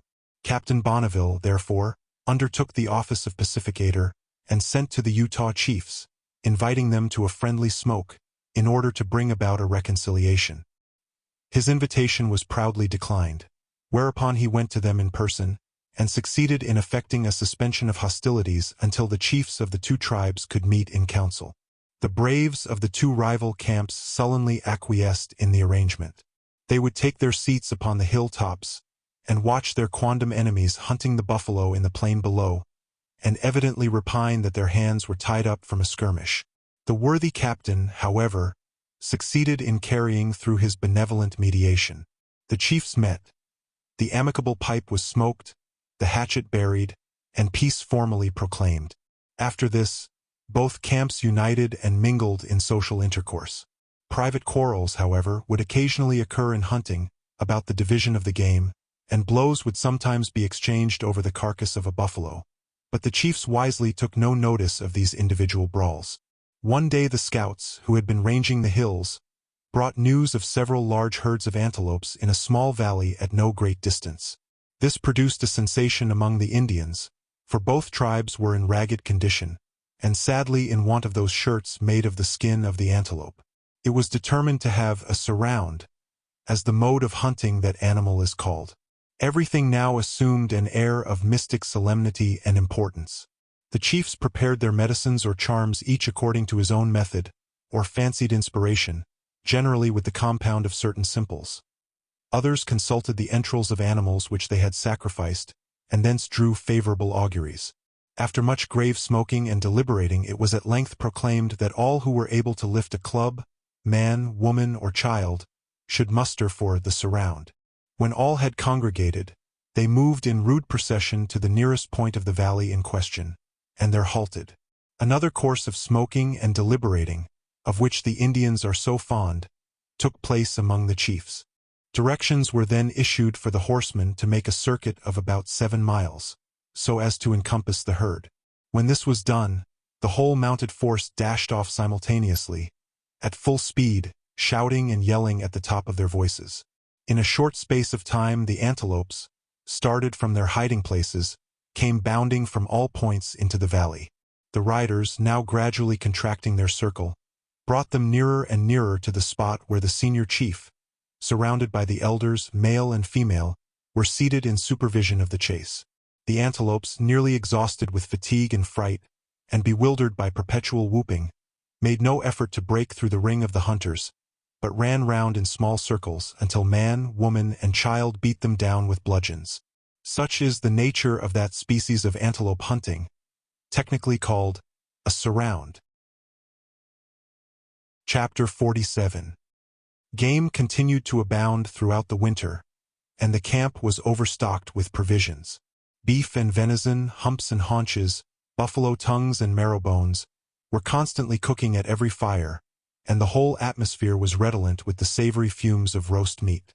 It was, indeed, a continual feast of fat things, and though there might be a lack of wine upon the lees, yet we have shown that a substitute was occasionally to be found in honey and alcohol. Both the Shoshones and the Utahs conducted themselves with great propriety. It is true, they now and then filched a few trifles from their good friends, the Big Hearts, when their backs were turned. But then, they always treated them to their faces with the utmost deference and respect, and good-humoredly vied with the trappers in all kinds of feats of activity and mirthful sports. The two tribes maintained toward each other also a friendliness of aspect which gave Captain Bonneville reason to hope that all past animosity was effectually buried. The two rival bands, however, had not long been mingled in this social manner before their ancient jealousy began to break out in a new form. The senior chief of the Shoshones was a thinking man, and a man of observation. He had been among the Nez Perces, listened to their new code of morality and religion received from the white men, and attended their devotional exercises. He had observed the effect of all this, in elevating the tribe in the estimation of the white men, and determined, by the same means, to gain for his own tribe a superiority over their ignorant rivals, the Utahs. He accordingly assembled his people, and promulgated among them the mongrel doctrines and form of worship of the Nez Perces, recommending the same to their adoption. The Shoshones were struck with the novelty, at least of the measure, and entered into it with spirit. They began to observe Sundays and holidays, and to have their devotional dances and chants and other ceremonials, about which the ignorant Utahs knew nothing, while they exerted their usual competition in shooting and horse racing, and the renowned game of hand. Matters were going on thus pleasantly and prosperously, in this motley community of white and red men, when one morning 2 stark free trappers, arrayed in the height of savage finery, and mounted on steeds as fine and as fiery as themselves, and all jingling with hawks' bells, came galloping with whoop and halloo into the camp. They were fresh from the winter encampment of the American Fur Company in the Green River Valley, and had come to pay their old comrades of Captain Bonneville's company a visit. An idea may be formed from the scenes we have already given of conviviality in the wilderness, of the manner in which these game birds were received by those of their feather in the camp. What feasting, what reveling, what boasting, what bragging, what ranting and roaring and racing and gambling, and squabbling and fighting, ensued among these boon companions. Captain Bonneville, it is true, maintained always a certain degree of law and order in his camp, and checked each fierce excess. But the trappers, in their seasons of idleness and relaxation, require a degree of license and indulgence, to repay them for the long privations and almost incredible hardships of their periods of active service. In the midst of all this feasting and frolicking, a freak of the tender passion intervened, and wrought a complete change in the scene. Among the Indian beauties in the camp of the Utahs and Shoshones, the free trappers discovered 2, who had whilom figured as their squaws. These connections frequently take place for a season, and sometimes continue for years, if not perpetually, but are apt to be broken when the free trapper starts off, suddenly, on some distant and rough expedition. In the present instance, these wild blades were anxious to regain their bells, nor were the latter loath once more to come under their protection. The free trapper combines, in the eye of an Indian girl, all that is dashing and heroic in a warrior of her own race, whose gait and garb and bravery he emulates, with all that is gallant and glorious in the white man. And then the indulgence with which he treats her, the finery in which he decks her out, the state in which she moves, the sway she enjoys over both his purse and person, instead of being the drudge and slave of an Indian husband, obliged to carry his pack, and build his lodge, and make his fire, and bear his cross humors and dry blows. No, there is no comparison in the eyes of an aspiring belle of the wilderness between a free trapper and an Indian brave. With respect to one of the parties, the matter was easily arranged. The beauty in question was a pert little Utah wench that had been taken prisoner in some war excursion by a Shoshone. She was readily ransomed for a few articles of trifling value, and forthwith figured about the camp in fine array, with rings on her fingers and bells on her toes, and a tossed-up coquettish air that made her the envy, admiration, and abhorrence of all the leathern-dressed, hard-working squaws of her acquaintance. As to the other beauty, it was quite a different matter. She had become the wife of a Shoshone brave. It is true he had another wife of older date than the one in question, who, therefore, took command in his household, and treated his new spouse as a slave, but the latter was the wife of his last fancy, his latest caprice, and was precious in his eyes. All attempt to bargain with him, therefore, was useless. The very proposition was repulsed with anger and disdain. The spirit of the trapper was roused. His pride was piqued as well as his passion. He endeavored to prevail upon his quondam mistress to elope with him. His horses were fleet, the winter nights were long and dark, before daylight they would be beyond the reach of pursuit, and once at the encampment in Green River Valley, they might set the whole band of Shoshones at defiance. The Indian girl listened and longed. Her heart yearned after the ease and splendor of condition of a trapper's bride, and throbbed to be free from the capricious control of the premier squaw, but she dreaded the failure of the plan and the fury of a Shoshone husband. They parted, the Indian girl in tears, and the madcap trapper more than ever, with his thwarted passion. Their interviews had, probably, been detected, and the jealousy of the Shoshone brave aroused. A clamor of angry voices was heard in his lodge, with the sound of blows, and of female weeping and lamenting. At night, as the trapper lay tossing on his pallet, a soft voice whispered at the door of his lodge. His mistress stood trembling before him. She was ready to follow whithersoever he should lead. In an instant he was up and out. He had 2 prime horses, sure and swift of foot, and of great wind. With stealthy quiet, they were brought up and saddled, and in a few moments he and his prize were careering over the snow, with which the whole country was covered. In the eagerness of escape, they had made no provision for their journey. Days must elapse before they could reach their haven of safety, and mountains and prairies be traversed, wrapped in all the desolation of winter. For the present, however, they thought of nothing but flight, urging their horses forward over the dreary wastes, and fancying, in the howling of every blast, they heard the yell of the pursuer. At early dawn, the Shoshone became aware of his loss. Mounting his swiftest horse, he set off in hot pursuit. He soon found the trail of the fugitives, and spurred on in hopes of overtaking them. The winds, however, which swept the valley, had drifted the light snow into the prints made by the horse's hoofs. In a little while he lost all trace of them, and was completely thrown out of the chase. He knew, however, the situation of the camp toward which they were bound, and a direct course through the mountains, by which he might arrive there sooner than the fugitives. Through the most rugged defile, therefore, he urged his course by day and night, scarce pausing until he reached the camp. It was some time before the fugitives made their appearance. 6 days had they traversed the wintry wilds. They came, haggard with hunger and fatigue, and their horses faltering under them. The first object that met their eyes on entering the camp was the Shoshone brave. He rushed, knife in hand, to plunge it in the heart that had proved false to him. The trapper threw himself before the cowering form of his mistress, and, exhausted as he was, prepared for a deadly struggle. The Shoshone paused. His habitual awe of the white man checked his arm. The trapper's friends crowded to the spot and arrested him. Parley ensued. A kind of con adjudication took place, such as frequently occurs in civilized life. A couple of horses were declared to be a fair compensation for the loss of a woman who had previously lost her heart. With this, the Shoshone brave was fain to pacify his passion. He returned to Captain Bonneville's camp, somewhat crestfallen, it is true, but parried the officious condolements of his friends by observing that 2 good horses were very good pay for 1 bad wife. Chapter 48. The winter was now breaking up. The snows were melted, from the hills, and from the lower parts of the mountains, and the time for decamping had arrived.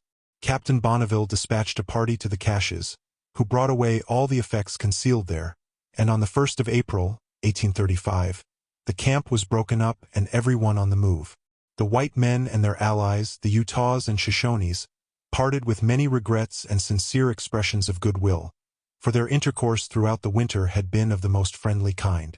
Captain Bonneville and his party passed by Ham's Fork, and reached the Colorado or Green River without accident, on the banks of which they remained during the residue of the spring.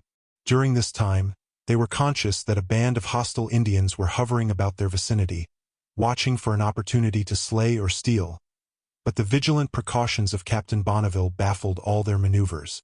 In such dangerous times, the experienced mountaineer is never without his rifle even in camp.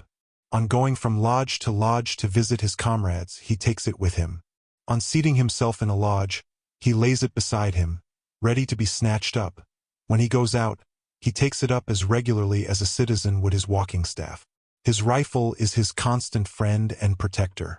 On the 10th of June, the party was a little to the east of the Wind River Mountains, where they halted for a time in excellent pasturage, to give their horses a chance to recruit their strength for a long journey, for it was Captain Bonneville's intention to shape his course to the settlements. Having already been detained by the complication of his duties, and by various losses and impediments, far beyond the time specified in his leave of absence. While the party was thus reposing in the neighborhood of the Wind River Mountains, a solitary free trapper rode one day into the camp, and accosted Captain Bonneville. He belonged, he said, to a party of 30 hunters, who had just passed through the neighborhood, but whom he had abandoned in consequence of their ill treatment of a brother trapper, whom they had cast off from their party, and left with his bag and baggage, and an Indian wife into the bargain, in the midst of a desolate prairie. The horseman gave a piteous account of the situation of this helpless pair, and solicited the loan of horses to bring them and their effects to the camp. The captain was not a man to refuse assistance to anyone in distress, especially when there was a woman in the case. Horses were immediately dispatched, with an escort, to aid the unfortunate couple. The next day they made their appearance with all their effects. The man, a stalwart mountaineer, with a peculiarly game look. The woman, a young Blackfoot beauty, arrayed in the trappings and trinketry of a free trapper's bride. Finding the woman to be quick-witted and communicative, Captain Bonneville entered into conversation with her, and obtained from her many particulars concerning the habits and customs of her tribe, especially their wars and huntings. They pride themselves upon being the best legs of the mountains, and hunt the buffalo on foot. This is done in springtime, when the frosts have thawed and the ground is soft. The heavy buffaloes then sink over their hoofs at every step, and are easily overtaken by the Blackfeet, whose fleet steps press lightly on the surface. It is said, however, that the buffaloes on the Pacific side of the Rocky Mountains are fleeter and more active than on the Atlantic side. Those upon the plains of the Columbia can scarcely be overtaken by a horse that would outstrip the same animal in the neighborhood of the Platte, the usual hunting ground of the Blackfeet. In the course of further conversation, Captain Bonneville drew from the Indian woman her whole story, which gave a picture of savage life, and of the drudgery and hardships to which an Indian wife is subject. "I was the wife," said she, "of a Blackfoot warrior, and I served him faithfully. Who was so well served as he? Whose lodge was so well provided, or kept so clean? I brought wood in the morning, and placed water always at hand. I watched for his coming, and he found his meat cooked and ready. If he rose to go forth, there was nothing to delay him. I searched the thought that was in his heart, to save him the trouble of speaking. When I went abroad on errands for him, the chiefs and warriors smiled upon me, and the young braves spoke soft things in secret. But my feet were in the straight path, and my eyes could see nothing but him. When he went out to hunt or to war, who aided to equip him but I? When he returned, I met him at the door. I took his gun, and he entered without further thought. While he sat and smoked, I unloaded his horses, tied them to the stakes, brought in their loads, and was quickly at his feet. If his moccasins were wet, I took them off and put on others which were dry and warm. I dressed all the skins he had taken in the chase. He could never say to me, "Why is it not done?" He hunted the deer, the antelope, and the buffalo, and he watched for the enemy. Everything else was done by me. When our people moved their camp, he mounted his horse and rode away, free as though he had fallen from the skies. He had nothing to do with the labor of the camp. It was I that packed the horses and led them on the journey. When we halted in the evening and he sat with the other braves and smoked, it was I that pitched his lodge. And when he came to eat and sleep, his supper and his bed were ready. I served him faithfully, and what was my reward? A cloud was always on his brow, and sharp lightning on his tongue. I was his dog, and not his wife. Who was it that scarred and bruised me? It was he. My brother saw how I was treated. His heart was big for me. He begged me to leave my tyrant and fly. Where could I go? If retaken, who would protect me? My brother was not a chief. He could not save me from blows and wounds, perhaps death. At length I was persuaded. I followed my brother from the village. He pointed away to the Nez Perces, and bade me go and live in peace among them. We parted. On the third day I saw the lodges of the Nez Perces before me. I paused for a moment and had no heart to go on. But my horse neighed, and I took it as a good sign, and suffered him to gallop forward. In a little while I was in the midst of the lodges. As I sat silent on my horse, the people gathered round me, and inquired whence I came. I told my story. A chief now wrapped his blanket close around him, and bade me dismount. I obeyed. He took my horse to lead him away. My heart grew small within me. I felt, on parting with my horse, as if my last friend was gone. I had no words, and my eyes were dry. As he led off my horse, a young brave stepped forward. "Are you a chief of the people?" cried he. "Do we listen to you in council, and follow you in battle? Behold, a stranger flies to our camp from the dogs of Blackfeet, and asks protection. Let shame cover your face. The stranger is a woman, and alone. If she were a warrior or had a warrior at her side, your heart would not be big enough to take her horse. But he is yours. By right of war you may claim him. But look, his bow was drawn, and the arrow ready. You never shall cross his back." The arrow pierced the heart of the horse, and he fell dead. An old woman said she would be my mother. She led me to her lodge. My heart was thawed by her kindness, and my eyes burst forth with tears, like the frozen fountains in springtime. She never changed, but as the days passed away, was still a mother to me. The people were loud in praise of the young brave, and the chief was ashamed. I lived in peace. A party of trappers came to the village, and one of them took me for his wife. This is he. I am very happy. He treats me with kindness, and I have taught him the language of my people. As we were traveling this way, some of the Blackfeet warriors beset us, and carried off the horses of the party. We followed, and my husband held a parley with them. The guns were laid down, and the pipe was lighted. But some of the white men attempted to seize the horses by force, and then a battle began. The snow was deep, the white men sank into it at every step, but the red men, with their snowshoes, passed over the surface like birds, and drove off many of the horses in sight of their owners. With those that remained we resumed our journey. At length words took place between the leader of the party and my husband. He took away our horses, which had escaped in the battle, and turned us from his camp. My husband had one good friend among the trappers. That is he, pointing to the man who had asked assistance for them. He is a good man. His heart is big.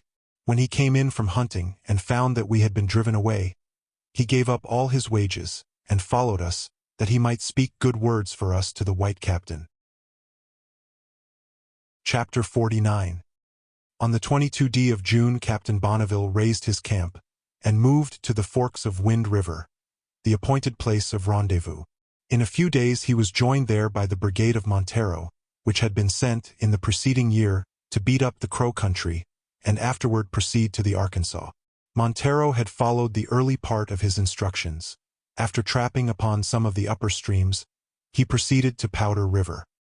Here he fell in with the Crow villages or bands, who treated him with unusual kindness, and prevailed upon him to take up his winter quarters among them. The Crows at that time were struggling almost for existence with their old enemies, the Blackfeet, who, in the past year, had picked off the flower of their warriors in various engagements, and among the rest Arapuish, the friend of the white men. That sagacious and magnanimous chief had beheld, with grief, the ravages which war was making in his tribe, and that it was declining in force, and must eventually be destroyed unless some signal blow could be struck to retrieve its fortunes. In a pitched battle of the two tribes, he made a speech to his warriors, urging them to set everything at hazard in one furious charge, which done, he led the way into the thickest of the foe. He was soon separated from his men, and fell covered with wounds, but his self-devotion was not in vain. The Blackfeet were defeated, and from that time the Crows plucked up fresh heart, and were frequently successful. Montero had not been long encamped among them, when he discovered that the Blackfeet were hovering about the neighborhood. One day the hunters came galloping into the camp, and proclaimed that a band of the enemy was at hand. The Crows flew to arms, leaped on their horses, and dashed out in squadrons in pursuit. They overtook the retreating enemy in the midst of a plain. A desperate fight ensued. The Crows had the advantage of numbers, and of fighting on horseback. The greater part of the Blackfeet were slain. The remnant took shelter in a close thicket of willows, where the horse could not enter, whence they plied their bows vigorously. The Crows drew off out of bowshot, and endeavored, by taunts and bravados, to draw the warriors out of their retreat. A few of the best mounted among them rode apart from the rest. One of their number then advanced alone, with that martial air and equestrian grace for which the tribe is noted. When within an arrow's flight of the thicket, he loosened his rein, urged his horse to full speed, threw his body on the opposite side, so as to hang by one leg, and present no mark to the foe. In this way he swept along in front of the thicket, launching his arrows from under the neck of his steed. Then, regaining his seat in the saddle, he wheeled round and returned whooping and scoffing to his companions, who received him with yells of applause. Another and another horseman repeated this exploit, but the Blackfeet were not to be taunted out of their safe shelter. The victors feared to drive desperate men to extremities, so they forbore to attempt the thicket. Toward night they gave over the attack, and returned all glorious with the scalps of the slain. Then came on the usual feasts and triumphs, the scalp dance of warriors round the ghastly trophies, and all the other fierce revelry of barbarous warfare. When the braves had finished with the scalps, they were, as usual, given up to the women and children, and made the objects of new parades and dances. They were then treasured up as invaluable trophies and decorations by the braves who had won them. It is worthy of note that the scalp of a white man, either through policy or fear, is treated with more charity than that of an Indian. The warrior who won it is entitled to his triumph if he demands it. In such case, the war party alone dance round the scalp. It is then taken down, and the shagged frontlet of a buffalo substituted in its place, and abandoned to the triumph and insults of the million. To avoid being involved in these guerrillas, as well as to escape from the extremely social intercourse of the Crows, which began to be oppressive, Montero moved to the distance of several miles from their camps, and there formed a winter cantonment of huts. He now maintained a vigilant watch at night. Their horses, which were turned loose to graze during the day, under heedful eyes, were brought in at night, and shut up in strong pens, built of large logs of cottonwood. The snows, during a portion of the winter, were so deep that the poor animals could find but little sustenance. Here and there a tuft of grass would peer above the snow, but they were in general driven to browse the twigs and tender branches of the trees. When they were turned out in the morning, the first moments of freedom from the confinement of the pen were spent in frisking and gambling. This done, They went soberly and sadly to work, to glean their scanty subsistence for the day. In the meantime, the men stripped the bark of the cottonwood tree for the evening fodder. As the poor horses would return toward night, with sluggish and dispirited air, the moment they saw their owners approaching them with blankets filled with cottonwood bark, their whole demeanor underwent a change. A universal neighing and capering took place. They would rush forward, smell to the blankets, paw the earth, snort, whinny and prance round with head and tail erect, until the blankets were opened, and the welcome provender spread before them. These evidences of intelligence and gladness were frequently recounted by the trappers as proving the sagacity of the animal. These veteran rovers of the mountains look upon their horses as in some respects gifted with almost human intellect. An old and experienced trapper, when mounting guard upon the camp in dark nights and times of peril, gives heedful attention to all the sounds and signs of the horses. No enemy enters nor approaches the camp without attracting their notice, and their movements not only give a vague alarm, but it is said, will even indicate to the knowing trapper the very quarter whence the danger threatens. In the daytime, too, while a hunter is engaged on the prairie, cutting up the deer or buffalo he has slain, he depends upon his faithful horse as a sentinel. The sagacious animal sees and smells all round him, and by his starting and whinnying, gives notice of the approach of strangers. There seems to be a dumb communion and fellowship, a sort of fraternal sympathy between the hunter and his horse. They mutually rely upon each other for company and protection. And nothing is more difficult, it is said, than to surprise an experienced hunter on the prairie while his old and favorite steed is at his side. Montero had not long removed his camp from the vicinity of the Crows and fixed himself in his new quarters, when the Blackfeet marauders discovered his cantonment and began to haunt the vicinity. He kept up a vigilant watch, however, and foiled every attempt of the enemy, who, at length, seemed to have given up in despair and abandoned the neighborhood. The trappers relaxed their vigilance, therefore, and one night, after a day of severe labor, no guards were posted, and the whole camp was soon asleep. Toward midnight, however, the lightest sleepers were roused by the trampling of hoofs, and, giving the alarm, the whole party were immediately on their legs and hastened to the pens. The bars were down, but no enemy was to be seen or heard, and the horses being all found hard by, it was supposed the bars had been left down through negligence. All were once more asleep, when, in about an hour, there was a second alarm, and it was discovered that several horses were missing. The rest were mounted, and so spirited a pursuit took place, that 18 of the number carried off were regained, and but 3 remained in possession of the enemy. Traps for wolves had been set about the camp the preceding day. In the morning it was discovered that a Blackfoot was entrapped by one of them, but had succeeded in dragging it off. His trail was followed for a long distance which he must have limped alone. At length he appeared to have fallen in with some of his comrades, who had relieved him from his painful encumbrance. These were the leading incidents of Montero's campaign in the Crow country. The united parties now celebrated the 4th of July, in rough hunter style, with hearty conviviality, after which Captain Bonneville made his final arrangements. Leaving Montero with a brigade of trappers to open another campaign, he put himself at the head of the residue of his men, and set off on his return to civilized life. We shall not detail his journey along the course of the Nebraska, and so, from point to point of the wilderness, until he and his band reached the frontier settlements on the 22d of August. Here, according to his own account, his cavalcade might have been taken for a procession of tatterdemalion savages, for the men were ragged almost to nakedness, and had contracted a wildness of aspect during 3 years of wandering in the wilderness. A few hours in a populous town, however, produced a magical metamorphosis. Hats of the most ample brim and longest nap, coats with buttons that shone like mirrors, and pantaloons of the most ample plenitude, took place of the well-worn trappers' equipments, and the happy wearers might be seen strolling about in all directions, scattering their silver like sailors just from a cruise. The worthy captain, however, seems by no means to have shared the excitement of his men, on finding himself once more in the thronged resorts of civilized life, but, on the contrary, to have looked back to the wilderness with regret. Though the prospect, says he, of once more tasting the blessings of peaceful society, and passing days and nights under the calm guardianship of the laws, was not without its attractions. Yet to those of us whose whole lives had been spent in the stirring excitement and perpetual watchfulness of adventures in the wilderness, The change was far from promising an increase of that contentment and inward satisfaction most conducive to happiness. He who, like myself, has roved almost from boyhood among the children of the forest, and over the unfurrowed plains and rugged heights of the western wastes, will not be startled to learn that notwithstanding all the fascinations of the world on the civilized side of the mountains, I would fain make my bow to the splendors and gaieties of the metropolis, and plunge again amidst the hardships and perils of the wilderness.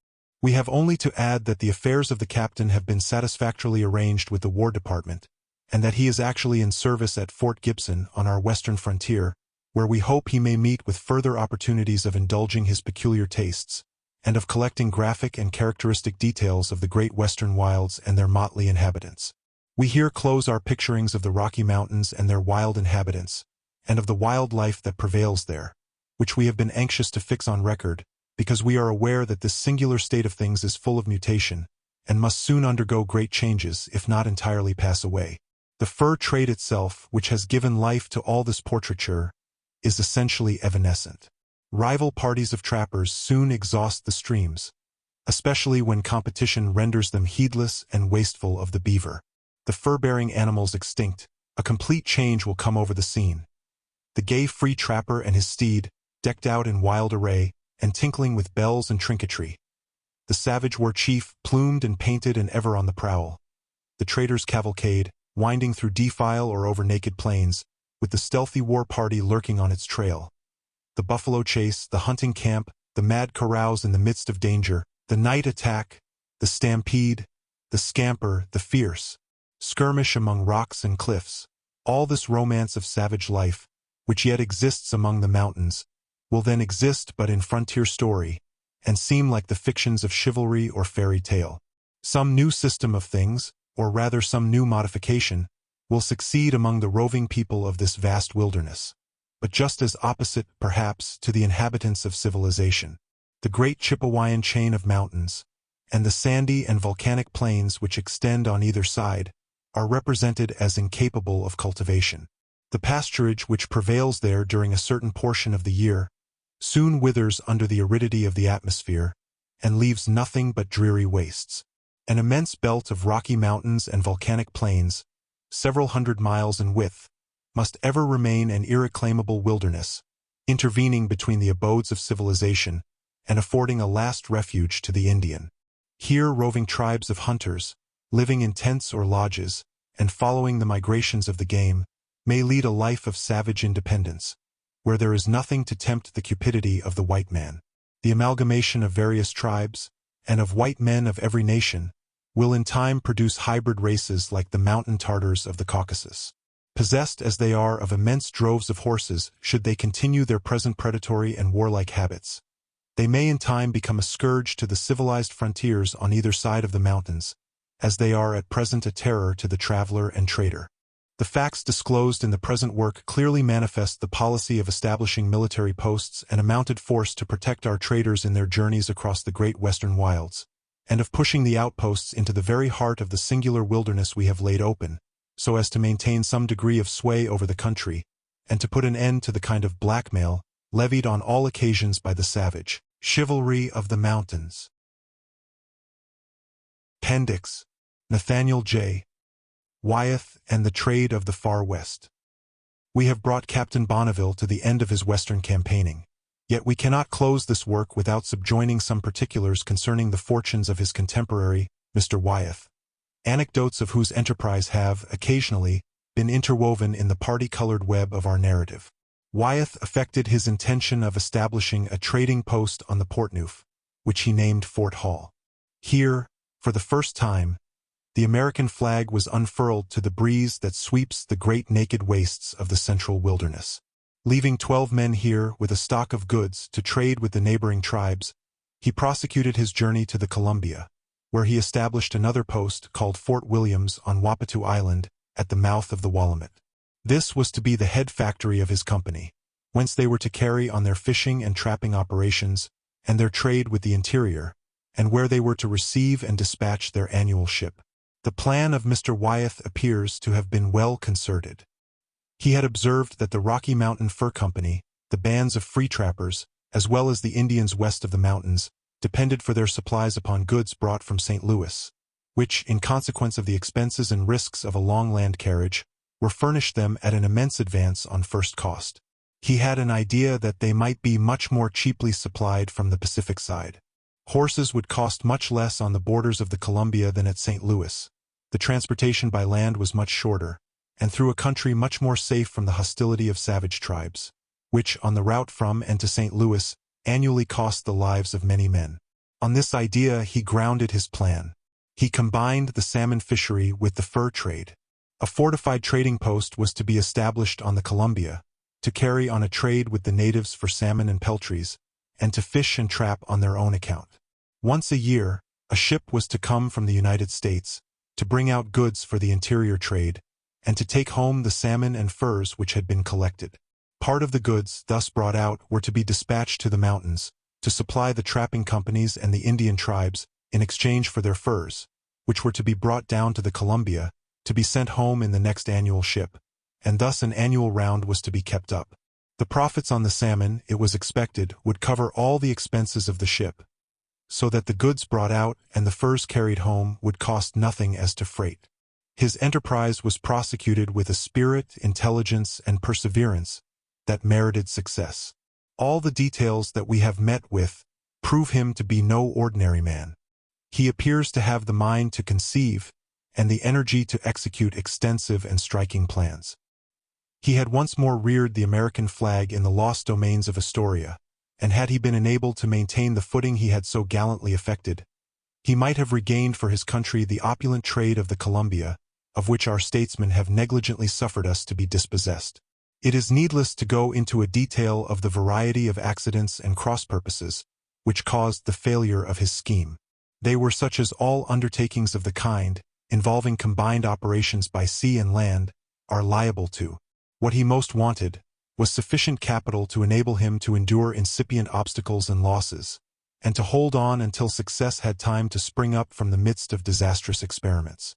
It is with extreme regret we learn that he has recently been compelled to dispose of his establishment at Wapatu Island to the Hudson's Bay Company, who, it is but justice to say, have, according to his own account, treated him throughout the whole of his enterprise with great fairness, friendship, and liberality. That company, therefore, still maintains an unrivaled sway over the whole country washed by the Columbia and its tributaries. It has, in fact, as far as its chartered powers permit, followed out the splendid scheme contemplated by Mr. Astor when he founded his establishment at the mouth of the Columbia. From their emporium of Vancouver, companies are sent forth in every direction, to supply the interior posts, to trade with the natives, and to trap upon the various streams. These thread the rivers, traverse the plains, penetrate to the heart of the mountains, extend their enterprises northward, to the Russian possessions, and southward, to the confines of California. Their yearly supplies are received by sea at Vancouver, and thence their furs and peltries are shipped to London. They likewise maintain a considerable commerce in wheat and lumber with the Pacific Islands, and to the north with the Russian settlements.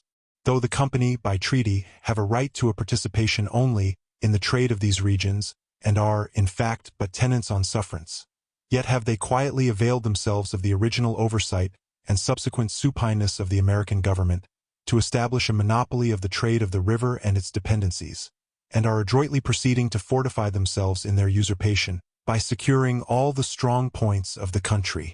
Fort George, originally Astoria, which was abandoned on the removal of the main factory to Vancouver, was renewed in 1830, and is now kept up as a fortified post and trading house.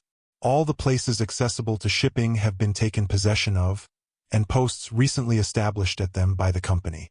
The great capital of this association, their long-established system, their hereditary influence over the Indian tribes, their internal organization which makes everything go on with the regularity of a machine, and the low wages of their people, who are mostly Canadians, give them great advantages over the American traders. Nor is it likely the latter will ever be able to maintain any footing in the land until the question of territorial right is adjusted between the two countries. The sooner that takes place, the better. It is a question too serious to national pride, if not to national interests, to be slurred over, and every year is adding to the difficulties which environ it. The fur trade, which is now the main object of enterprise west of the Rocky Mountains, forms but a part of the real resources of the country.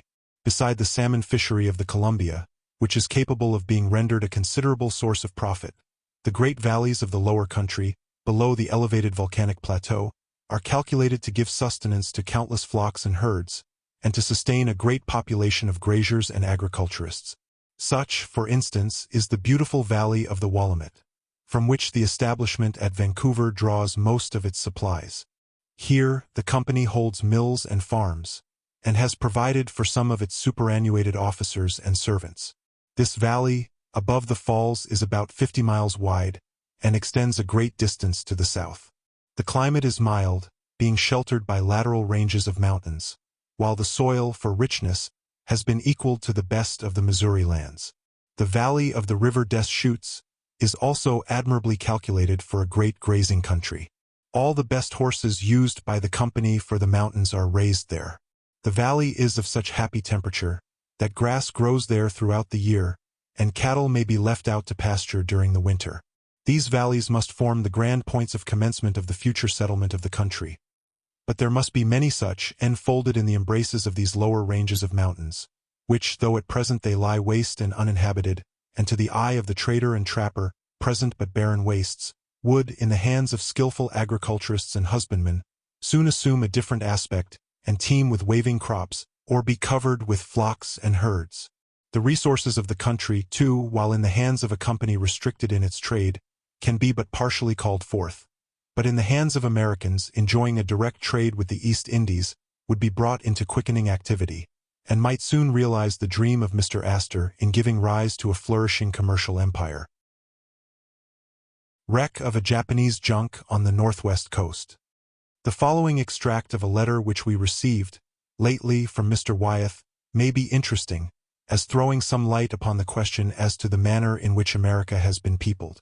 Are you aware of the fact that in the winter of 1833, a Japanese junk was wrecked on the northwest coast, in the neighborhood of Queen Charlotte's Island, and that all but 2 of the crew, then much reduced by starvation and disease, during a long drift across the Pacific, were killed by the natives? The 2 fell into the hands of the Hudson's Bay Company, and were sent to England. I saw them, on my arrival at Vancouver, in 1834. Instructions to Captain Bonneville. From the Major General commanding the Army of the United States. Copy. Headquarters of the Army. Washington, July 29, 1831. Sir, the leave of absence which you have asked for the purpose of enabling you to carry into execution your designs of exploring the country to the Rocky Mountains, and beyond, with a view of ascertaining the nature and character of the various tribes of Indians inhabiting those regions, the trade which might be profitably carried on with them, the quality of the soil, the productions, the minerals, the natural history, the climate, the geography and topography, as well as geology of the various parts of the country within the limits of the territories belonging to the United States, between our frontier and the Pacific, has been duly considered and submitted to the War Department for approval and has been sanctioned. You are therefore authorized to be absent from the Army until October 1833.